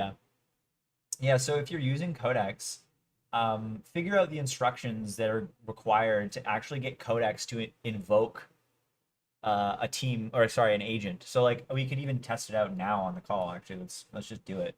I'm curious. Let's go ahead and just create like a random skill.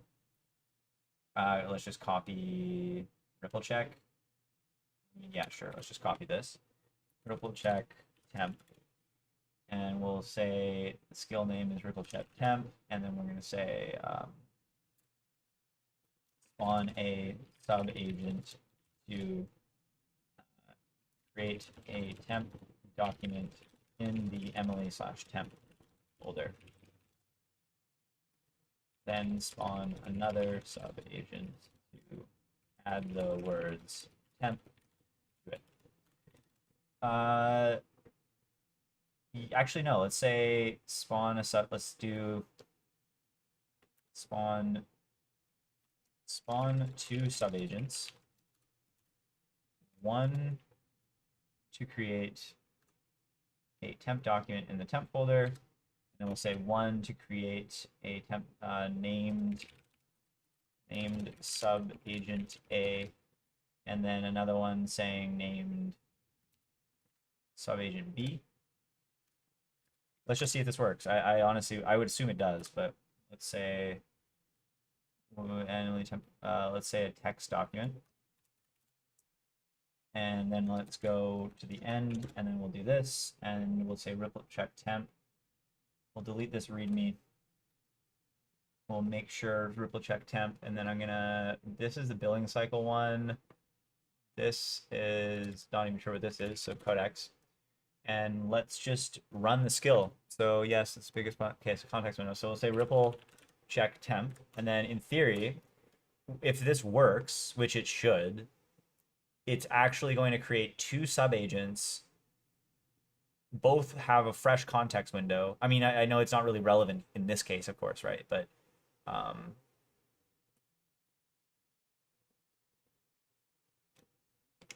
we should see, okay, short signing, okay, and here we go. It looks promising so far. Assigning each work, yeah, okay. So here you go. So we now have two subagents that are completely isolated, and they have their fresh context window, and then each one will create its own text document.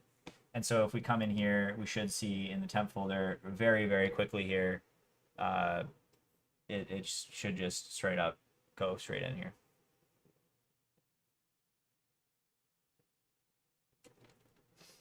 I'm gonna go ahead and delete that skill in the meantime.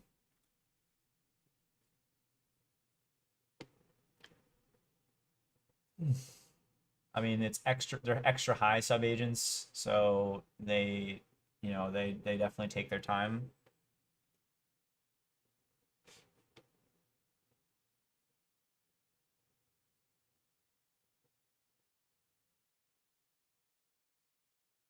Oh, whoops.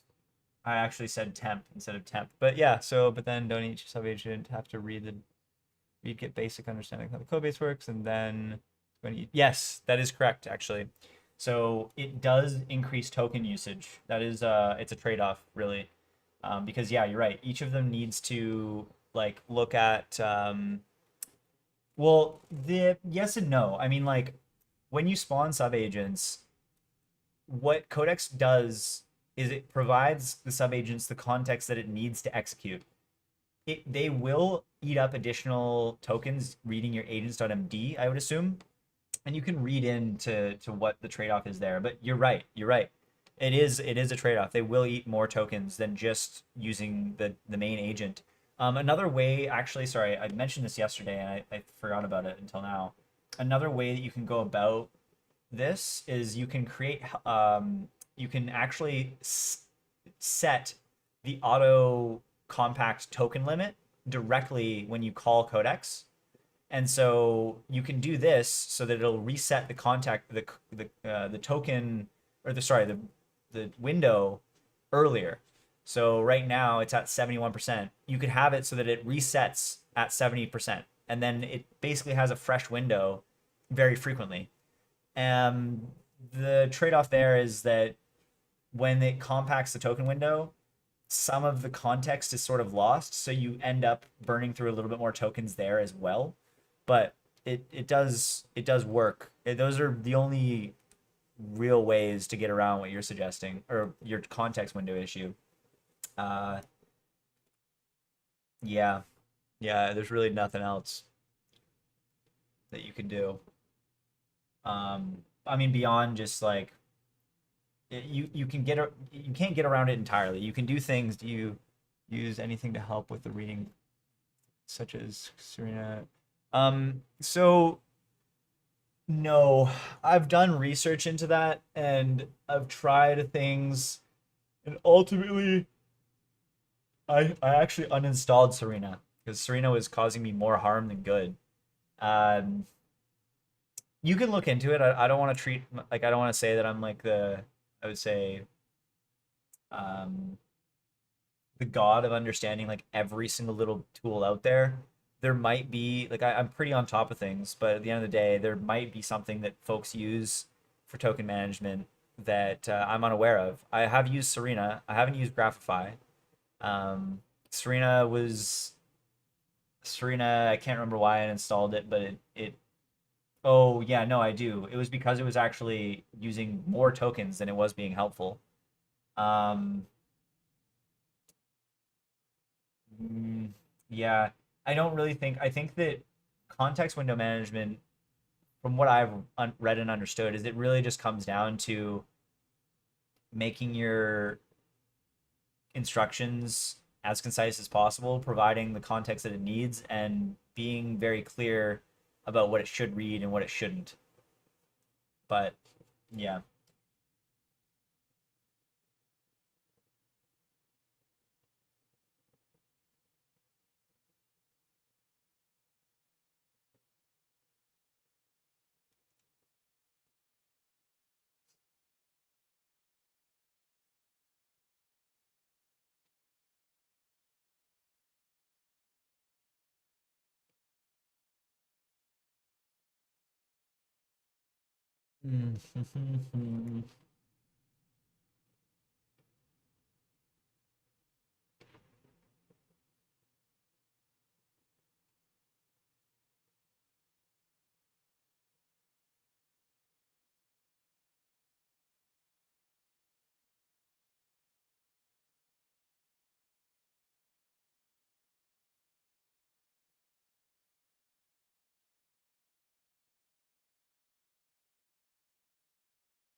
Quite hard for me to precisely do instruct the individual since I don't code. Generally tell it to read some part of the code. I guess that's the challenge. Well, for your, I'm a bit, I think I might be having a little bit of a tough time understanding exactly. So when it comes to your context window management, like where does it struggle? Like, are you talking about the context window management for when it actually executes the skill to like build your PDF? Are you talking about the context window management for when it's actually coding for you? Because when it's coding for you, that one is much more challenging to actually manage. Um, or yeah, because that's really just, especially when you're vibe coding, that's an I mean, it's not an impossible battle, but it's definitely a. Why do we have trigger integration connection ID? Actually, okay, that's fine. Trigger automation name. Shouldn't we just have like name, description, type, config schema?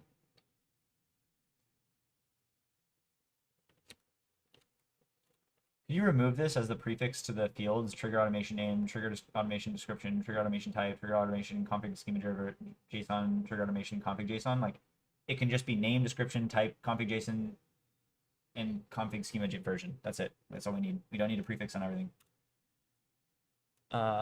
Right now, I can't pronounce your name, unfortunately. Please advise. I would love to be able to call you by name because we have Adam in the chat here, which I had to ask the same question. Um, anyways, whoever just whoever just said that. Currently, I'm finalizing the implementation for a trigger-based call system where a new lead will be created in a CRM, and then our system will wait a configured amount of time, like 2 minutes, 5 minutes, or whatever, and then we'll actually send a automatic call out to that person. But in general, it's for the voice AI platform that I'm building, and like this is I guess, yeah, I don't know. It's my company, or the company that my founders and I started. And yeah, this is sort of the features. So basically, we have campaigns already, which is like bulk to create. Like basically, you select a bunch of people and you call them all with like an objective. And now we're creating a more of like a trigger based outbound call system.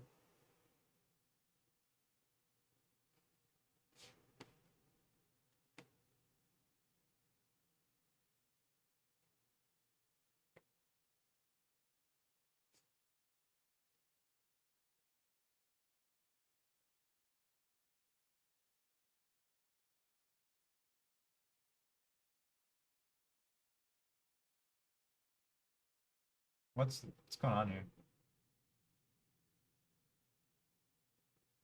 Oh, this is old. Whoops. So what changes really?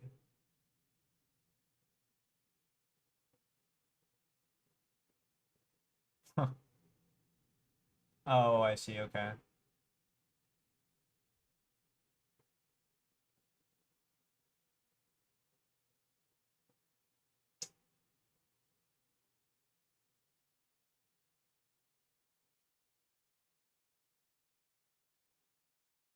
Do we not have a centralized feature list? Can view widget settings. This is gross. I would have I would have expected that we actually have.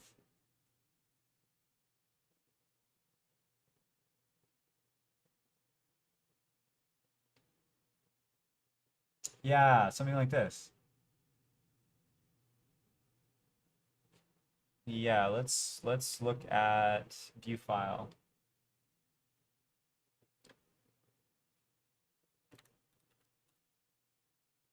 Yeah, this is much better, right? Yeah, let's do this. So where is this coming from? From EMLY Common. Okay, perfect. So this is a great learning opportunity for the intern about deduplication. Uh, let's go submit review, request changes.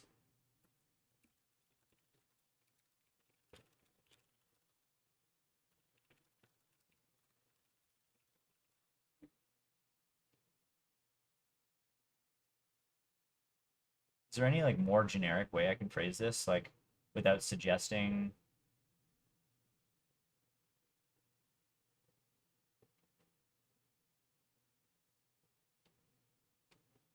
Whatever. It's fine.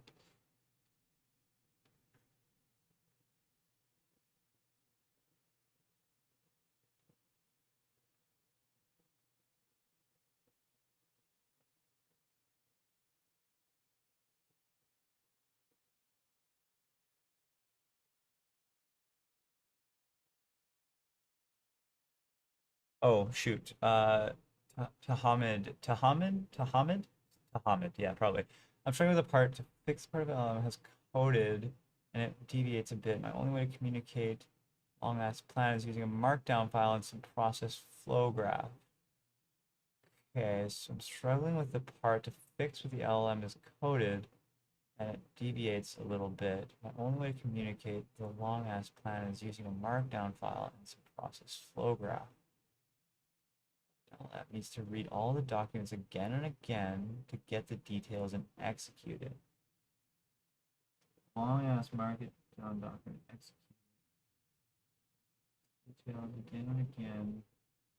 So, okay, reading the details. If it's so, starting with the part to fix what the LM is coded, and it deviates a little bit. I'm going to communicate all using a markdown. So, I think that it's potentially unavoidable what you're referring to, because every single time, I mean, for example, every single time that Claude executes this pipeline, it reads these things again and again. And that's just kind of the way the cookie crumbles, honestly. There's no real way to get around that. If you have a set of instructions and you need those to be executed every day, for example, then LLMs will in fact read those instructions every day. But I wouldn't necessarily concern yourself with context windows when it comes to just the instructions themselves, unless it's like, I mean, actually, I don't know. If your instructions are very, very brutally long, then sure. But even so, what I would consider you trying to do potentially is breaking that markdown document into steps and maybe having separate markdown documents. Because when you start to think about things in terms of steps, it allows you to maybe gain a little bit more clarity and state things more precisely. But I'm not sure you can fully get around it, Adam. Yeah, I don't know. I don't know what my recommendation would be there for that. Because yeah, it's like every single time that it reads this pipeline, it reads everything. Uh, every time, every damn time. Worker J.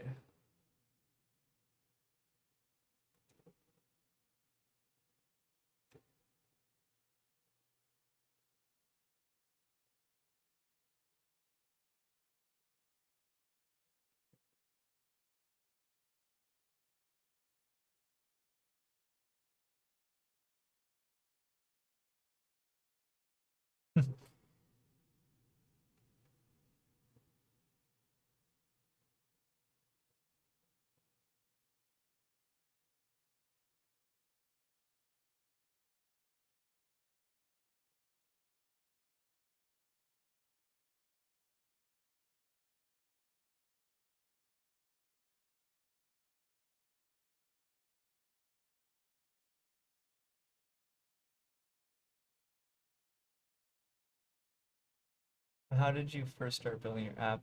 What is your brainstorming session flow? Are you talking about like my like Emily, like this big ass this this actual production scalable application, or are you talking about like my brain, like sort of like my job processing pipeline and stuff like that?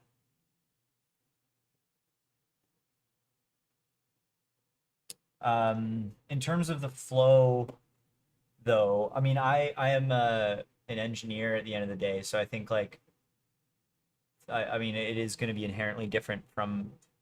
Sorry, when I say engineer, like I'm a software engineer, because I know that you had mentioned you're an engineer, electrical engineer, but so things will inherently look different. What is my brainstorming session flow? Yeah, first let me know which one you're talking about, just so I can maybe be a little bit more accurate in my answer.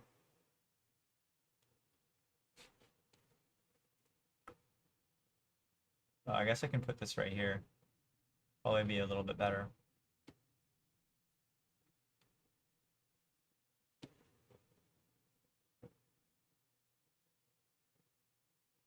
Hmm.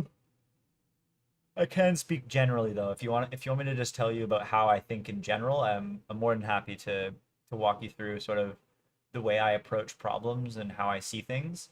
That might be helpful on the Emily, not the skills. Okay, so um, okay, for Emily, your question was brainstorming session flow. Um, okay, so like I want to just go through it, but I'm not sure like if I really gave it specifically to Emily, I'm not sure how applicable it would be to you in general.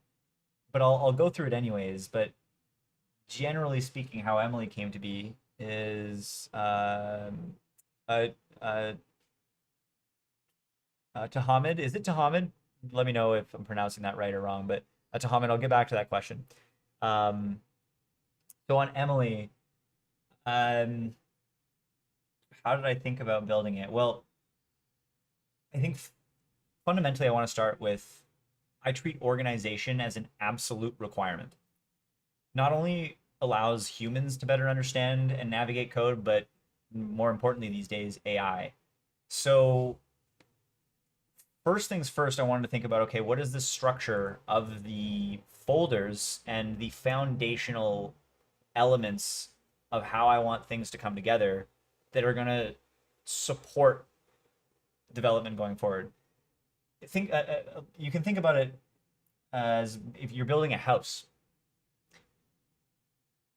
You need a solid foundation so that when you actually build on top of that foundation, things don't crumble. So I I always treat that foundation as very important. And as you can see, my folder structure at the top level is straightforward. It's like app is basically the backend server. And we have CDK, which stands for Cloud Development Kit. It's the infrastructure. And we have client, which is the front end, the thing UI, UX that people interact with. And then we have common, which is essentially the things that are leveraged between the client and the app. So anything that's leveraged between both of them, such as API contracts and any interfaces and shapes and data that gets passed to and from. So I think I guess I'll start with that. And then I also wanted to ensure that the front end and the back end were leveraging, like everything was leveraging the same language. So I chose a language that fit that exact use case, that also was a language that is popular in today's world and can build scalable apps with. And that language is TypeScript. So TypeScript is very common, and it's much easy. It's very easy to understand. It's easy to scale as well. Python, it's good for small little things, but not to build big applications. Well, it can be used for that, but it's not very common.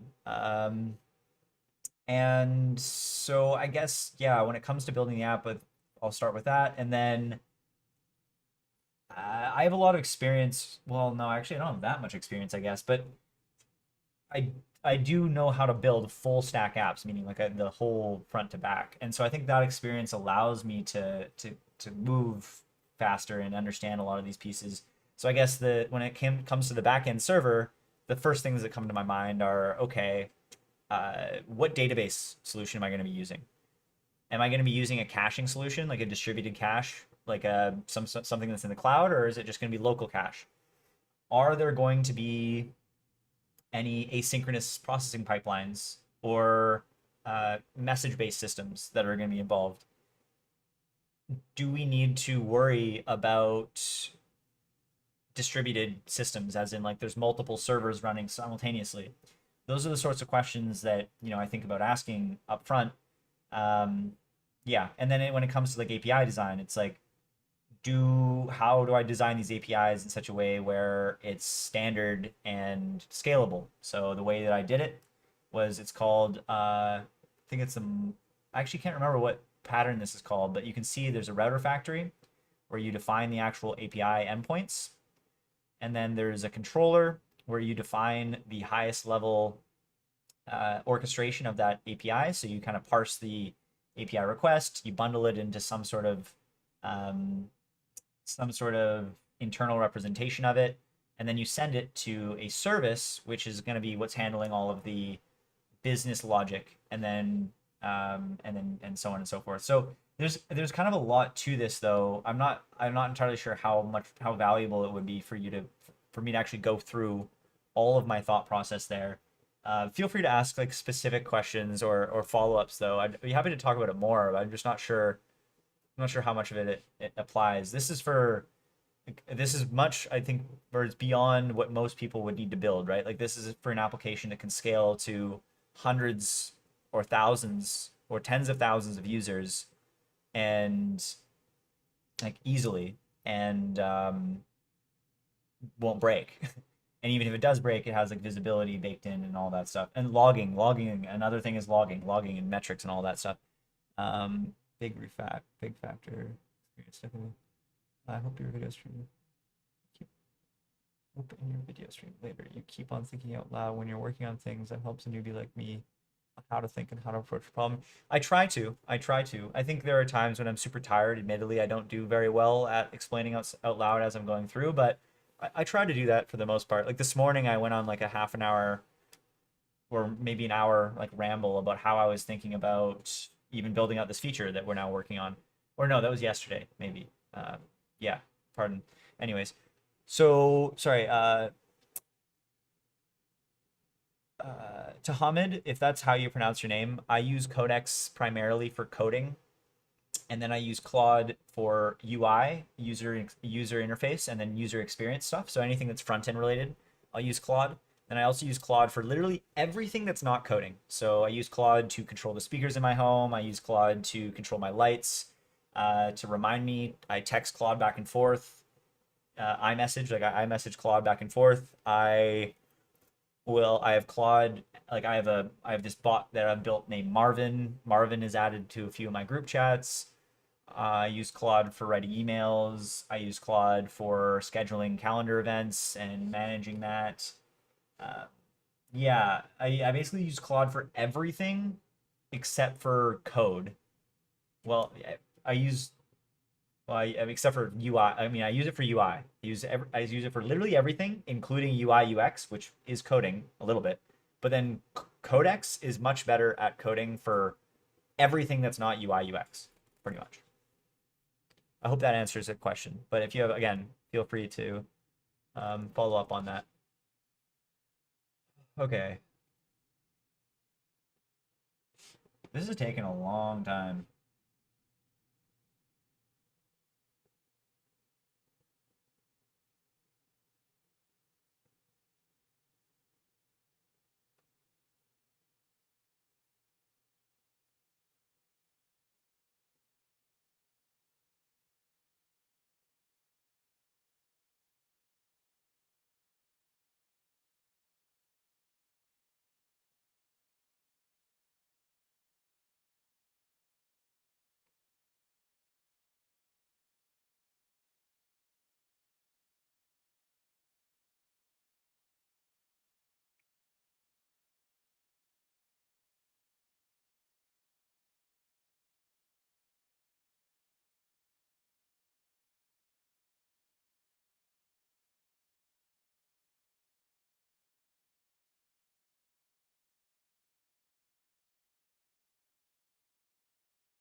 Hmm.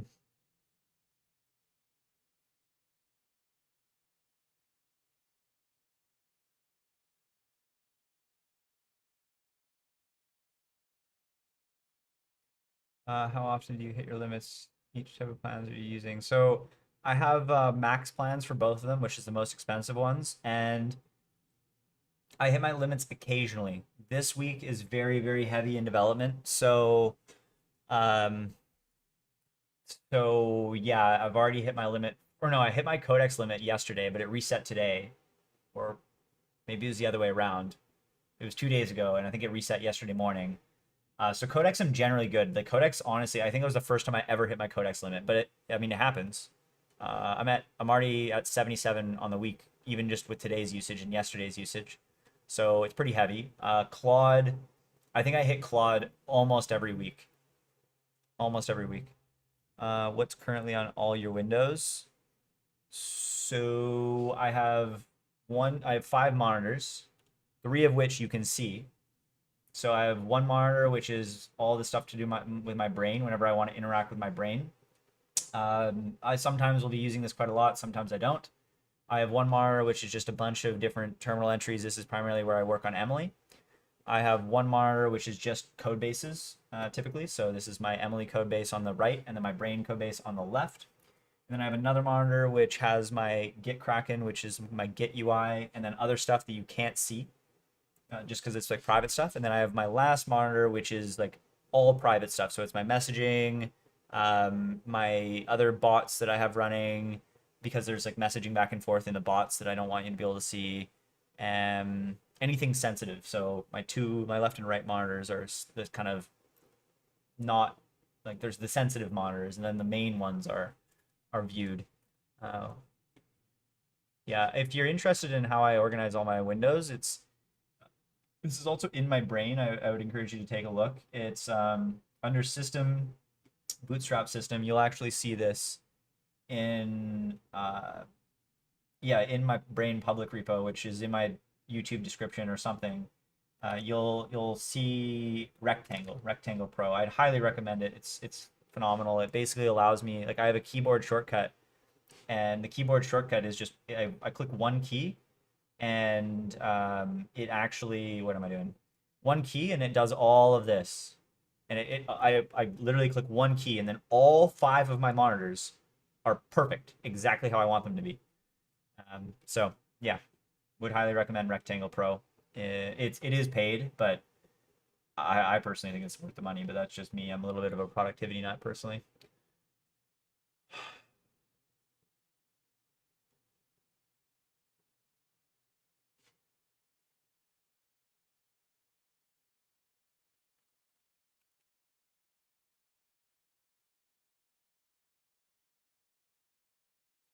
I feel like I should be doing something on the side here. Okay, so we have this. Oh, I guess I can rebase this onto this.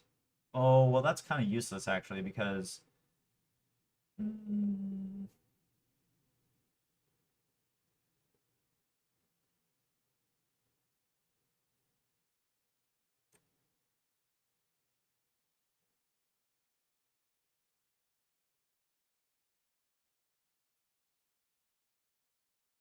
oh, you know what? Actually, I can do. There is an error.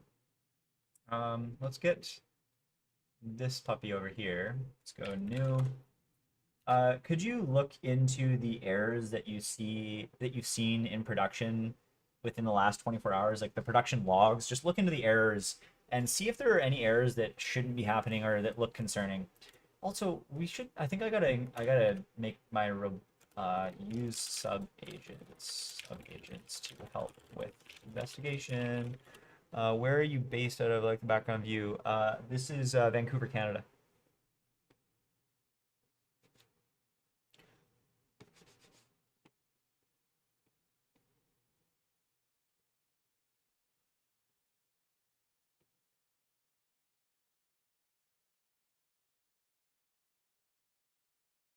All right, I think I'm gonna play another game while I wait for these folks to complete their mission. 962. Oh boy. Yeah. What about yourself, Tahamid? Is it Tahamid? I asked you a few times. I just want to make sure I'm getting that right. Oh, all right. Well, if you're okay, well, have a nice rest of your day. I'll hopefully see you at some other time. Feel free to pop in whenever you'd like.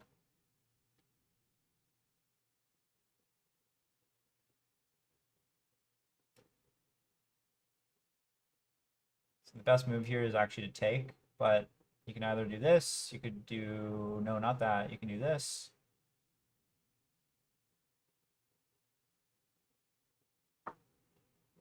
Or that. Um, I feel like my best move is actually just to take this. I don't see why I wouldn't take that. So I will. Now he just has one less center pawn, and I have a wide open file for my rook. Yes, yes, I live in Dubai. CS undergrad. Oh, nice. Nice. Okay, great. I got your name right. I'm glad. So yeah, now I mean I'm hitting. I'd be happy with this trade, no problem at all. Do I want this to happen? Maybe I pin this first.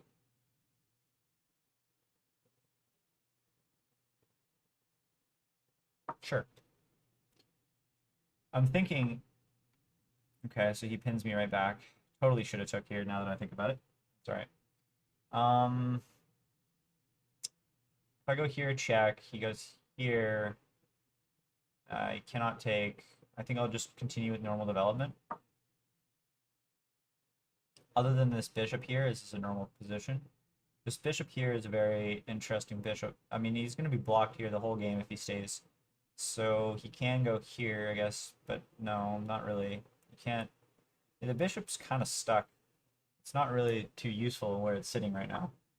Okay, so this is officially like oh wow, actually now that I think about it, like this is a much more interesting move now because, well, or I can try to, if I try to kick the bishop, this bishop's actually hanging. Okay, but he figured that out, so good for him. Or them, good for them. Okay, so I don't want to take, just allows him to develop his knight further, which I'm not really a huge fan of. I can move the rook here, potentially. Oddly, it allows this, which is a little bit of a weird situation. I can go here, then there. Maybe I'll do that. Typical. Oh, whoa, whoa, whoa, whoa, whoa, whoa, whoa. Okay, so he's forcing this trade. I don't really want to be honest. I don't want him to just be able to do this. So I won't allow him. I'm gonna go here. Really hoping to take this. Or no, he's probably not gonna let me take it, but I'm fine with that. It does allow him to centralize a pawn though, but at the same time, I'm 2 bishops versus 2 knights, and that's, I think, a small advantage for me. It just means I gotta trade off pieces, get into an endgame. Okay. So this is already a concern. This is not hanging, so I'm fine there. Basically, he also, he can't go there because I can just take it, so it's not an issue there. I'm thinking like it's either I do this or I do this. Which one? I could also consider going here, actually, which is an interesting move. Because it defends this. And then takes. It's not terrible.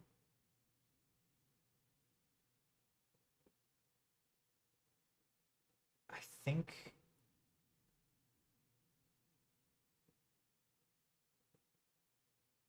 This pin's also not here anymore. Which means this guy is free to roam around. I guess no, he's not free to go there. He could go here. Oh, he has a fork there now, actually. Oh, boy. Okay, so meaning I actually do have to take this then, because otherwise he just has a fork. Okay, so now I'm fine. If he goes here, I can go here, but this now is now completely undefendable. Oh, that's actually tragic. It's a complete dead loss. I should have taken here. Oh no, even that, it wouldn't have worked. Oh, wow. Did I just lose a pawn? I think I did. I don't know if I can save this pawn. Damn. Good on him. What can I do here? I mean, I could go here. I guess that saves the pawn.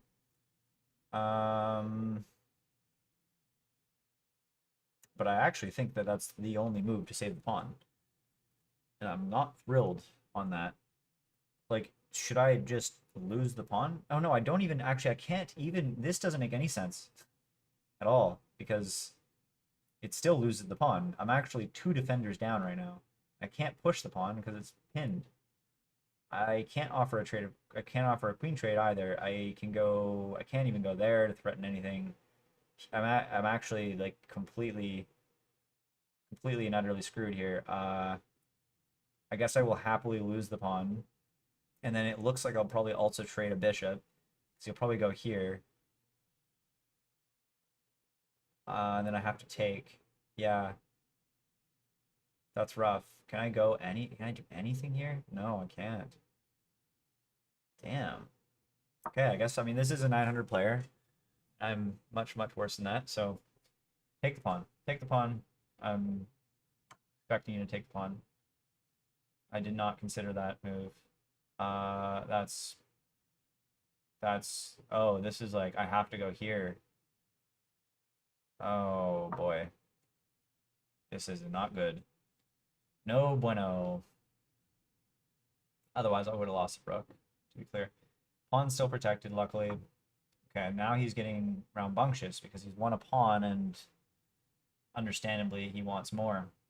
So, what to do in this position? I mean, this thing is just so locked in. I almost want to just... I can't do that. Makes no sense. This puppy is very annoying. I can't really bring this out. I think maybe here, get in there, But then this, oh man. Okay, do I go here? Takes. I think I'll do this. Or maybe I go here and if en passant. No. No, this pawn's hanging. Oh my god. Wow, he's got me locked in right now. I have to go here, and then there, and then there. This is horrific. I'm impressed.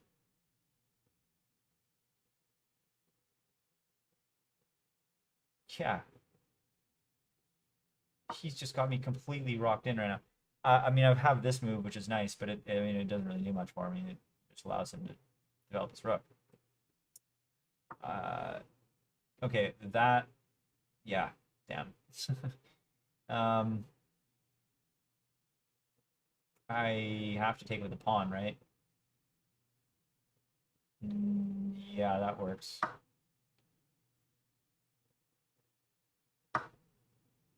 And then basically it's a matter of what to do now.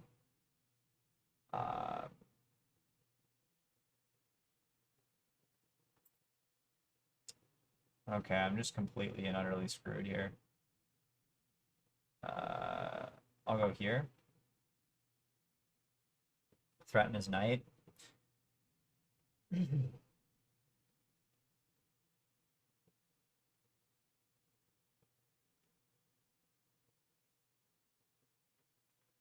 He can go there, interestingly. Nah, not really though. Actually, yeah, that's a nice. Well, no, it's fine.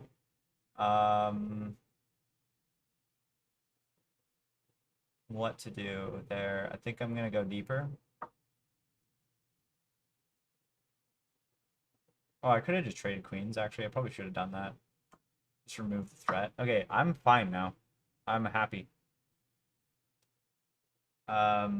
He's gonna try. I mean, that fork is. Oh no, he doesn't have a fork. I'm definitely happy now. I'm completely free. I mean, I'm down a pawn and I have a rook stuck in the corner of the board, but it's better than being harassed by a queen. This is still winnable in 16 seconds. I can't check. I'll go here, threaten this pawn. Takes, threaten this. Should have just taken this. Oh no, this was under attack. So now I actually have a fork. I can take this pawn completely, which is what I'll do.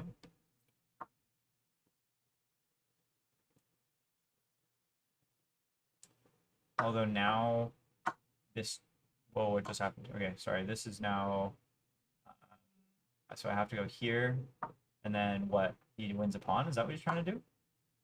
Oh, he actually wins a rook. Even worse. Okay. Oh, he wins a rook. He just wins way too much. Okay, I'm done for. That's a wrap. That was just a horrific game. So now what? I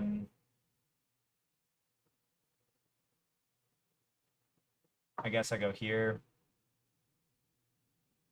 I really hope he tries to pin me. Please pin me. Well, actually, it doesn't really matter. But I was thinking this. That would be really nice if he just made the wrong move there. But he can just protect with the queen with the king. Catch you later, Adam. Okay, so he does not opt to do that. He opts to completely screw me instead. Good on him. I will go here.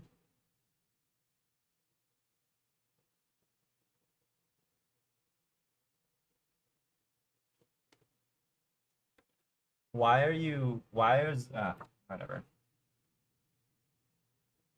Okay, that's interesting. I have 1 minute. I'll just, or 1 minute, 5 seconds. Damn, I just got, like, destroyed there. Oh, what? What did you do? What did you do? Okay, I'll go, I don't know. I'll just trade. Oh, no. Trade off all my pieces and resign. Okay, I do want to see where I went wrong there. Yeah. It's always so disheartening when you lose. I mean, I didn't play poorly, actually, surprisingly enough. So it was this move, interestingly. It's because I didn't think I had any. Like, what other option? What? There was a better option? I mean, how? What was there? I actually don't know. I couldn't have pushed. I can't really protect it. So you can take anyways. I'm like, this is the only other move I can think of. Okay, what is the best move? How does that move save the game? I mean, he takes this, or he takes with the queen. Takes. Takes. And so I guess I'm down a pawn, but it's better than being down a pawn and being like harassed by the queen, which ended up me like just dying. I think that's the moral of the story there. Okay, it's good to know. Interesting. This knight move wasn't the best move. Maybe it was this. What was the best move here? Oh, it was the queen even here because of this entire situation. But then it completely ignores this. Oh, because I can escape with this and then hit this? No, not even that. Doesn't make any sense. So what if this? Yeah, okay, but it's even still, interestingly enough. So why is it even? What's my best move? I would expect it's this, but I don't know. It is, okay. So then what stops him from just taking with the queen? Or just ignoring it entirely? Oh, I guess I do trade a piece and forces. Okay, and then he actually has to take. I see. Okay, and then I can actually get this to safety. And then we're actually in the same situation still. All right, that all makes sense. Uh,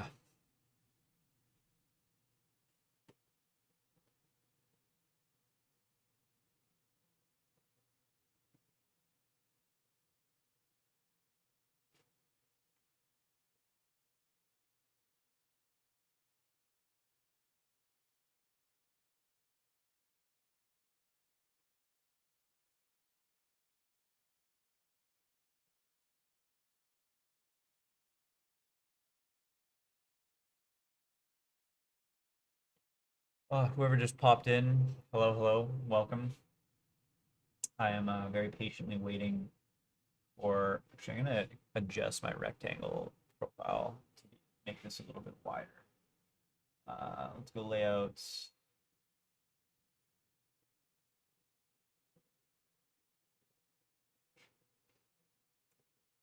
Size. View footprint. Okay, let's just do like 1700 and see if this actually helps. Whoa, okay, that did not help at all. All right, let's just do this instead. Let's go plus this one, Emily, view footprint. Okay, good. And then I'll just replace this with the previous one. Boom, that's being dead and gone. Okay, now if I do this again, it should format it completely incorrectly. That's so fun. I love when things break when I really don't know how. Why did that not work? Oh, I understand why. It's because loosely matches it contains substring. It's a real dumb thing in Rectangle Pro, but now it works. Good. Okay. So how are we doing over here, folks? Like this has been kind of very patiently waiting. Could you please stop writing tests? It's completely against the agents.md document. In fact, it's so far against the agents.md document. Why is it not staging? Okay, I'm just going to try to run this in the command line then. Git stage all. Okay, so it works in the command line. Whatever. Anyway. So yeah, now we're going to reset soft. And wait. No, hold on. What? Amend? And then we're going to reset soft to this commit. Reset soft. And we're going to delete every single test file that they created because Codex has a very, very strong need to create tests now because of its updated instructions, and it completely ignores very clear instructions to not write tests. Okay, so I already just reset all the tests. Actually, I think at this point, okay, whoever's watching, yeah, I mean, I thought I said hello, but hello again, in case you didn't hear me the first time.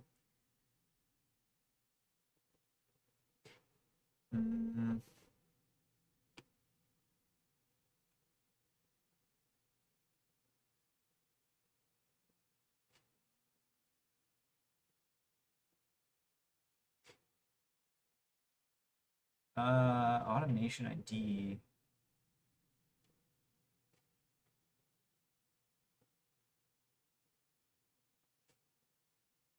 It's funny how we're using this. New way of doing it.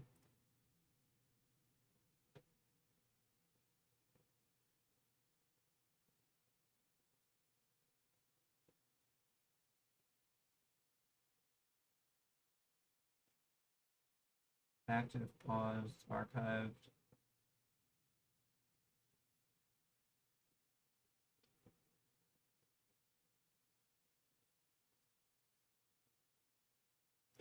Okay. I've asked you this before, but could you please justify again to me the call creation ambiguous and call pending? Like, I still am I'm really trying to wrap my head around like why trigger automation execution status is justified.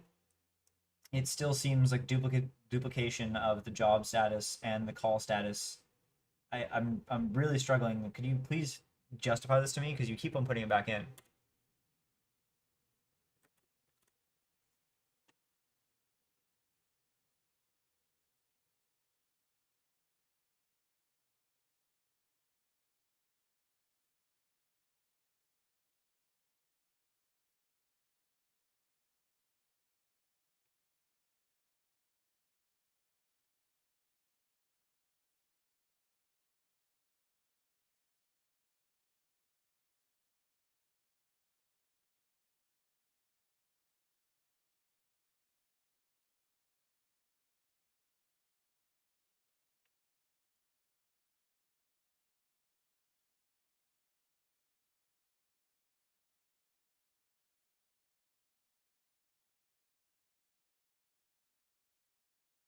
What? Oh my god.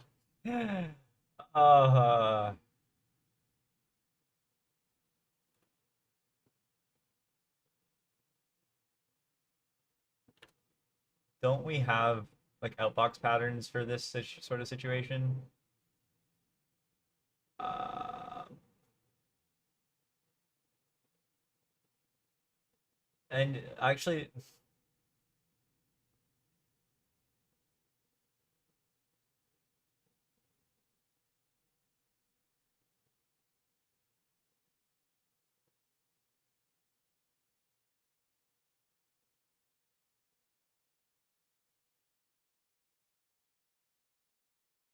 hold on. I'm a bit confused. Why? Like, we definitely don't want to create duplicate phone calls, and I don't want any possibility of that. But I don't understand why you're saying that that can't already be done with the current infrastructure and current models. Yeah, this does not look very sound to me.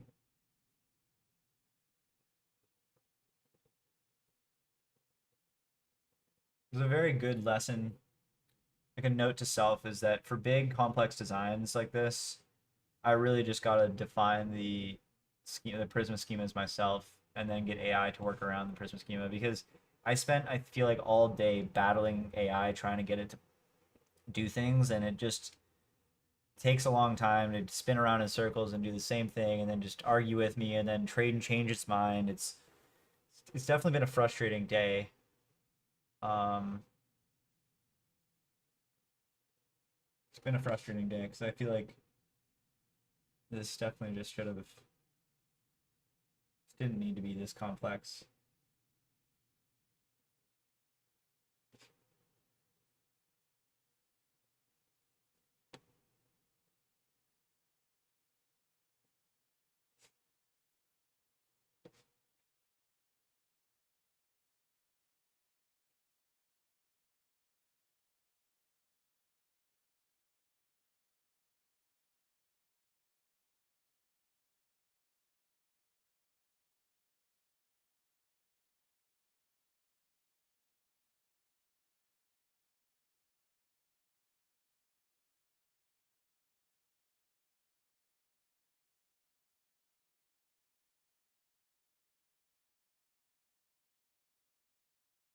I didn't post each. Okay. Box events provide. Okay. Yeah. Okay. Fair. This execution needs a call. Worker called retail. Retail creates a phone call. If it dies before persist, retail call ID or mark any local command delivered. Okay. So okay. DB still looks like no call exists yet at that point unless you're taking something execute. Hmm.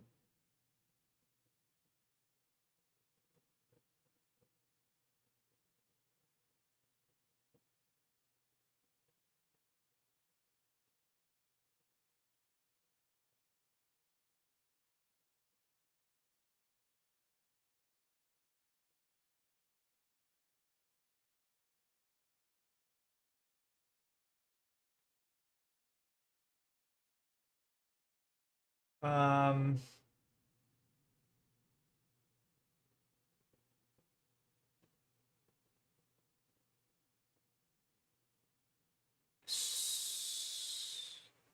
So what exactly are you suggesting when you say a separate durable call create command or request exists? Like, I'm struggling to understand this additional complexity that you're trying to force into the system.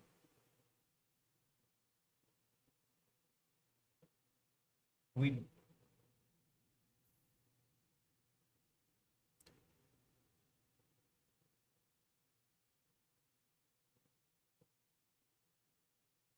Yeah, like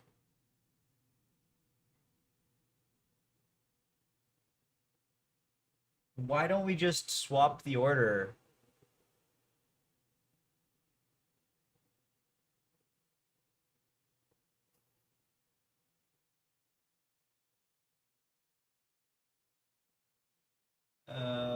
Actually, okay, never mind.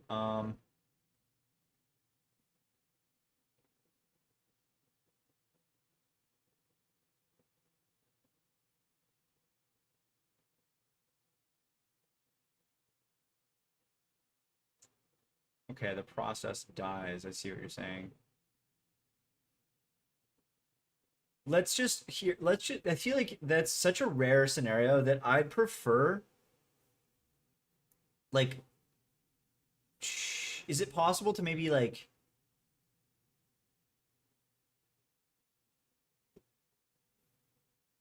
change the status beforehand? Actually, I don't know. What is the way that we can we solve this problem? Because it's super rare. If it's probably never going to happen. But if it, like, we obviously don't want to have it happen. I'd rather have at most once delivery than at least once, or than exactly one delivery, if that makes sense.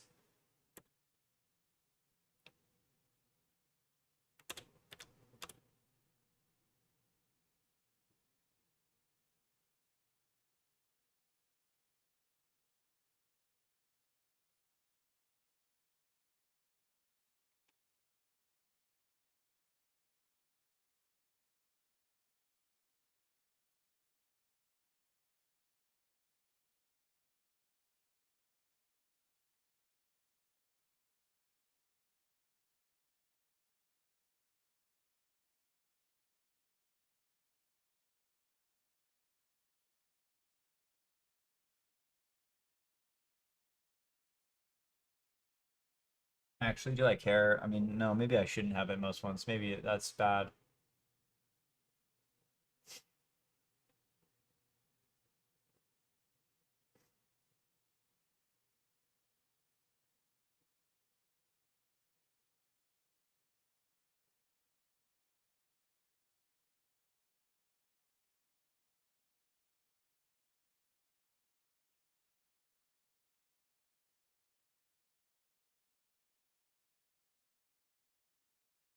No, no, that doesn't work.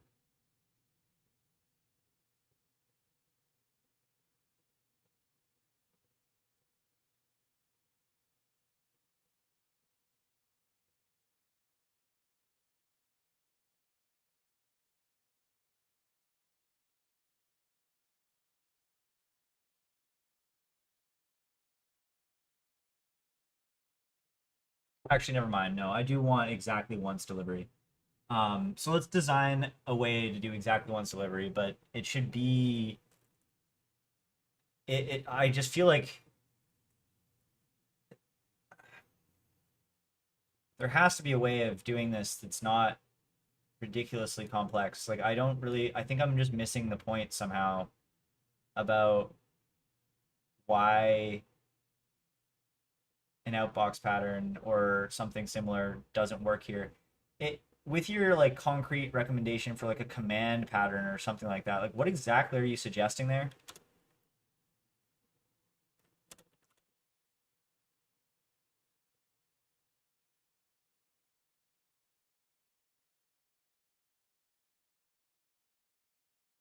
No.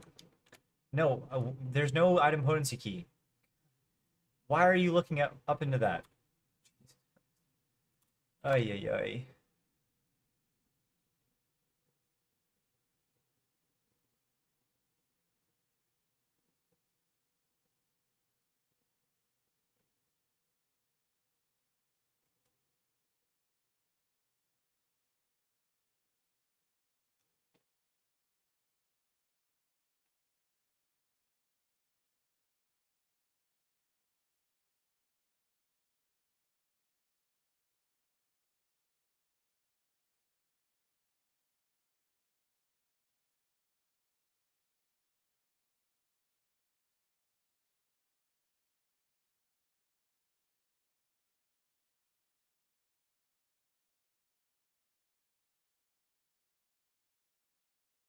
Also, why do we still have dynamic variables and other things that are generically named with automation?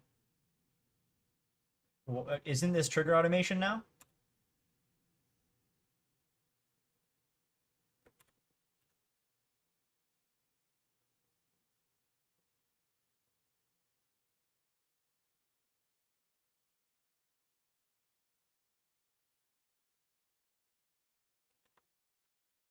But yeah, as for what you're saying, that makes sense. Go ahead and do that.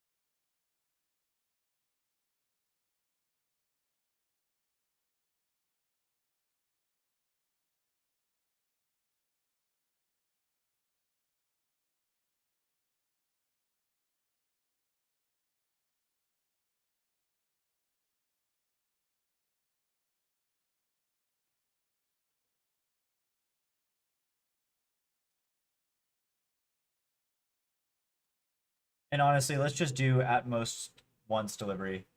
Um, that's fine. Just keep it simple. But we should definitely have an alarm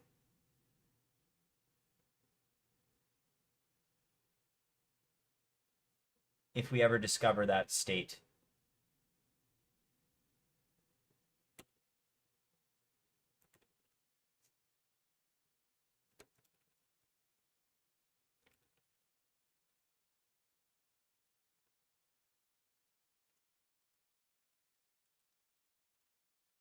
Actually, that's a separate problem.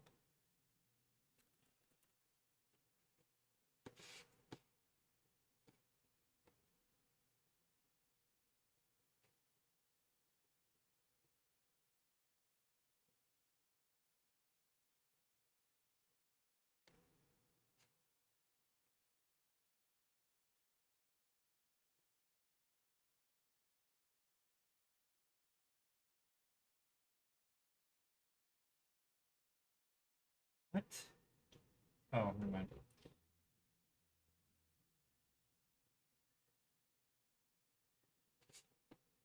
Also, why do we why all of the all of the files are just called automation agents, automation execution, automation like the API folder is also just called automations. Why do you have mixed naming across these changes? This is super confusing now. Can you please spawn subagents to validate the changes are accurate and consistent and properly written end to end? So this file is like 1,200 lines long. Like,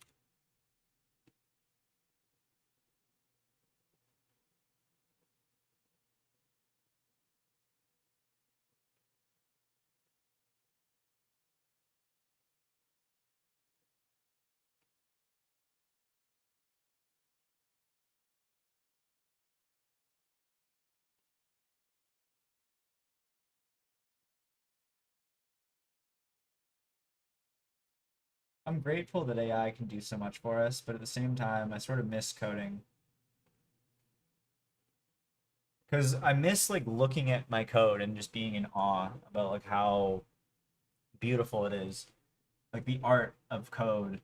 Whereas looking at AI code, it just nothing. It does nothing but piss me off. Like no matter where I look, I mean, some of it when I have a very high degree of human oversight is nice, but it seems to be more rare or more the exception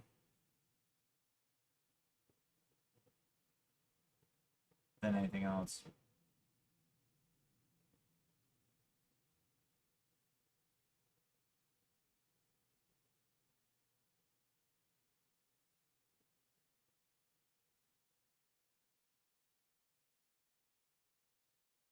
What the? No way. Okay, good.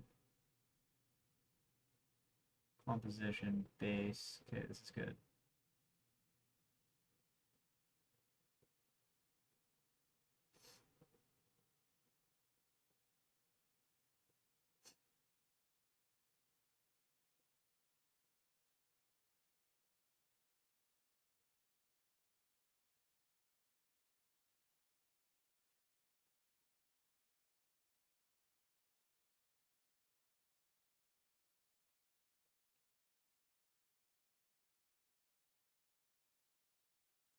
Like it's not only just these folders, it's like you have so many things now that are just named automation when it's not narrow enough. This isn't automation anymore. It's trigger automations, right?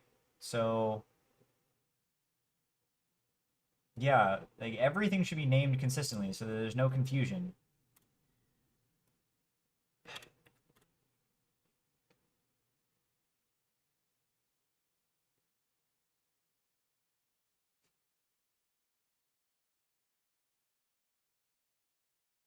I'm gonna actually ask.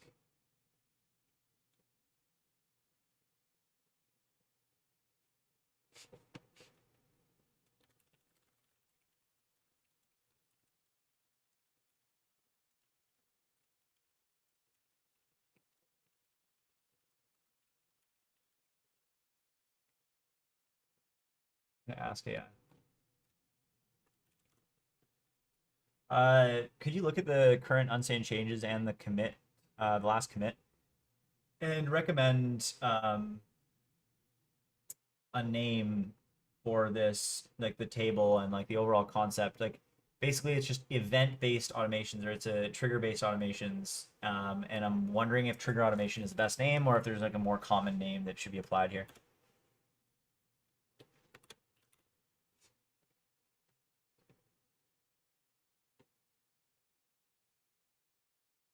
Oh, I'm in the wrong place to be writing this email.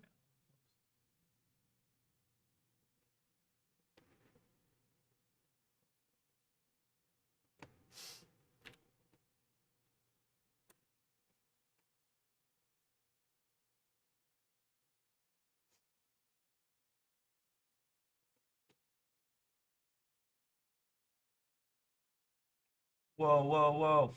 Holy, I almost opened Stripe. That was wild.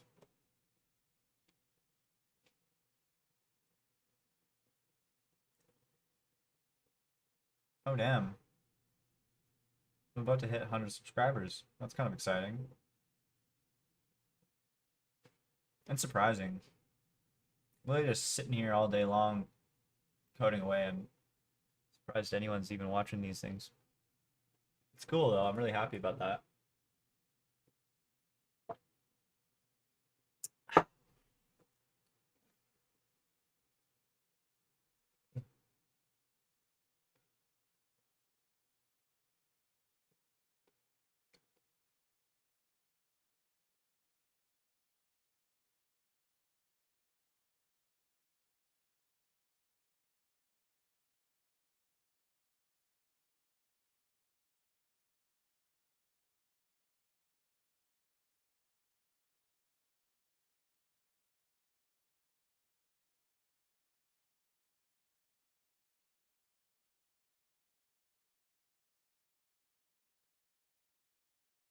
What is follow-up boss? What's the actual language that follow-up bosses uses?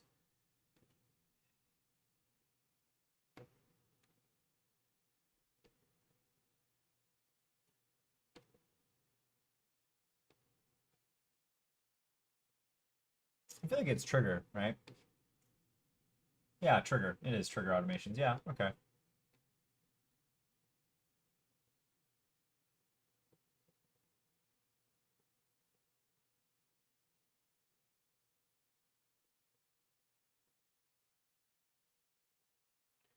So yeah, we'll definitely do automations in the UI for sure. But then the reason I didn't do like a wide table for this is because the configuration and the things we're storing for like schedule automations, which could happen in the future, versus event-driven automations or trigger automations, are like very, very different. But what's your take on that?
Um,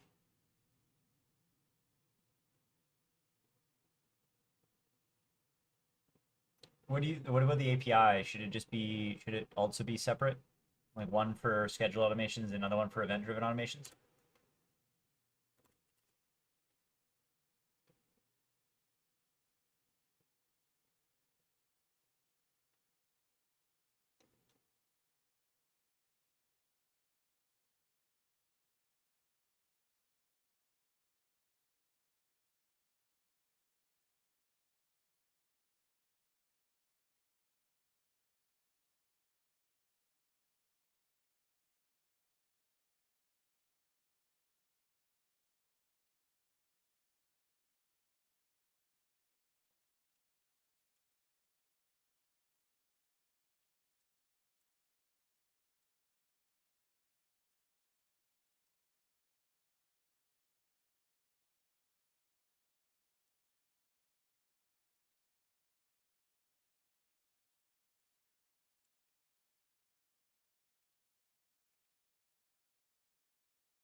Oh, okay.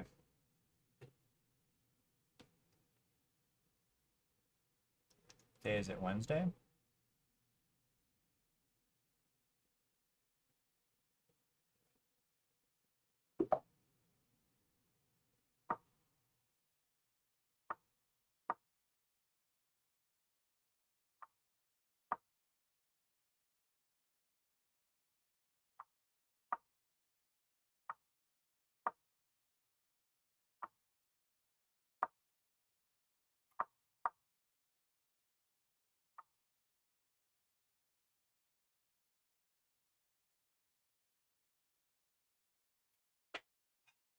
One move is very useless, or I mean, I don't know if this is the idea, but kind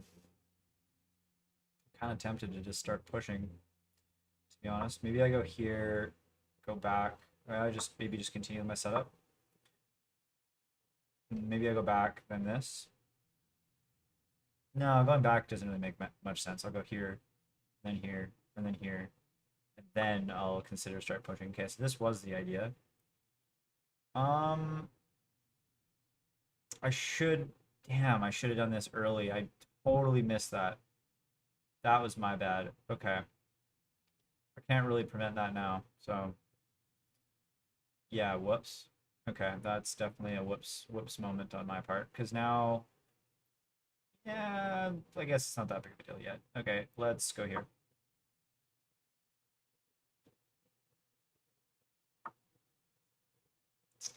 Very, very good move. Because this is definitely going to become free in a bit. So now I will go here. Ooh, actually, should have considered maybe taking here first, but that's fine. Okay, this move is completely useless for now. I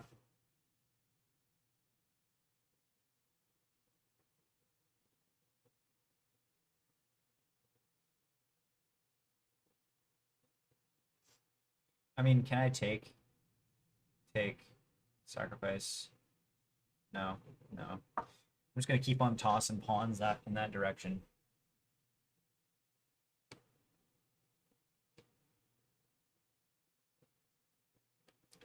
Please spawn like plenty of medium or high subagents to do this renaming across the entire system. Make sure you cover absolutely everything.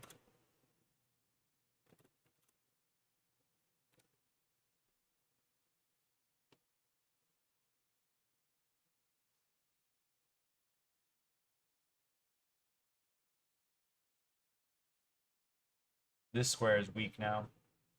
I didn't realize that. Very weak, actually. I guess I can go back here, but that's not great. Maybe I can go rotate this way. That doesn't make any sense. Just take it. Call it a day. Yeah, I mean, I kind of have to now, don't I? It's not a problem, though. In fact, what if I just went here anyways? What if takes, takes. Definitely shouldn't take with this, but if he does, boom. So what if takes, takes. Can't take with the queen. I actually kind of like this move. Maybe I'm wrong. Maybe it's wrong, but I really don't mind it.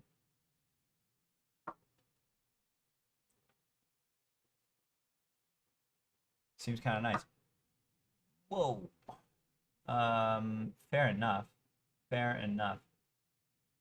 So yeah, but the situation's still the same, right? I mean, if he takes this, I'm still okay, so he still refuses to take it. Wow.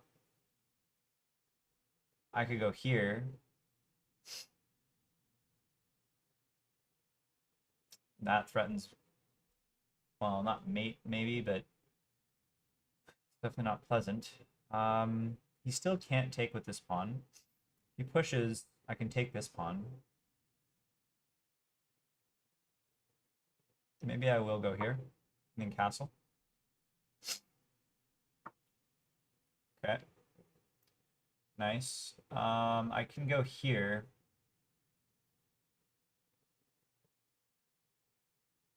Or I could consider this move, which is a little bit interesting, because it forces the king into the corner, and then check.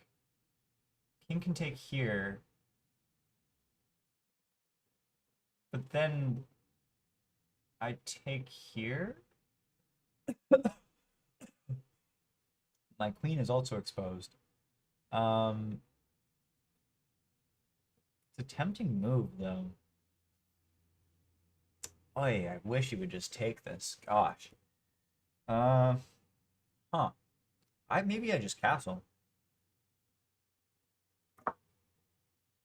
And then I can do this.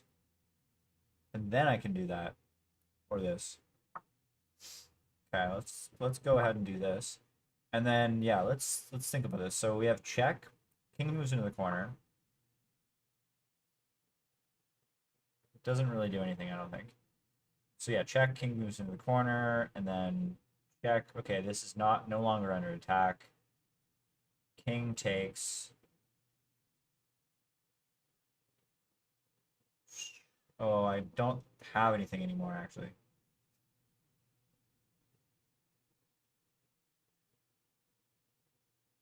Huh.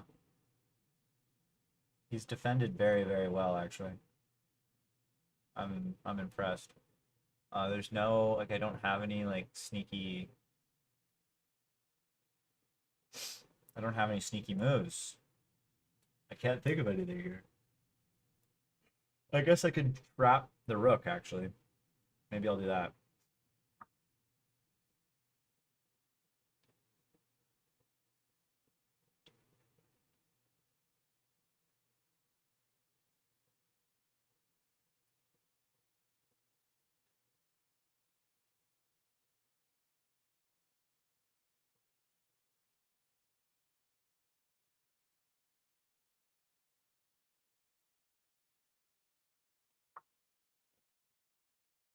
Because his counter is...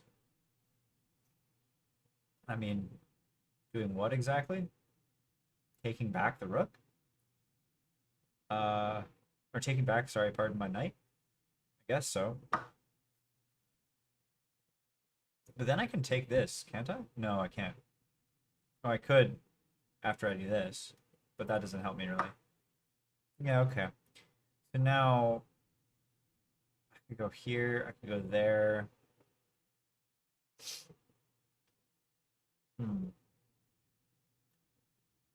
Maybe I push with this pawn and try to open this up finally. Because then if he pushes the pawn, if I push and he comes here, then I take with the queen, and I'm up a pawn, and I can continue pushing on this side. And maybe bring my rooks in.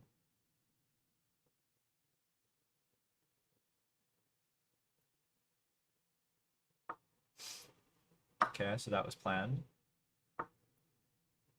Alright, so now things are getting rather interesting. So I either come in this way or I go straight in this way. He's kind of like he can't really do much. If I go in like this, I can just push this pawn. Yeah, I think he's done for. I don't see how he can survive this. Oh, I have this too. I didn't even notice that. Okay.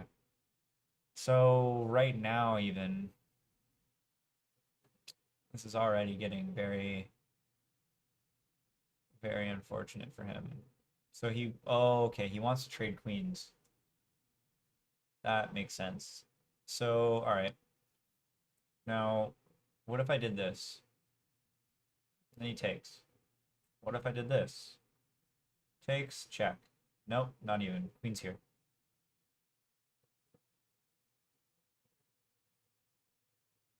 I actually don't have anything. He's going to trade queens. If he does go here, what do I even do? It's not immediately clear. Oh, I don't think that was the right one. I do not. I really do not. I think trading queens is your best option there. So now, yeah, no. I mean, that's check. And that is very close to checkmate. It might even be checkmate, actually. I have this and this. At the very least, he's losing out. Okay, whoa. I can check here, just come out with a bunch of material. I can take this pawn. I'll take the pawn. I have this. I have these. He is so unfortunate right now. I'm surprised he's hanging on. I mean, hats off. Hats off. He wants to give me the mate, maybe. Okay. So, yeah, now what? Now what? I guess check. He has to take with the queen. And ultimately lose the queen. Yeah, alright. GG on that one. Let's see the game analysis.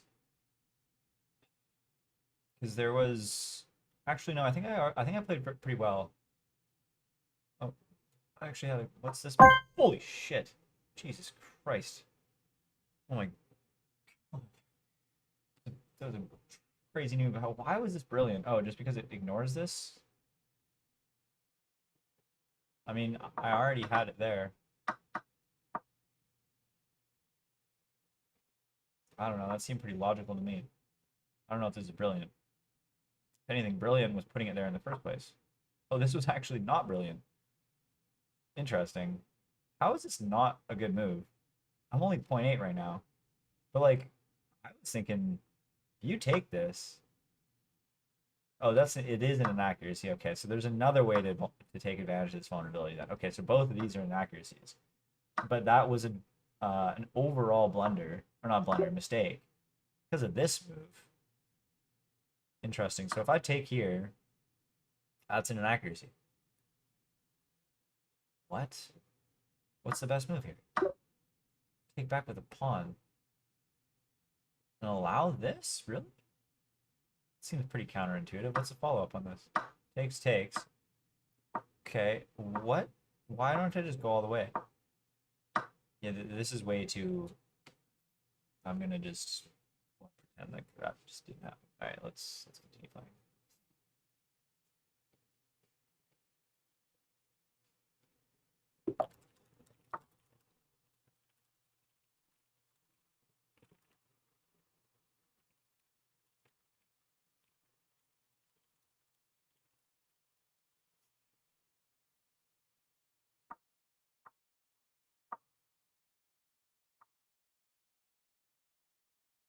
Wait. What?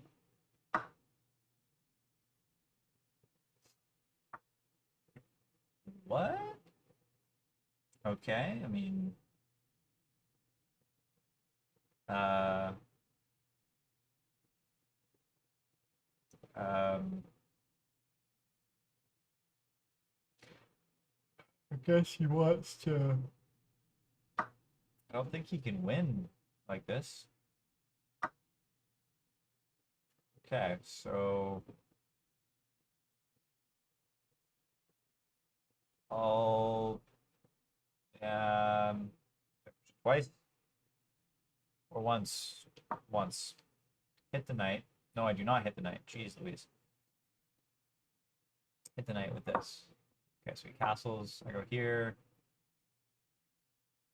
Now he could do something like that. He could take this, actually. Actually, wow. I didn't even see that. He can totally just take this right now. Without any issues. Oh, but then I take this. So no, he cannot take that. Never mind. But I could blunder this very, very quickly if I make the wrong move here. For example, this blunders it. This does not.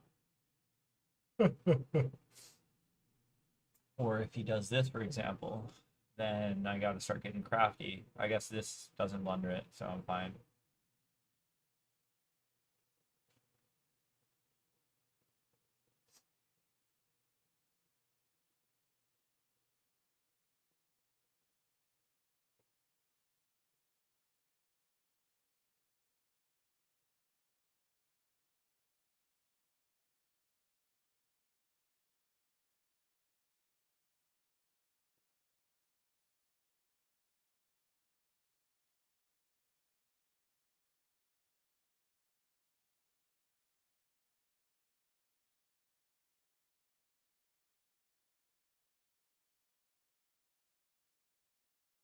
Really thinking on this one. Ooh, what's my stream app for today? Actually, I might even already be at the limit here.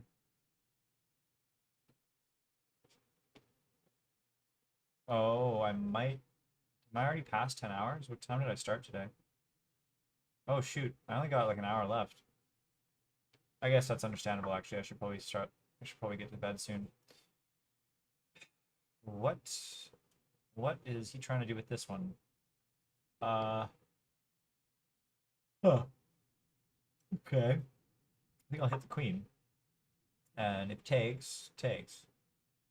Kind of end of story on that, so then he can go here maybe, I guess. Well, yeah, let me think about this. So if takes and then takes, can I defend the rook? Because he's gonna come down here. Can I defend the rook and the... I don't think I could have. I think that his best move might have been to do this. That's really scary, actually. Even now, actually, same thing. Right? Like, takes, comes down with the queen. And then I can't defend both. I can't.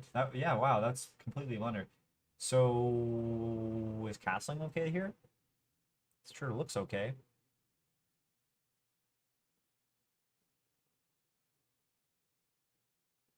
Yeah, I shall castle. I shall castle.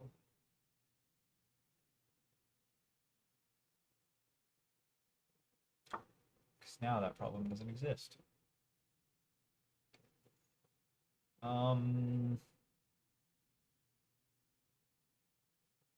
What do I want here? Kind of want this, actually.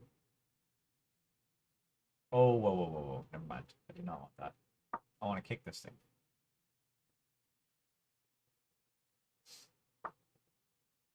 Terrific. Now what do I want? So this is a very clear line of sight. This is very vulnerable. Well, I guess I can protect it now, but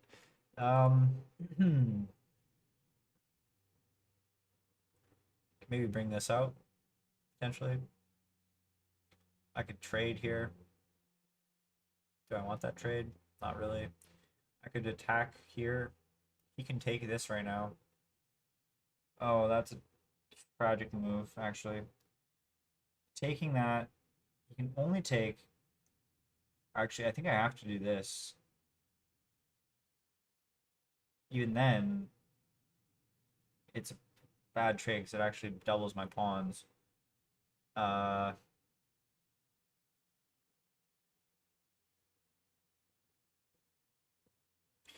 could go here and avoid all this, I guess. But he can take right now. Could I go here? No, because then this.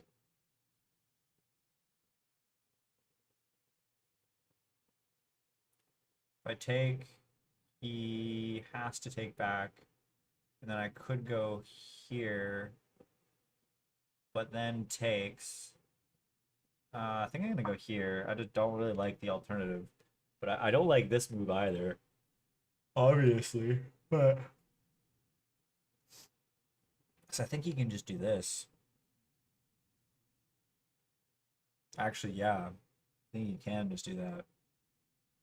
If he does that, I'm kind of screwed, actually. But that was definitely the wrong move. I think doubling the pawns was the only move. Damn, he's got me in a tricky spot here. He's got a lot of pressure. Oh my gosh, he just keeps on making the wrong moves. Pretty sure this would have been fine. Maybe I'm the one cooked, I'm not sure. But now I don't have, he doesn't have this pin, so I'm chilling now. He is attacking it, of course, but I could just go right back. I think that's what I should do. Really, I don't see any other way to do this, so I will. I'll go right back. Because now there's no threat. Yeah, that's chill. I'm fine with that. That was a good trade. Somehow I'm up a pawn. I don't even remember when that happened. When did that happen? Oh, that was the very beginning when he just blundered the pawn. This is obviously tempting. This is the only alternative. Actually, no, it's this, or not that. So it's just this. Or just not do anything. Um, think this, followed by this, or this, sorry.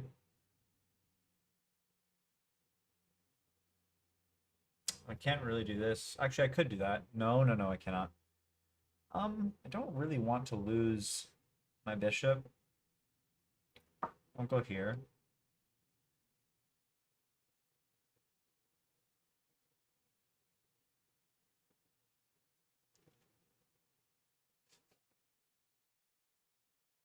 Done with concerns. Uh-oh.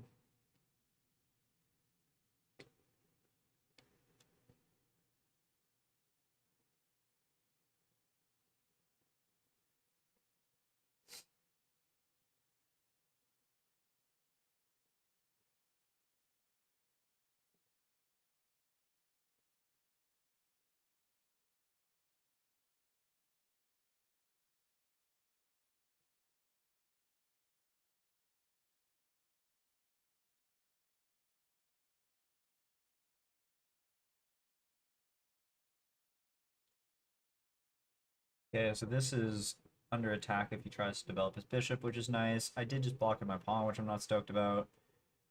Uh, I actually don't really know how to continue this game. I can't really do this. I'm kind of locked in. What does he want with this? I actually don't see it. He threatens this, of course, but like what else? Like I can't. Oh, I can't go here or there. I could go here, which is an interesting solution to the problem. I could go here. I could go here. But obviously that's what I was trying to avoid. Uh, oh, I have a crazy move if he blunders here. Oh, I really hope he doesn't see this. Because this is a game-winning move here. Game-winning move. Does he see it? Probably not. He probably thinks he's pinning my bishop and thinking, oh yeah, I'm great. Oh no, it's not a game-winning move. He can just take back with the queen. Damn it. Rats. Totally thought I had him there. Tragic. Tragic. Yeah, that is so sad. I don't know if I would have went there if I had have realized you can just take with the queen. I just got obsessed with this idea and called it a day. Hilarious.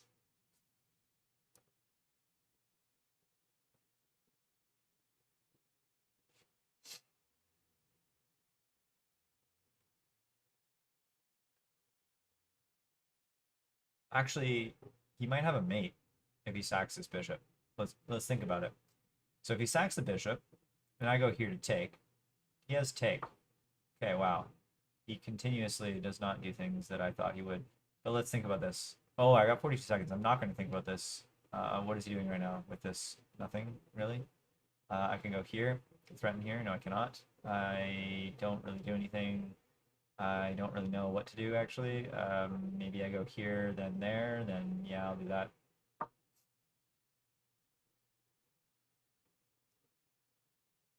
But yeah, sacking the bishop here. Okay, I will go here. Come back. Actually, well, let's keep on thinking about it. Actually, I really should have not stopped about this because basically sacking the bishop takes. Now this is completely open, and he only has one move away from like doing something absurd. Okay, what does he want to do here?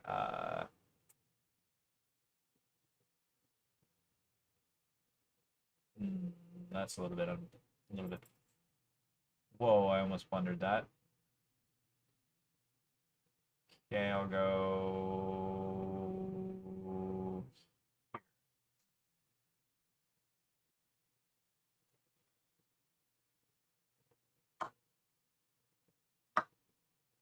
Sack the bishop. Sack the bishop. You've got mate. I think so. Because takes. Okay, anyways, I can now. take here.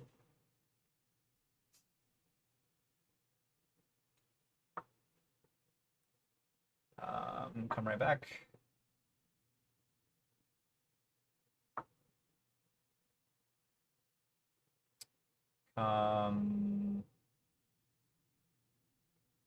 Actually, no, maybe I just leave it.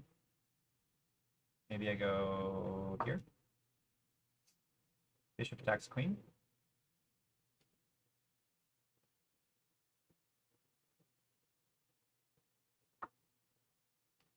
He sees that. I go here with the idea to fork. He refuses to let that happen, understandably. I can go here. I think that is probably the only move that I have. He can take this pawn. He does not take the pawn. I will go here.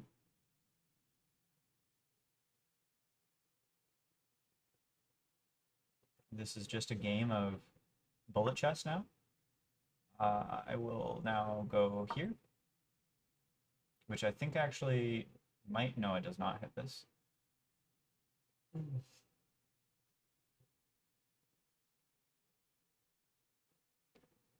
Oh, do I trap the queen? I do trap the queen. That sucks.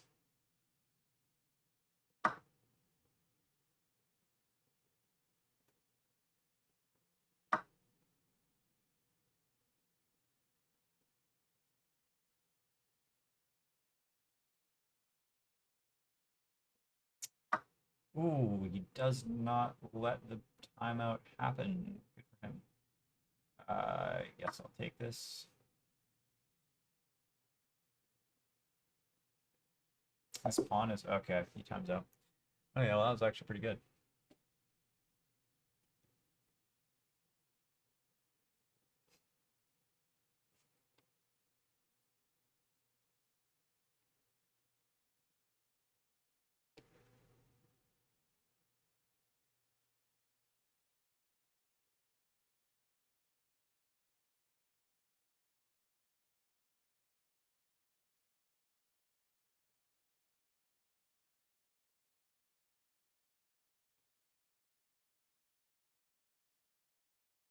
Okay, so now that these are cleanly event-driven automations, and like entirely event-driven automations, let me really dig into this. So, voice agent ID immediately makes me think, why do we need this on the root? Because we're gonna have a bunch of different types. Are they all gonna be to do with voice agents? Actually, probably. Are they all gonna be due to integration connections? Also, probably, honestly.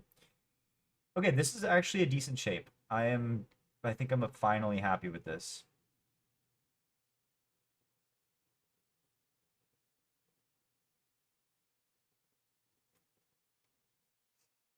Yeah. Yeah, I'm happy with this.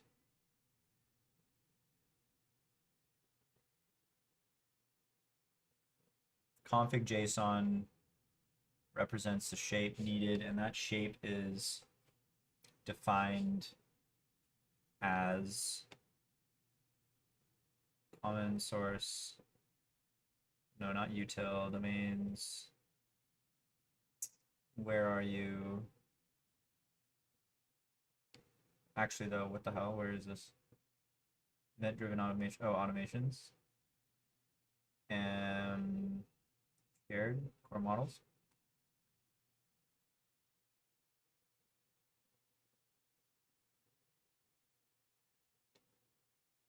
Derived status.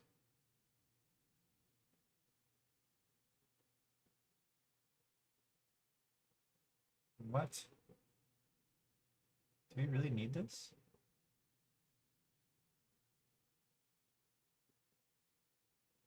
I've been challenging this the whole time and it still keeps it.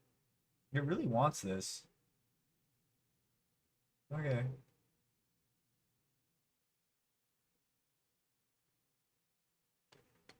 Alright, whatever. Actually, I'm gonna ask about this. Okay, so despite millions of times of me saying to remove this, it still exists. So I guess is the reason this exists from a front end perspective now? I still just like, especially call creation ambiguous.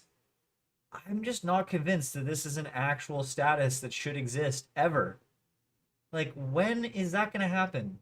In what cases? If you can justify this properly to me in a way that I actually agree with, then we can consider adding it back into the table, because the fact that it's still around is making me think that it must have a purpose that's pretty important to you.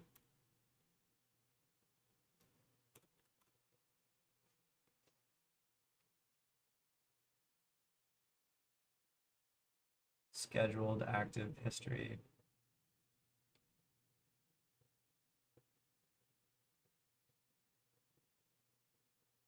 Follow-up boss tag, trigger schema, trigger tag, delay amount, delay unit, opening greeting, objectives, voicemail settings. Great. Outbound voicemail. Yeah, okay, nice.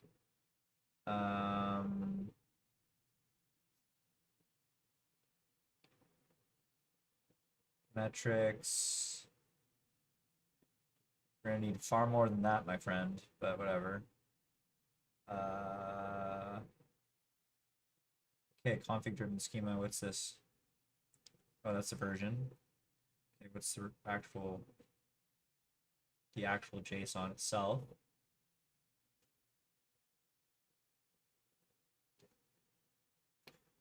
Okay. I see. Tag register is just okay, non-blank. Okay. Lay amount positive. I think this is optional, right? Let's make these optional.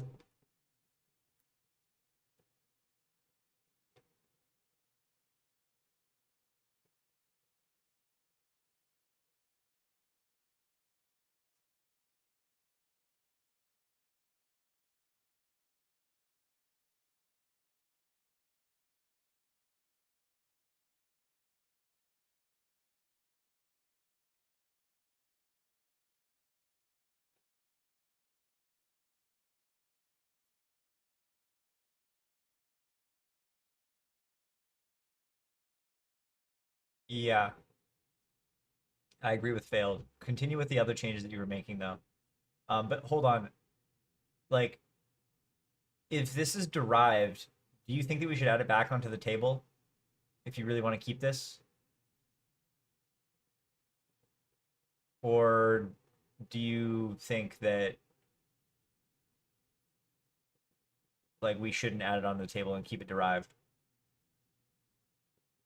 But regardless, make sure that your subagents are still working on the refactor in the background. Also, could you add another subagent that's pure objective is just to make the delay amount and the delay unit for the follow-up boss outbound config schema to be optional?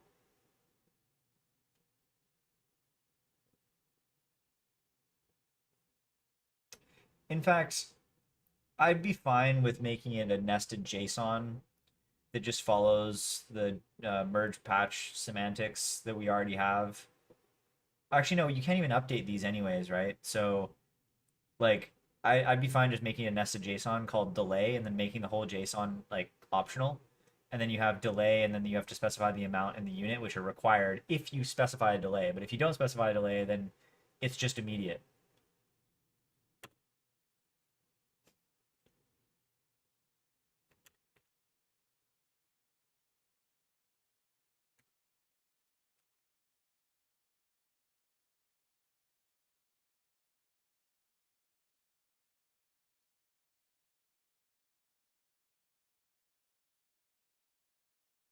Okay, I like this a lot more, I think.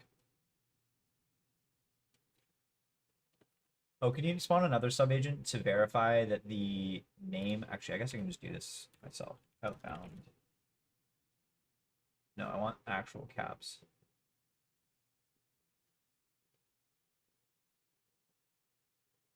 Oh, nice.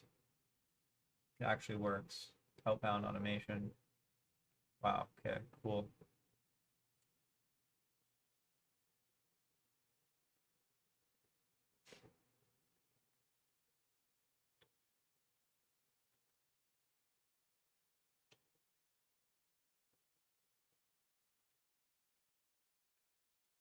Also, it looks like the rename is still not finished, so just make sure that you go through and you have all your subagents clean up absolutely everything, because I'm still seeing situations where it says outbound automation here, where instead it should actually say outbound event driven automation, right? Um, so yeah, just again, I want you to be very thorough in your renaming and make sure that everything is scoped appropriately.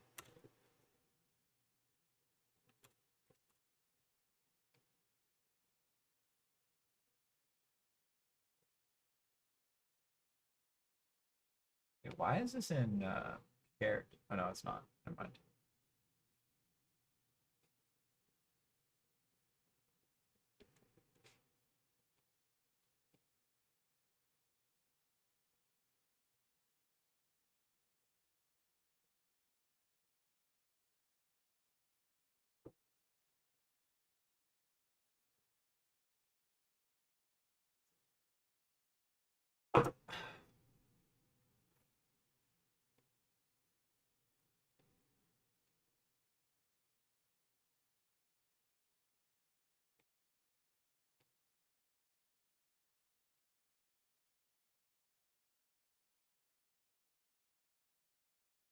I can't believe it.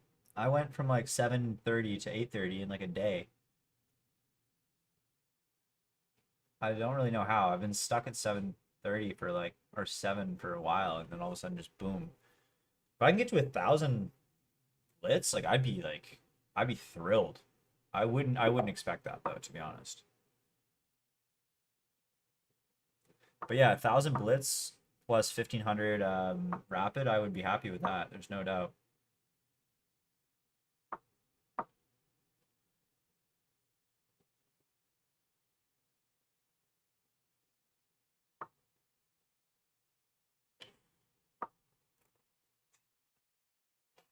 London system where they bring out the bishop, then you attack on the queen side right away. Or after this, actually, I shouldn't have even done that. I could have done this right away because he doesn't even have an opening, so no problem with this at all. Yeah, I'm completely chilling now. Okay, so that's fine. I shall do the what? This, then push this. I don't know what the best move is there, actually.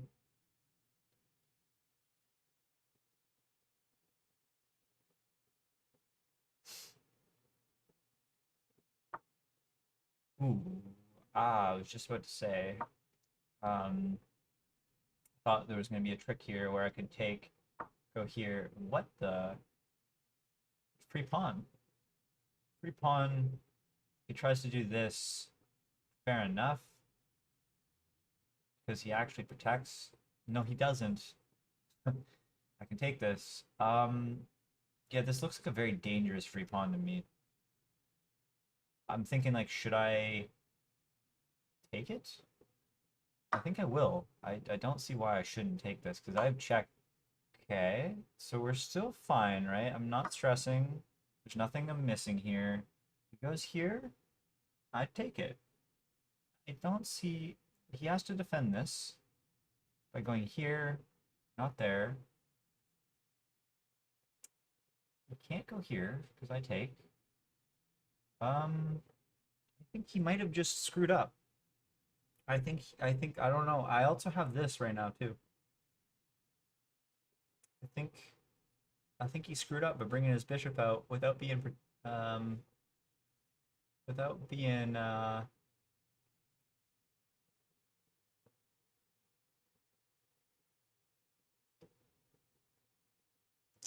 ready to face the consequences. So now I'm a pawn up with a threat here and here. His best move is probably this, but then I still take this. I also can move here. No, I cannot. I can take this now. Ooh. He ignores the fact that I can take his knight. That's an interesting choice. Can he trap me or something? No, it doesn't look like it. So I guess I'll just take this. Oh, is it because he was alt? Oh my gosh, this was just, I didn't even notice I was also hitting the, didn't even notice I was also hitting the rook. Oh, that's hilarious. That's actually super funny. I didn't even notice that. Yeah, okay, this game is treating me very well so far. I can still take this.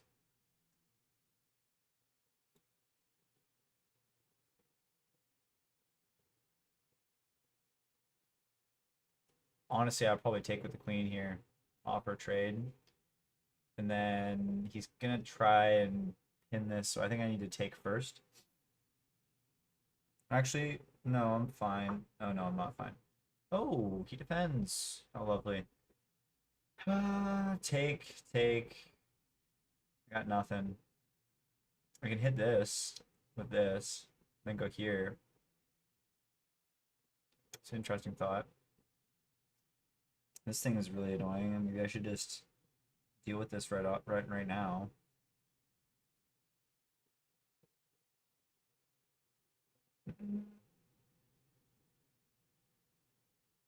Maybe I lock the position a little bit.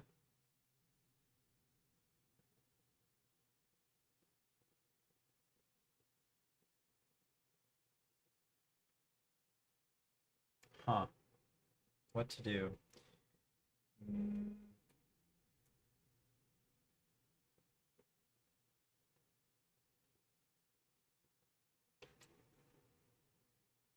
Okay, yeah, I'm gonna do this and then this. I'm not sure. I'm not 100% sure about it though. So he doesn't actually threaten the pawn right now. I really gotta make sure of this though, because there's a like I still haven't castled, and that's what's kind of freaking me out a little bit. But he can't go here, so I don't think I'm actually in a place of concern. This move also opened up because his knight now isn't on that square. Can't do anything with this queen sitting here. Can you add another attacker to this? Not really, right? So, yeah, I think I'm gonna go here. He can't threaten anything. Yeah, I think I'm fine. I think I'm fine. I think I'm still gonna. Oh, he did add another defender to this, which I didn't actually notice. So that's actually unfortunate. Yeah, that's not great. Because now you can just I force him here, and now I get. I mean, that's kind of end of story because I can't take this now. I do have a fork here though, if I can make it happen. And the only way I can make it happen is with a defense. I think this is my opportunity to. Well, hold on. He goes here. I take it. So yeah, I'm good.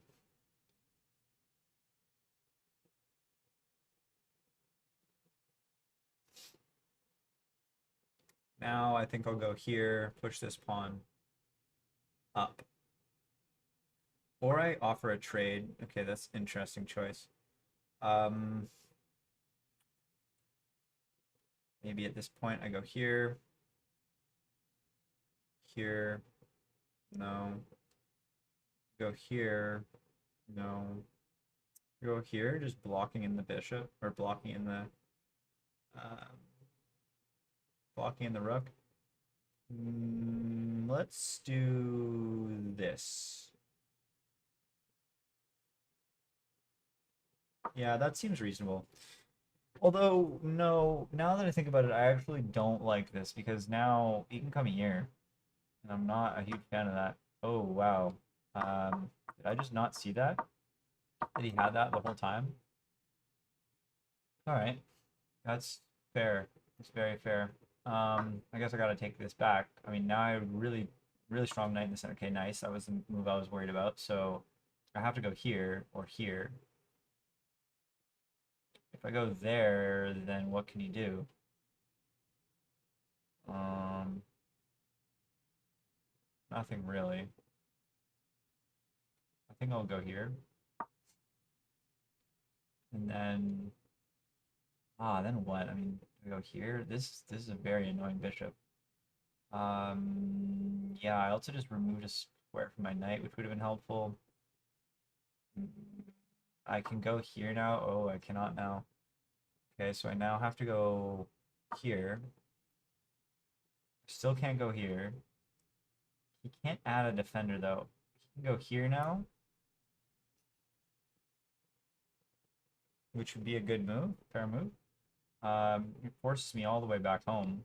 Or actually, I could go here. Okay, so that's another totally fair move. I can't take. No, there's nothing tricky I can do. He does have I do have a back rank mate though, so if there's some way I can take advantage of that, I would love that. I could actually trade bishops here. Maybe I should do that. I mean, I'm up a piece, so the rule is really that I should be doing this for sure. Okay, that doesn't really do much for him. I could come all the way home, protect this. I could just completely ignore it and get out. I think that's probably what I will do. Basically, what's going to happen is maybe he comes here, or maybe he can't go there. He probably goes here. Even so, there's not really a huge threat. I'm fine. Right? I don't see anything. Yeah, no, I'm okay. All right, so now this is a square I own, which is nice. There's nothing really I need to worry about though.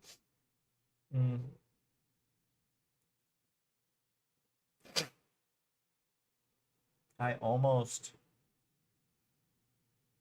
want to see. I think what I'm gonna do actually. I think I'm gonna prep this move, and assuming he doesn't take, I think I'm gonna sack the queen and then back rank mate him.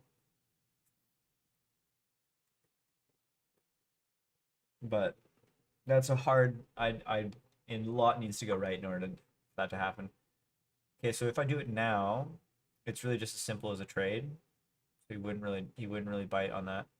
I do have this square, and it does hit his rook, so maybe I do that. Although that's actually an undesirable trade for me, so I shouldn't have done that. Now that I realize. Okay, so I'm still okay here though. There's no issues at hand. I'm still up a piece.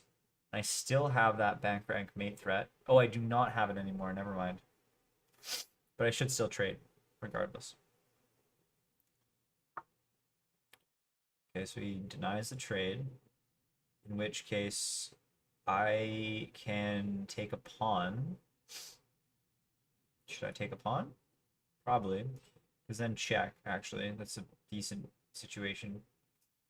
Kind of like that. It does actually, though, remove... Oh, I have... Yeah, I think I should do this. His only move is this. And then I can take the pawn, and this pawn's still protected. I can also try to do... Nah, taking the pawn makes sense. I can go here, threatening here in the next move. Can't really do anything with my rook at all. You can't do anything meaningful. So I can go here, and that's very, very close to mate. It's not, but it's very, very nice and close.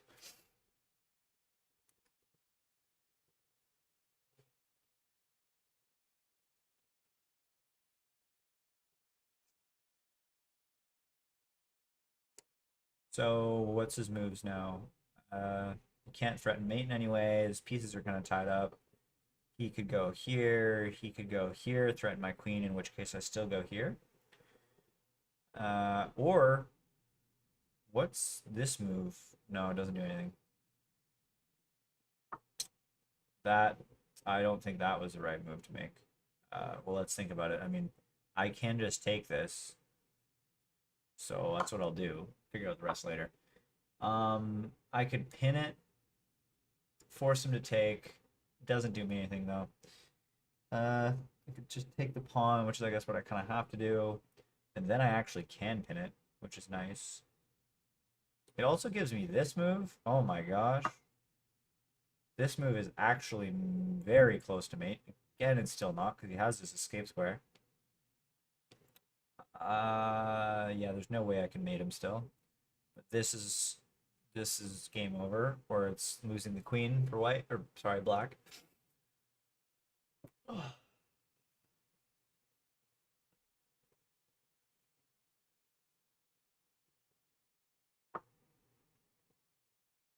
Okay, so this is now forced. He loses the queen. It's a forced loss of the queen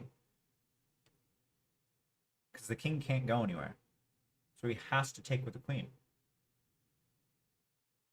right? Otherwise, I just blundered the queen.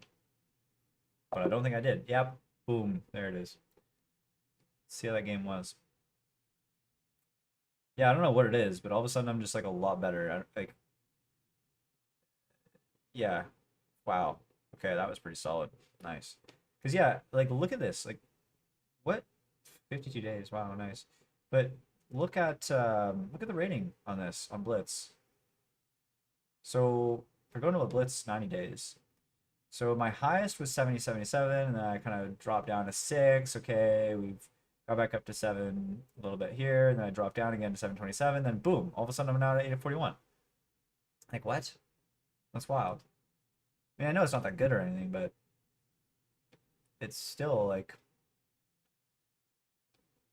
look at this win history. It's still just kind of cool. Okay. We're still waiting on this. Let's take a pause though.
Okay, well, I think we're approaching 10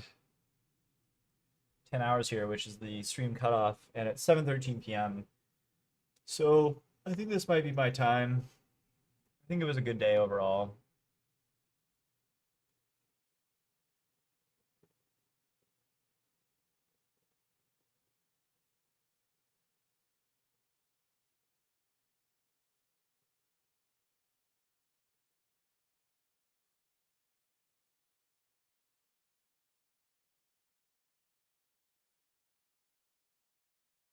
Yeah. Okay, well, I think that's day 33. Day 33. Outbound trigger functionality is in progress.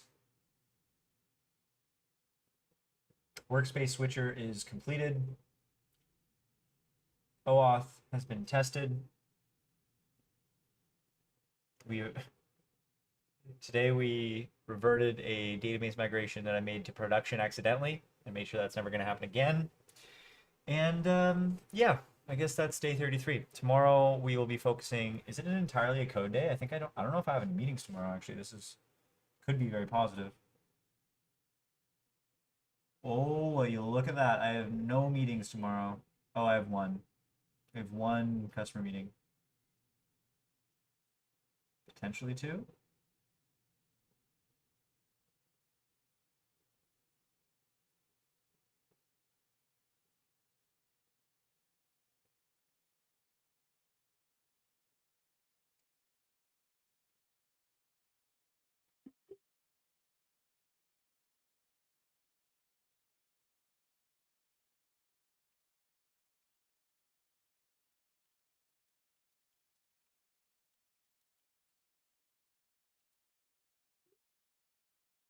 Yeah, okay, sorry. Anyways, yeah, that is day 33, day 33. Love you all. Have a great rest of your evening or morning, as apparently some folks are in completely wildly different time zones. That'll be all. Peace. See you tomorrow.